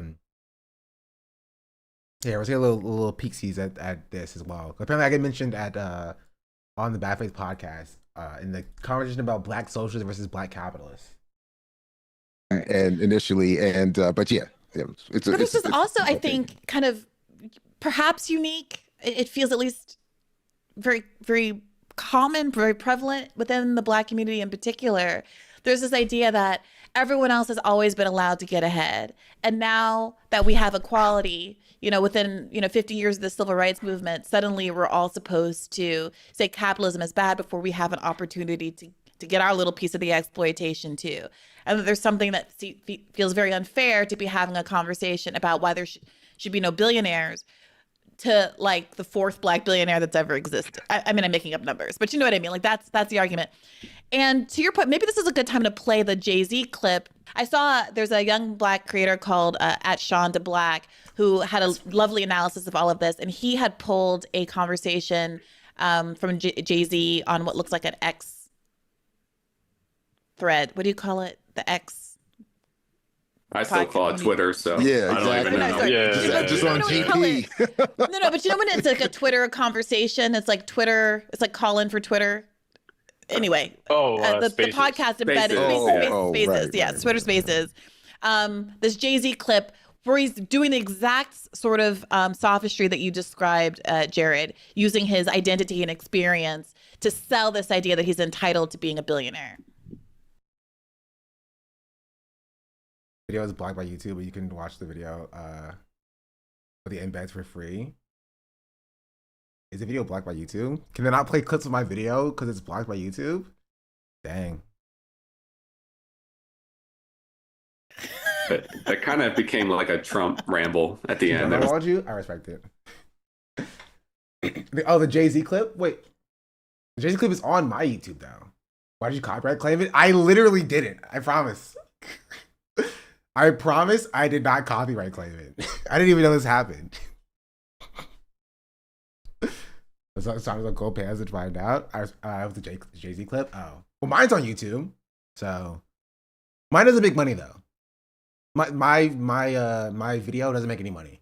It's the monetization is limited, so maybe I don't have to worry about it.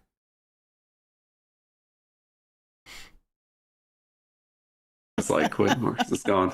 I find it really funny, this idea. I don't know where this is coming from, that somehow it's the white capitalists who are telling black people capitalism is bad to keep them down. I'm like, I assure you, white capitalists really love that there is a podcast full of black guys talking about capitalism. I assure you they love it. Yeah. So I don't know where that is coming from, but it's... Yeah, it's cool. I get mentioned.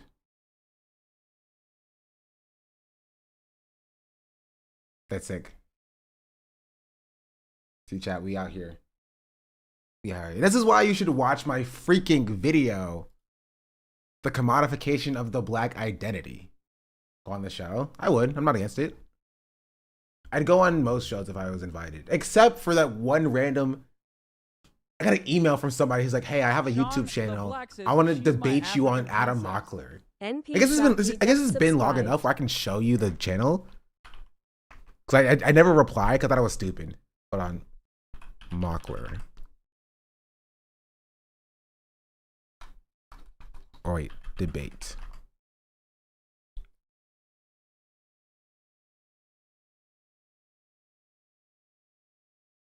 Wait, no, sorry, no, I thought it was Adam Mockler. No, it was about Gavin Newsom.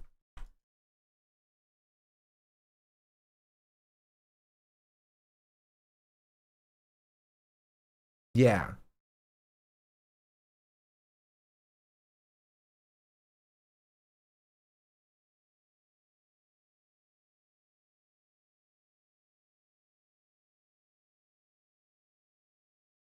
Let me see.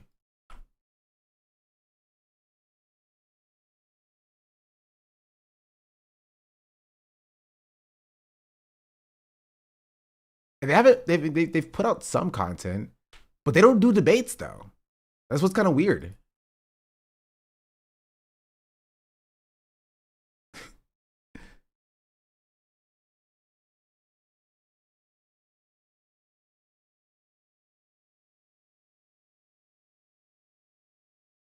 There's like, hey, this is blank from this channel, liberal politics channel on YouTube. I've seen some of your content you put out lately around Gavin Newsom and the ethics of voting in general. I think we have some strong disagreements. We'd be interested in debating this topic. Should leftists vote for Gavin Newsom over JD Vance or a similar GOP candidate in 2028? Let me know if you're interested. This was in like February 23rd. I just didn't reply. I was like, no. Who is it? It's this channel called Void Productions or something. They have a really popular Zohar Mamdani video. There's like 500,000 views.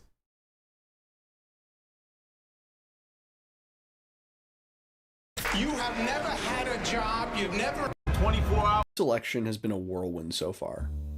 The June Democratic primary was a major upset in which So they wanted to debate me on freaking elections on Gavin Newsom, but like, why would I debate on whether or not leftists should vote for Gavin Newsom over JD Vance? Because my entire point was like, I think it's a stupid conversation to have. Like, if you remember my conversation, I said, I think it's a dumb conversation to even entertain in the first place. It's dumb. My point is that we as a community, as the wider left, should make sure that it never happens in the first place. That's my take.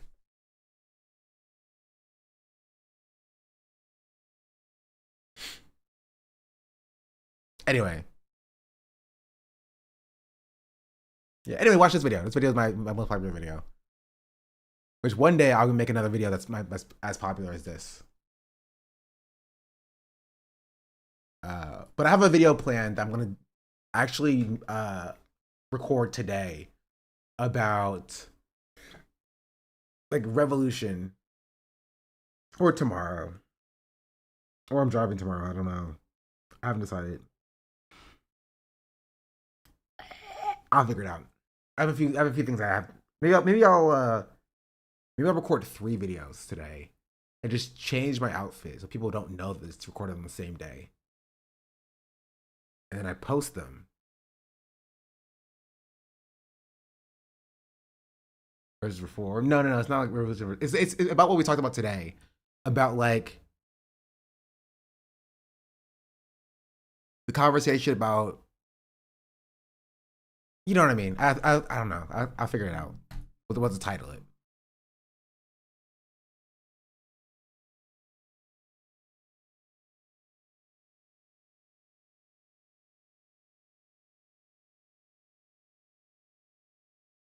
You finished left with hot takes video? No, I didn't even record that yet.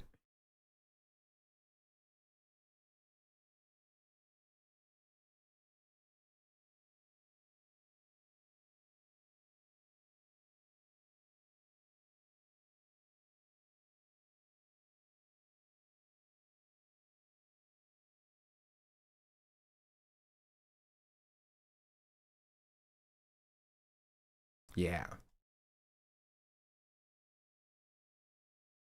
Oh, we didn't talk about Sykkuno today.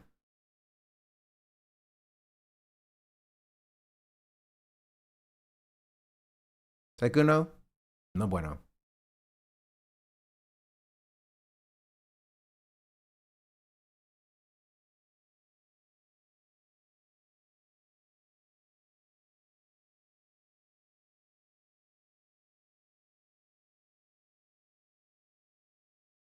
That's it.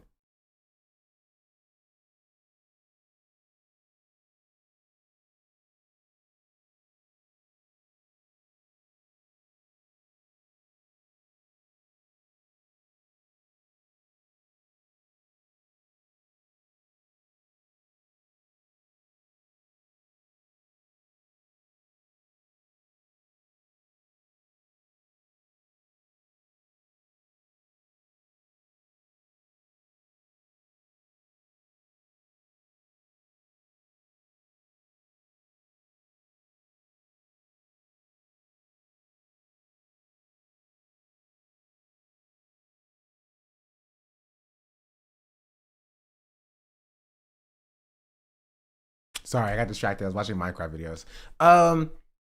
Any final thoughts, chat? Sorry. What was going on? What was happening? Most streamers are bad people. End of segment. Yeah. I love when some of my hate is for justified later on. Yeah, I mean, I think I was thought Sykkuno was a little okay. No. Okay, this is what my take on Sykkuno is this specifically. I saw a post. Sykkuno. It was a picture of Sykkuno, Austin, Pokimane, Ray, and mother freaking Bernie Sanders.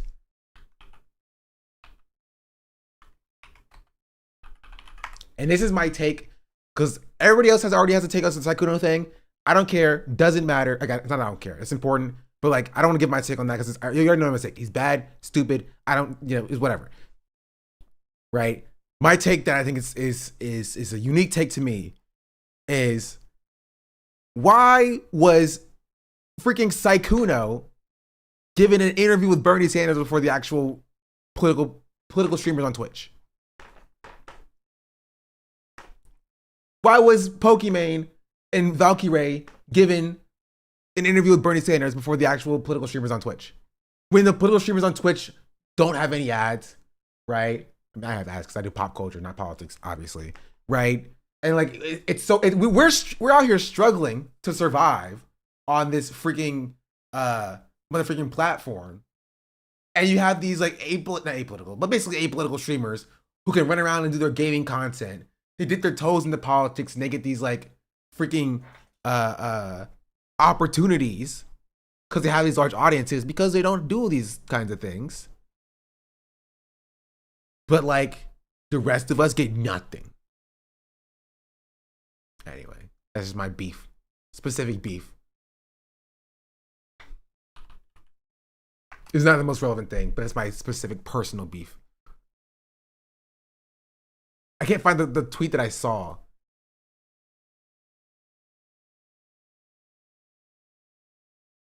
It's the same beef that I have with Hank Green. You know?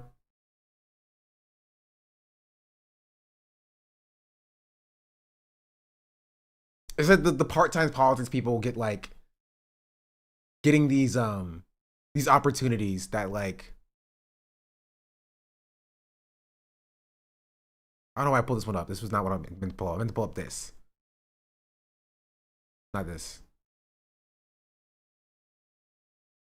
Where'd it go? Where'd it go?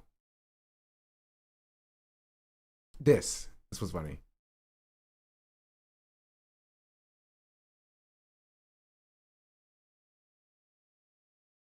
Anyway, this is a side beef that I had.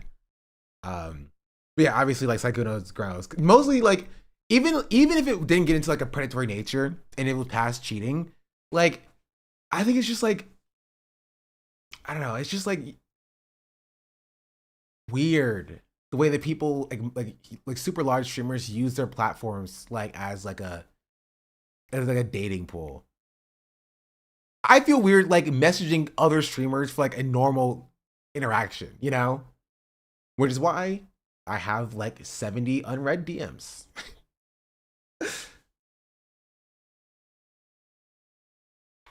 So that's yeah. I'm very difficult to get in contact with. W bad at correspondence. Whoever getting any collabs. True. No one can be a normal human on this site. Yeah, it's just like it's weird. It's weird. And it's like it's weird cuz like it's extra weird when it's like there's like 12. Like you have like 12 different women that you've been like chatting up in the same industry. You know what I mean? Like Ellum had the same problem where it was like Ellum had like a what's it called? A reputation of like DMing smaller like content creators being like, yo, what's up? How you doing?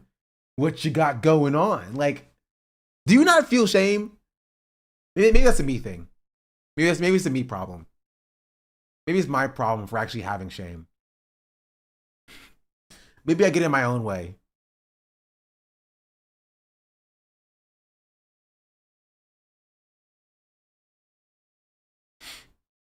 It's all power dynamics, yeah. Like me not spelling shame correctly. That's true. I also don't spell shame correctly. I get that. That this case, nah, I definitely didn't have shame. It was so weird. I saw a screenshot. It's like, why are you flexing being like? It was so weird. It was one thing. It was like, I think a chatter sent it. He was like, my XP bar is low. I'm just like, okay, hold on, I don't know where it is. You know what I'm talking about?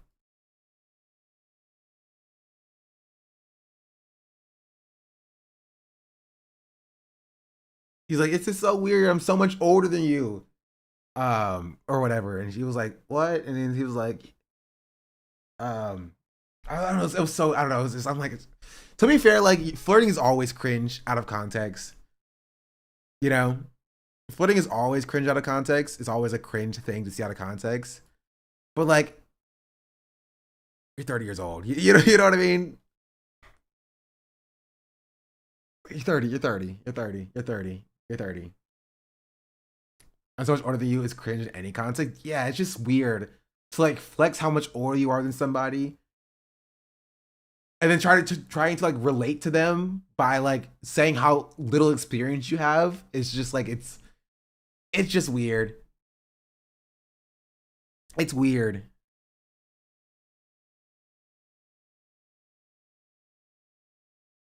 What is the Northern Lion clip?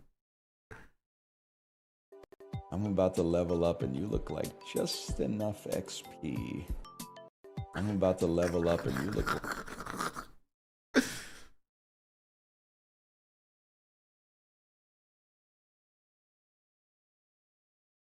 Yeah, I haven't really dated much, so you have me now. My XP bar is low. It's just like, okay, bro. Like again. This is like, it's just cringe. It's in the cringe scale, but like, you're 30. This is why if I'm ever single by the time that I'm 30, I'm going to go ahead and I'm going to go ahead and I pressed round one. Calm down. I'm just saying. I got 4 years. If I'm single by the time I'm 30, I want to.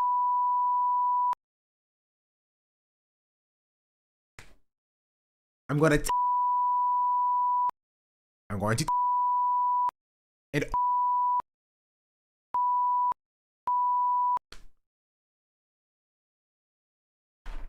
So I can't be single until I'm 30. Or I can't. I have to find someone by the time I'm 30, bro. Right, well, I'll be 36 and I love being single. Listen, to each their own. You know, Chatter, your XP bar is low. I don't know what to tell you.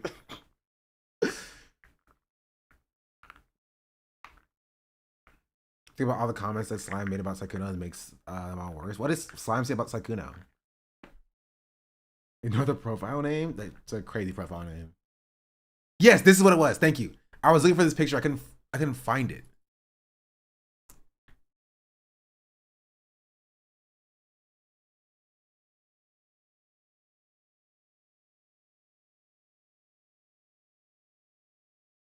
This one.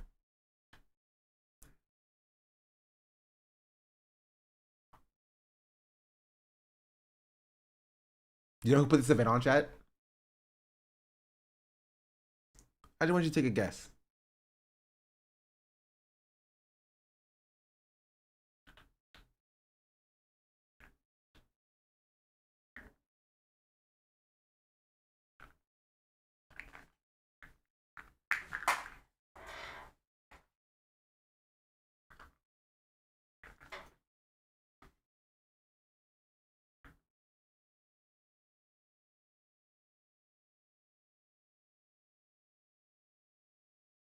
Progressive progress, I think. It was Progressive Victory. Louis Giuliani, no. It's Progressive Victory. You see this P? This is a Progressive Victory event. They did events with Bernie Sanders and Austin, Pokey, Sykkuno, and Ray. They did events with NMP and someone else as well. I don't remember. They didn't do events with the political streamers, though. F us. Right? We didn't get paid to do any get out to vote initiatives. Would I have accepted it? No. Did they ask? No. That's just not nice. I would have liked to have been asked at least.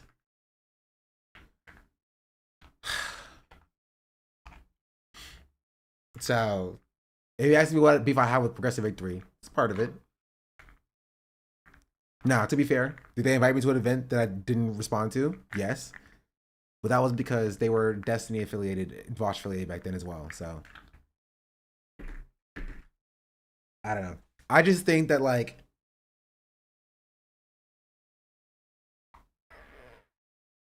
I have beef with everybody.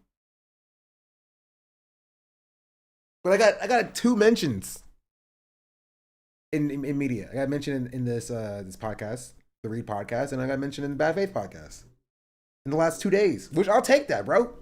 We are up. And guess what? 2 black podcasts. Afro April, we're in full stride. Ow. Time to get on threads. Oh yeah, speaking of the threads, I had a funny post too. My post was hilarious. Hold on.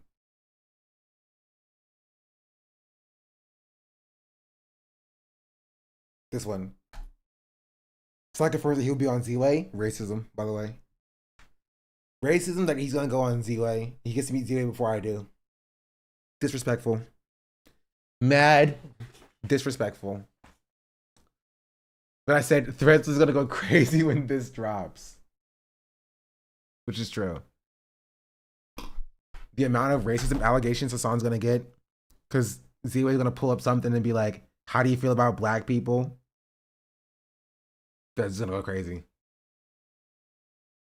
John, I hope she asked him about the hard beam.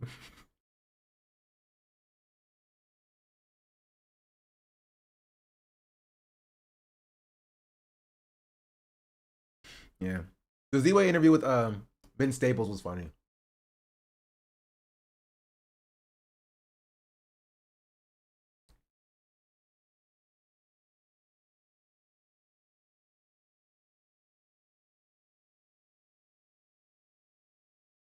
Pancakes are cold. Not that good.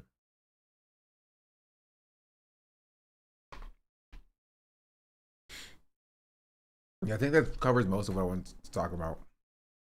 Oh, did y'all see this though? Did y'all see this? This guy? This is the last thing I'll cover.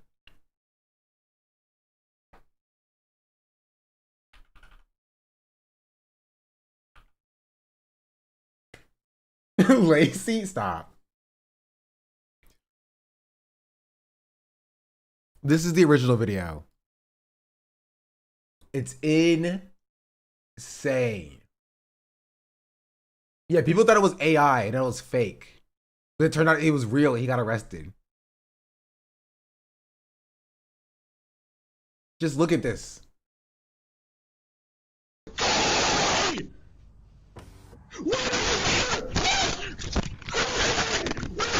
Hello? Hi there, can you open this door, please? For what? I just want to make sure that everything's okay. There seems to be something going on. What do you mean? I don't know, I just figured I'd check on something. I don't... That's not ominous at all. Showing up in a trench coat. Can you open your door, please?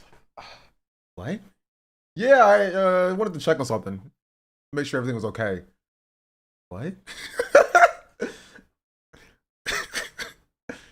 Yeah, I just thought something was going on. I wanted to check on something.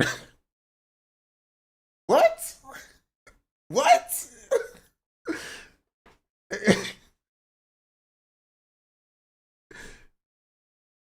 That's insane.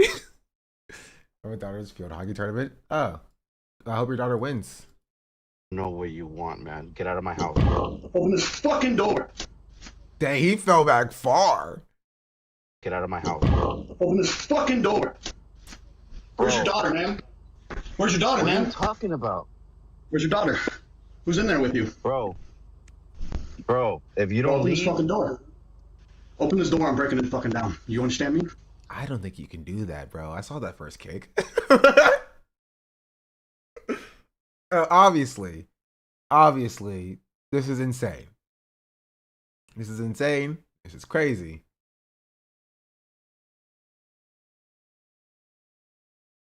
Really, he does somehow? Oh, he does end up getting inside. This is true.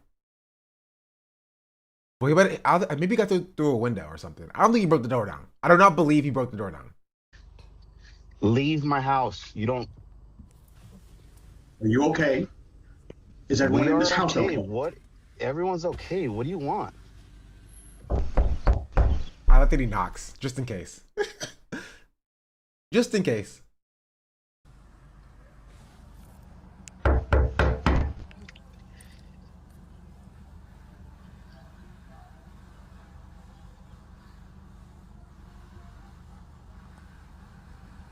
Does he know them? I don't know. He's looking for his daughter.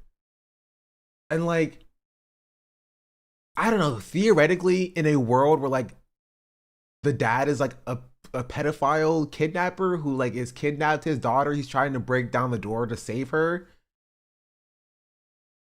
Maybe this guy would be the good guy, but not even, because he showed up with sandals and a trench coat by himself to confront the guy. So even then, like, very poor decisions. Like, call the police in that case, or at least go get some friends if you have some. Like he said, "Where's your daughter?" Yeah, he did. He said, "Where's your daughter?" So for some reason, he's looking for the owner of the home's daughter. I don't know the situation or why. I don't know why he thinks the daughter may be in danger or in need of his assistance.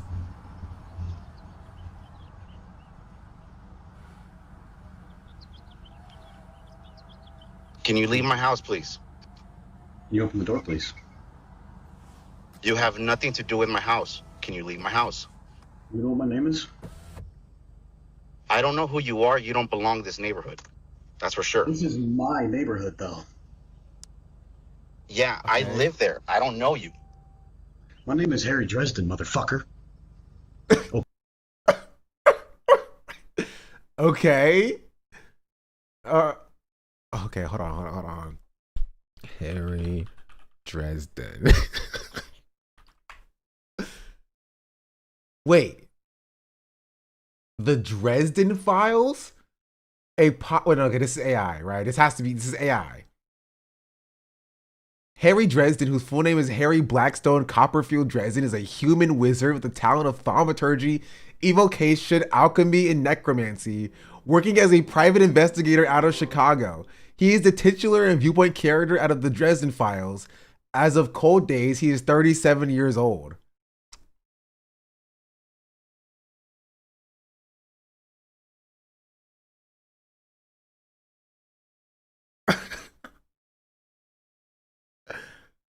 Did he make up his own lore? No, this is a book. This is a book series. There's like 30. How many books are in the series? There are. Bro, AI cannot count to save their lives. 17 books in this series. I don't know why he went with Harry Dresden, but it's a wizard guy. He's a wizard detective who solves crimes. Is that guy good? Is he good? Okay, what shirt is he wearing? What anime is it from? Open the door. This is my neighborhood. Open the fucking door. Demon Slayer. It's Demon Slayer. He's wearing a Demon Slayer shirt. Bro, Demon Slayer boys are down.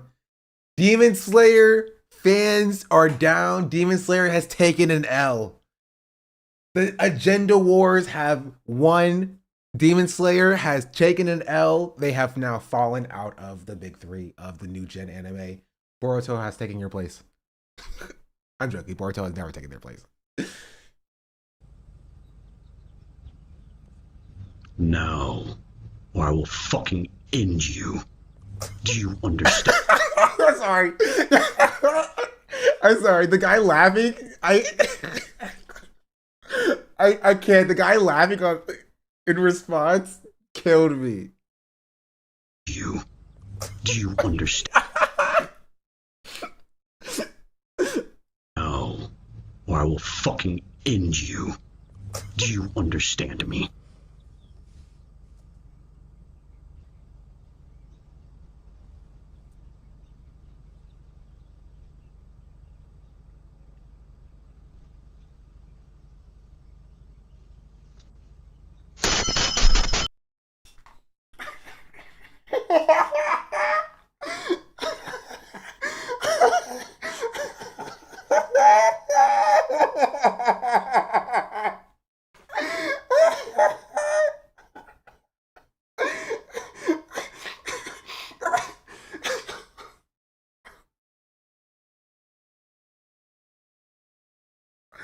What is going on?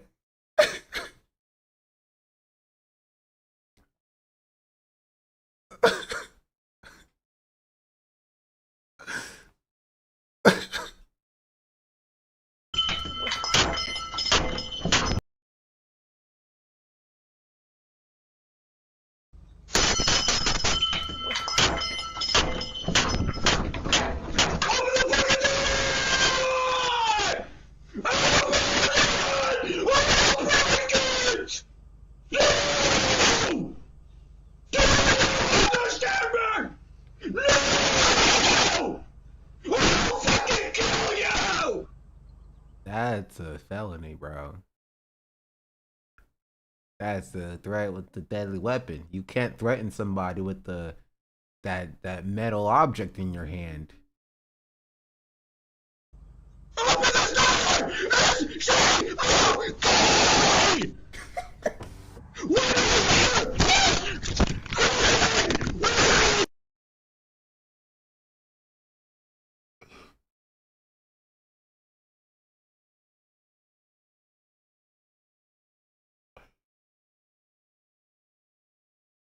Okay, this seems like the logical conclusion of like those dudes in high school who would like Naruto run in the hallways, you know?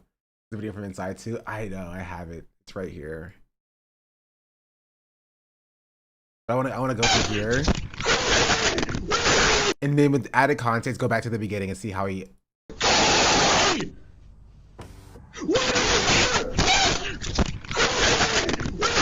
Hello? Okay, that's all of it. Okay. I want to see more of his crash shots. Does he ruin the Ring doorbell? You know, I hate Ring doorbells for the expansion of the surveillance state or whatever, but like it gives us gold like this. You know, it gives us gold like this.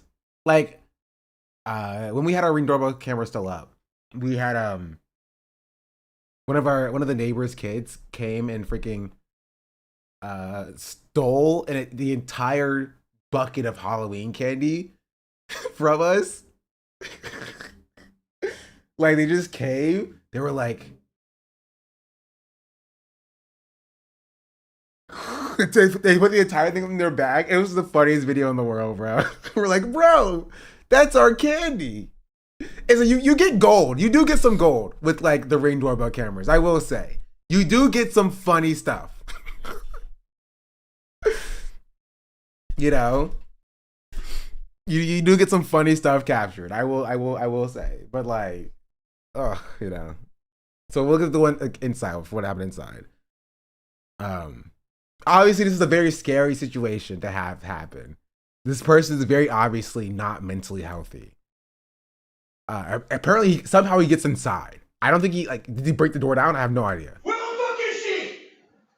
He gets inside somehow.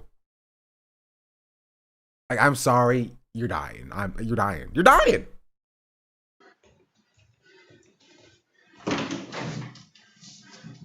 Huh? Victor, you around? Huh? You're dying. I'm sorry.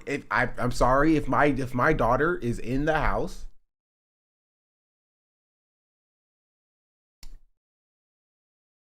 It was Victor. I assume the owner of the house is Victor. Cameras inside are so weird to me. I mean, if somebody has a Ring doorbell camera, it wouldn't surprise me if they have rings inside as well. You like raping little girls, bitch? What? You like raping little girls, bitch? Where is he getting this from? What if we're the ones who are wrong and he's actually right? He actually is onto something. You fucking try me, I swear to God I'll fucking kill you. Do you understand me? You might. Get the fuck out of my fucking house! You think you can fucking stop me, motherfucker? I will save that little girl, you bitch! There's no fucking... You fucking liar! I can hear her! I can fucking hear her!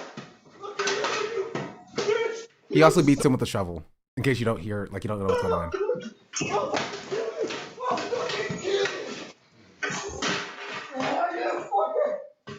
Man, hurry the fuck up, because I'm gonna drag his ass out. I'm telling you. Who are you talking to, bitch? Who are you talking to, bro? He's on the ground crying. Like, who are you talking to? Dog, the police! Who do you think? Who do you think? He's like, who are you talking to? Your accomplices? Like, no. He's talking to the police. Who got beat? The intruder? Yes, the intruder got beat up. This is the owner of the house, assumedly, with the shovel, who was like on the phone with the cops, beating up the guy who we saw on the first camera. Stand on the fucking ground. Who the fuck do you think you are? My name is Henry Dresden. Get the fuck out of my... He's on the ground. Like, my name is Harry Tristan. Okay, this guy's not mentally well. Please, this guy is not mentally well. This guy is not meant to. He's been beat up. He's been beat up with a shovel on the ground, and he's doubling down on being Harry Dresden. Like, I feel bad laughing at this. It's such an insane situation that it's hard to not laugh at. But he's obviously not mentally well, and it's very sad. Like, that's crazy. House. Why are you screaming? There's no one up there. Get the fuck out of my third room, bro. Walk the fuck out. What's the third room? Walk the fuck out. He's like, what's the third room? Right now, man. What's the third room, bro? I'm giving you a fucking chance. Get the fuck out of my house. What's the third room, bro? I'm telling you, get the fuck out of my house. Please. Just answer the question. Get the fuck out of my house. He's still trying to do his investigation. He's like, listen, I'll leave. Just tell me what the third room. Just tell me what the third room is.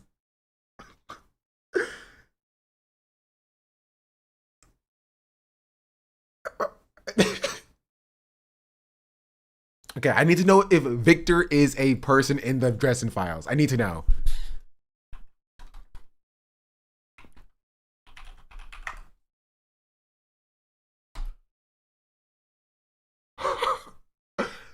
Victor Sells was a human sorcerer whom Harry Dresden nicknames Shadow Man. He appears in Shadowfront.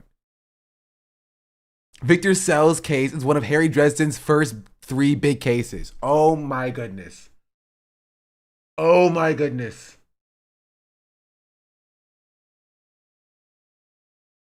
Oh my goodness. Oh my goodness. Oh my goodness.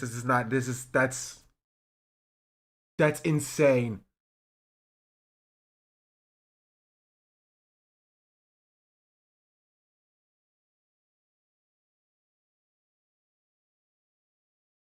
So I'll be right back. I'm gonna check on Nick's real quick.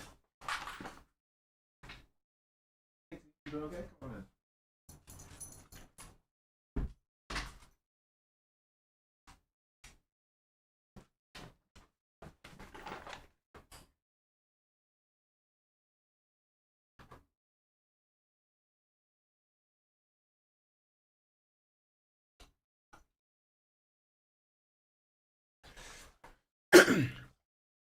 You thought his Discord cadence would give him a fake address or something? I thought his can give him a fake address or something. No, he just really thinks that he's a wizard or something. He thinks that he's the wizard detective Harry Dresden.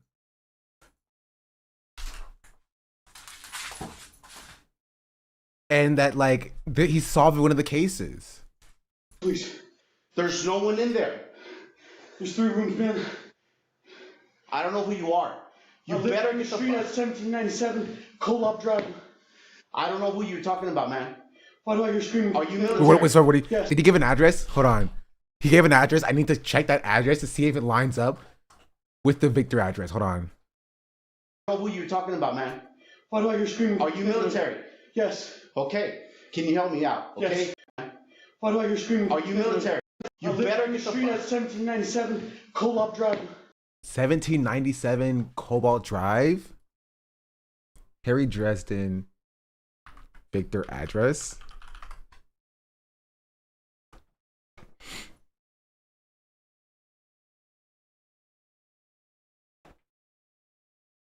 It just says Lake Providence. It doesn't give an address. So I guess he just made that up.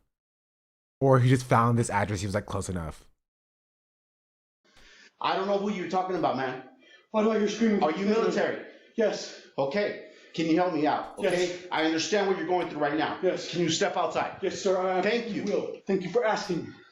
There's something going on this street, bro. Bro. Okay. I mean, this guy deserves like a medal for the de-escalation.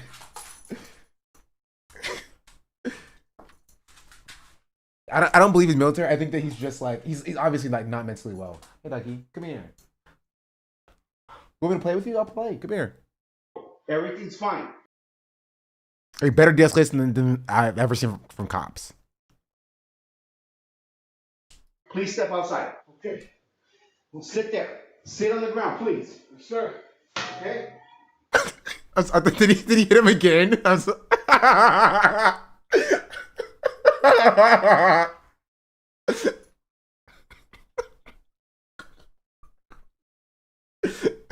One more. One more for good measure.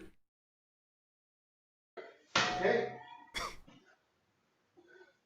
How you doing today, sir? Don't move. Move. Don't move. Sir, come here. I'm fine, man. Sir, come here. Okay. Yeah, it's over now, bro. How you doing? There's a little girl trapped in this house. Can you go check her, please? What? Where did he get this from? Does Harry sells from this freaking does he kidnap little girls? I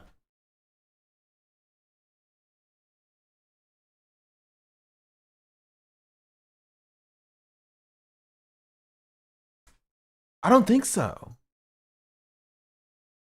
No, he's just a wizard.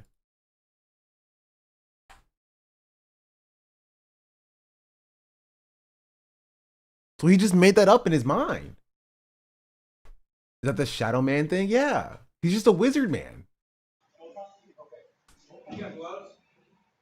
I guess he... Fairfield Police, is anybody inside? Let's just clear it. Fairfield Police Department. Hey, I mean, I will say for all the failures of Harry Dresden, he checked the same place the cops did. So, you know, he did decent detective work. If you get, gotta give credit where credit's due. You know, he and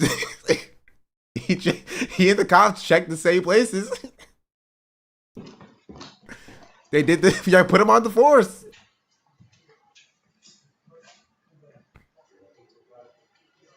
Cops and wizard checked the same place.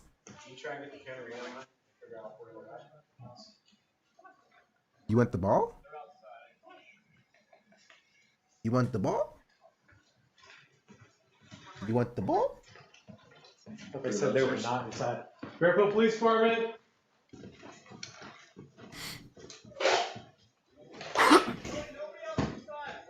Copy.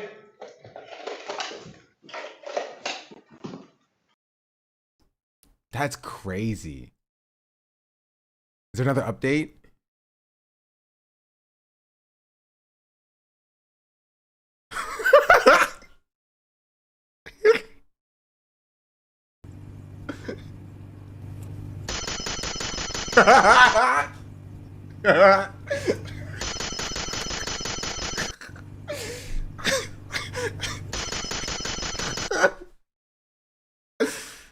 Okay, that's pretty funny.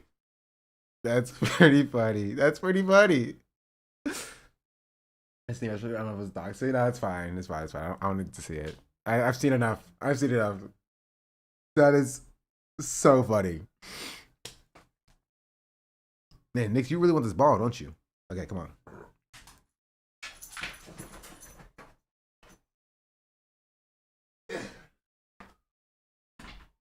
Ready? Go get it.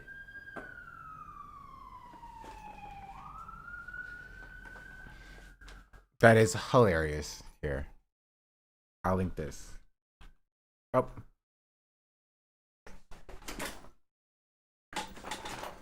Hey. What happened to John Oliver? What do you mean what happened to John Oliver?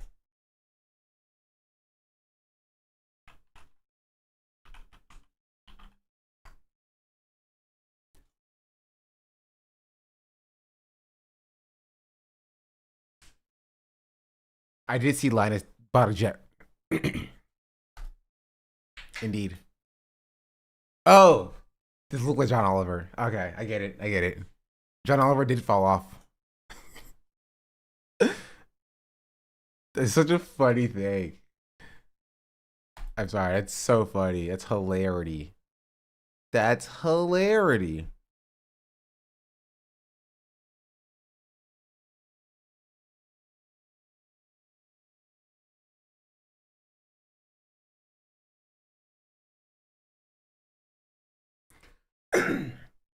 Anyway.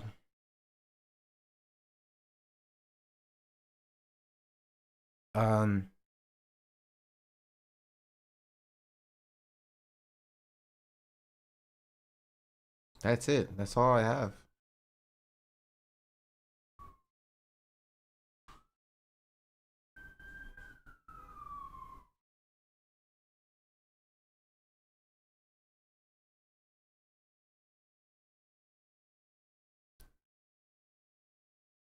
It's already broken containment.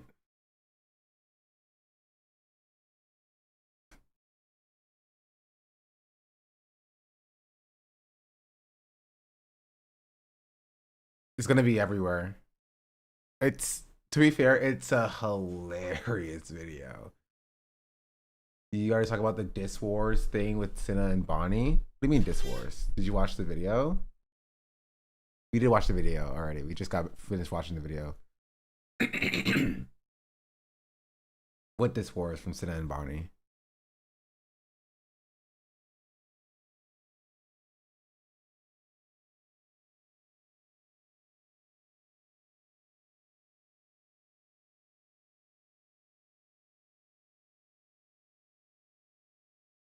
Bonnie caught a stray in the diss.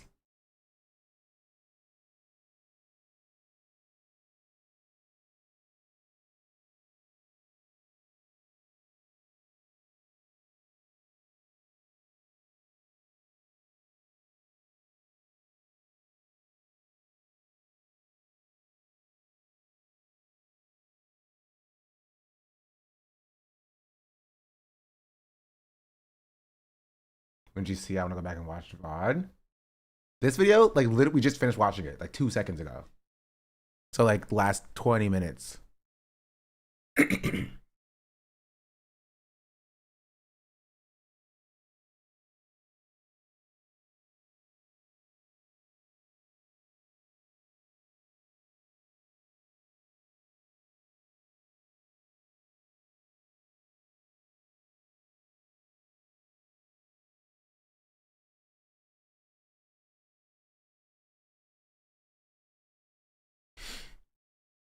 Oh, the Linus Jet. Oh. No. I saw it a while ago.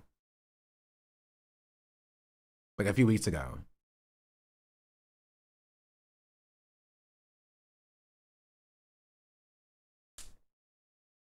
We're comparing Bonnie and Sykkuno since she was with somebody who was 16 when she was 18. I saw your VOD on his anti-union. Yeah. But not a few weeks ago. I saw it a few days ago, I think. I remember, I think I was going to reply to it because I was like, yeah, because it happened. I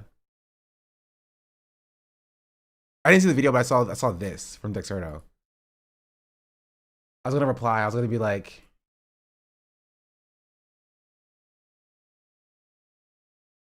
you know, Linus can't give his employees a raise in 3 years, but they can get a $5 million private jet with golden sinks. He explains about how it technically costs $0. Yeah, sure.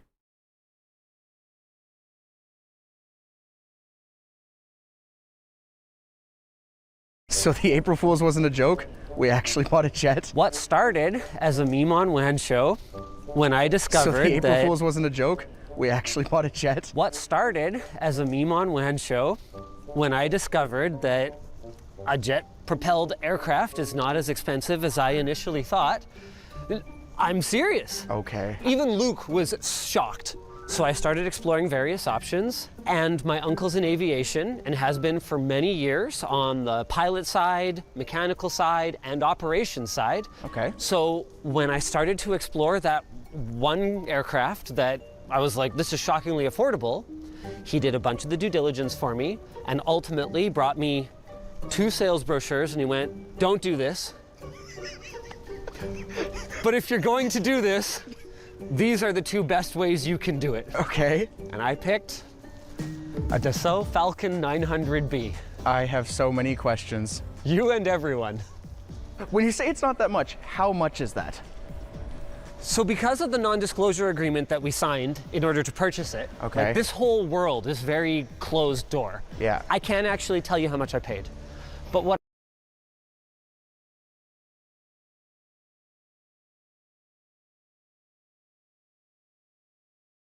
That doesn't make much sense.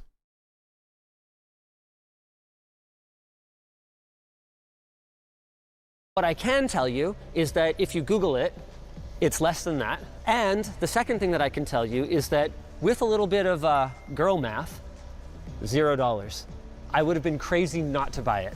There's no way it's $0. Well, let me put it this way. The engines were all on a service program from the previous owner that entitles you to completely refurbish them to effectively 0 hours brand new once they reach end of life. All 3 of those were done right before we purchased it. It's effectively brand new from an engine standpoint.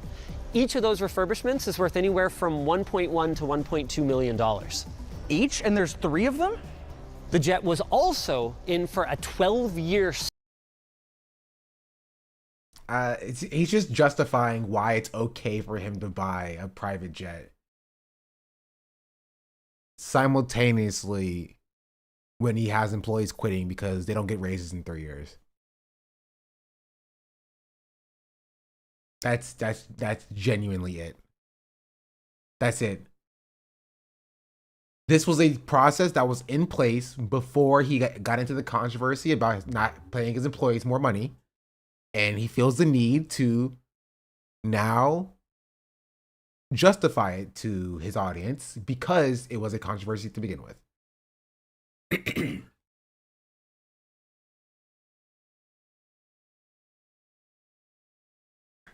It's just vain shit, you know? Why would you need this? He's like, I would have been dumb not to buy this private jet. Why do you need it? Why would you need this? Genuinely. Why? Why? You're a YouTuber. You would never escape the simple truth that if you can afford a jet, you can afford to pay your employees. They will probably sell it. It has to be just to piss people off. No, it's because Linus is vain. It's because Linus is vain. Linus is vain and materialistic. That's why he's working on his 3rd house. Right? It's why he built a smart home that he would eventually sell.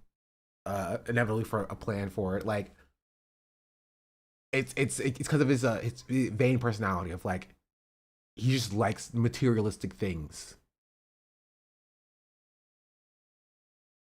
Right? He's like, Linus is no different than those like mega church pastors who are like, no, don't worry. Like, God told me to have this private jet. I need this. I promise.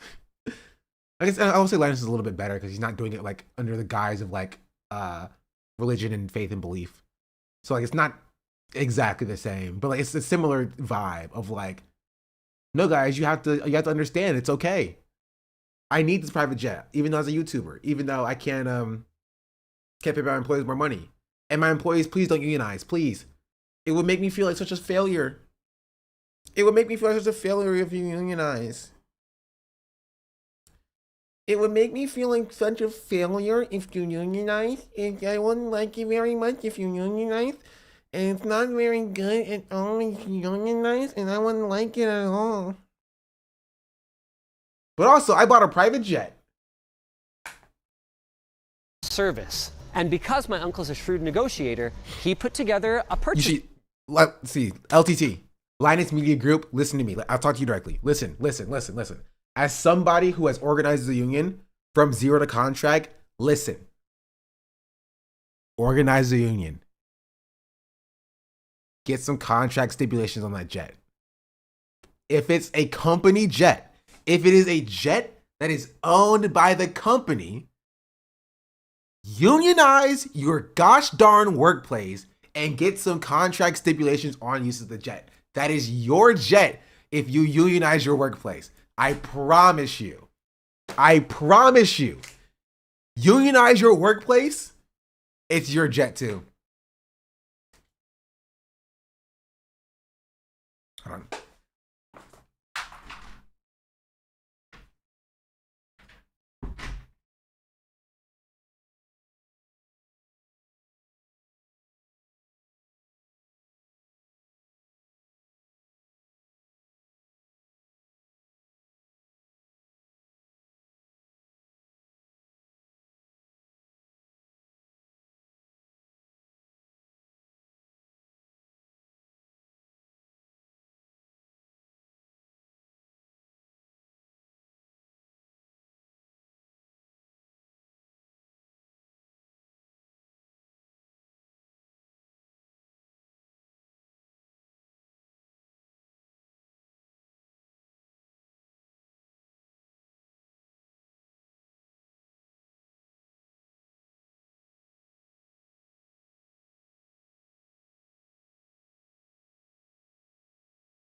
She's dug a hole in one of my couch cushions, and now she's going for the second one.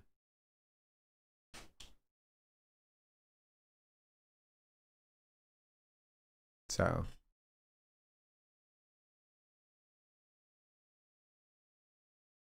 Anyway. Apparently Lance has a lot of clips of himself talking about how he's against private jets. He is? Stop. You're lying to me. Send them to me, please. Send. You've now intrigued me. You've intrigued me. Oh, yeah, also you can't see this anymore. Bow. By her mittens?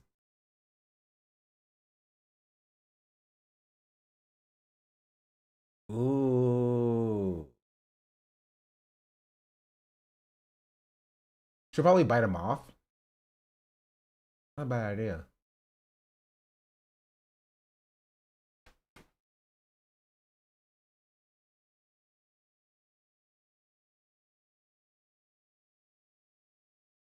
If you find them, let me know.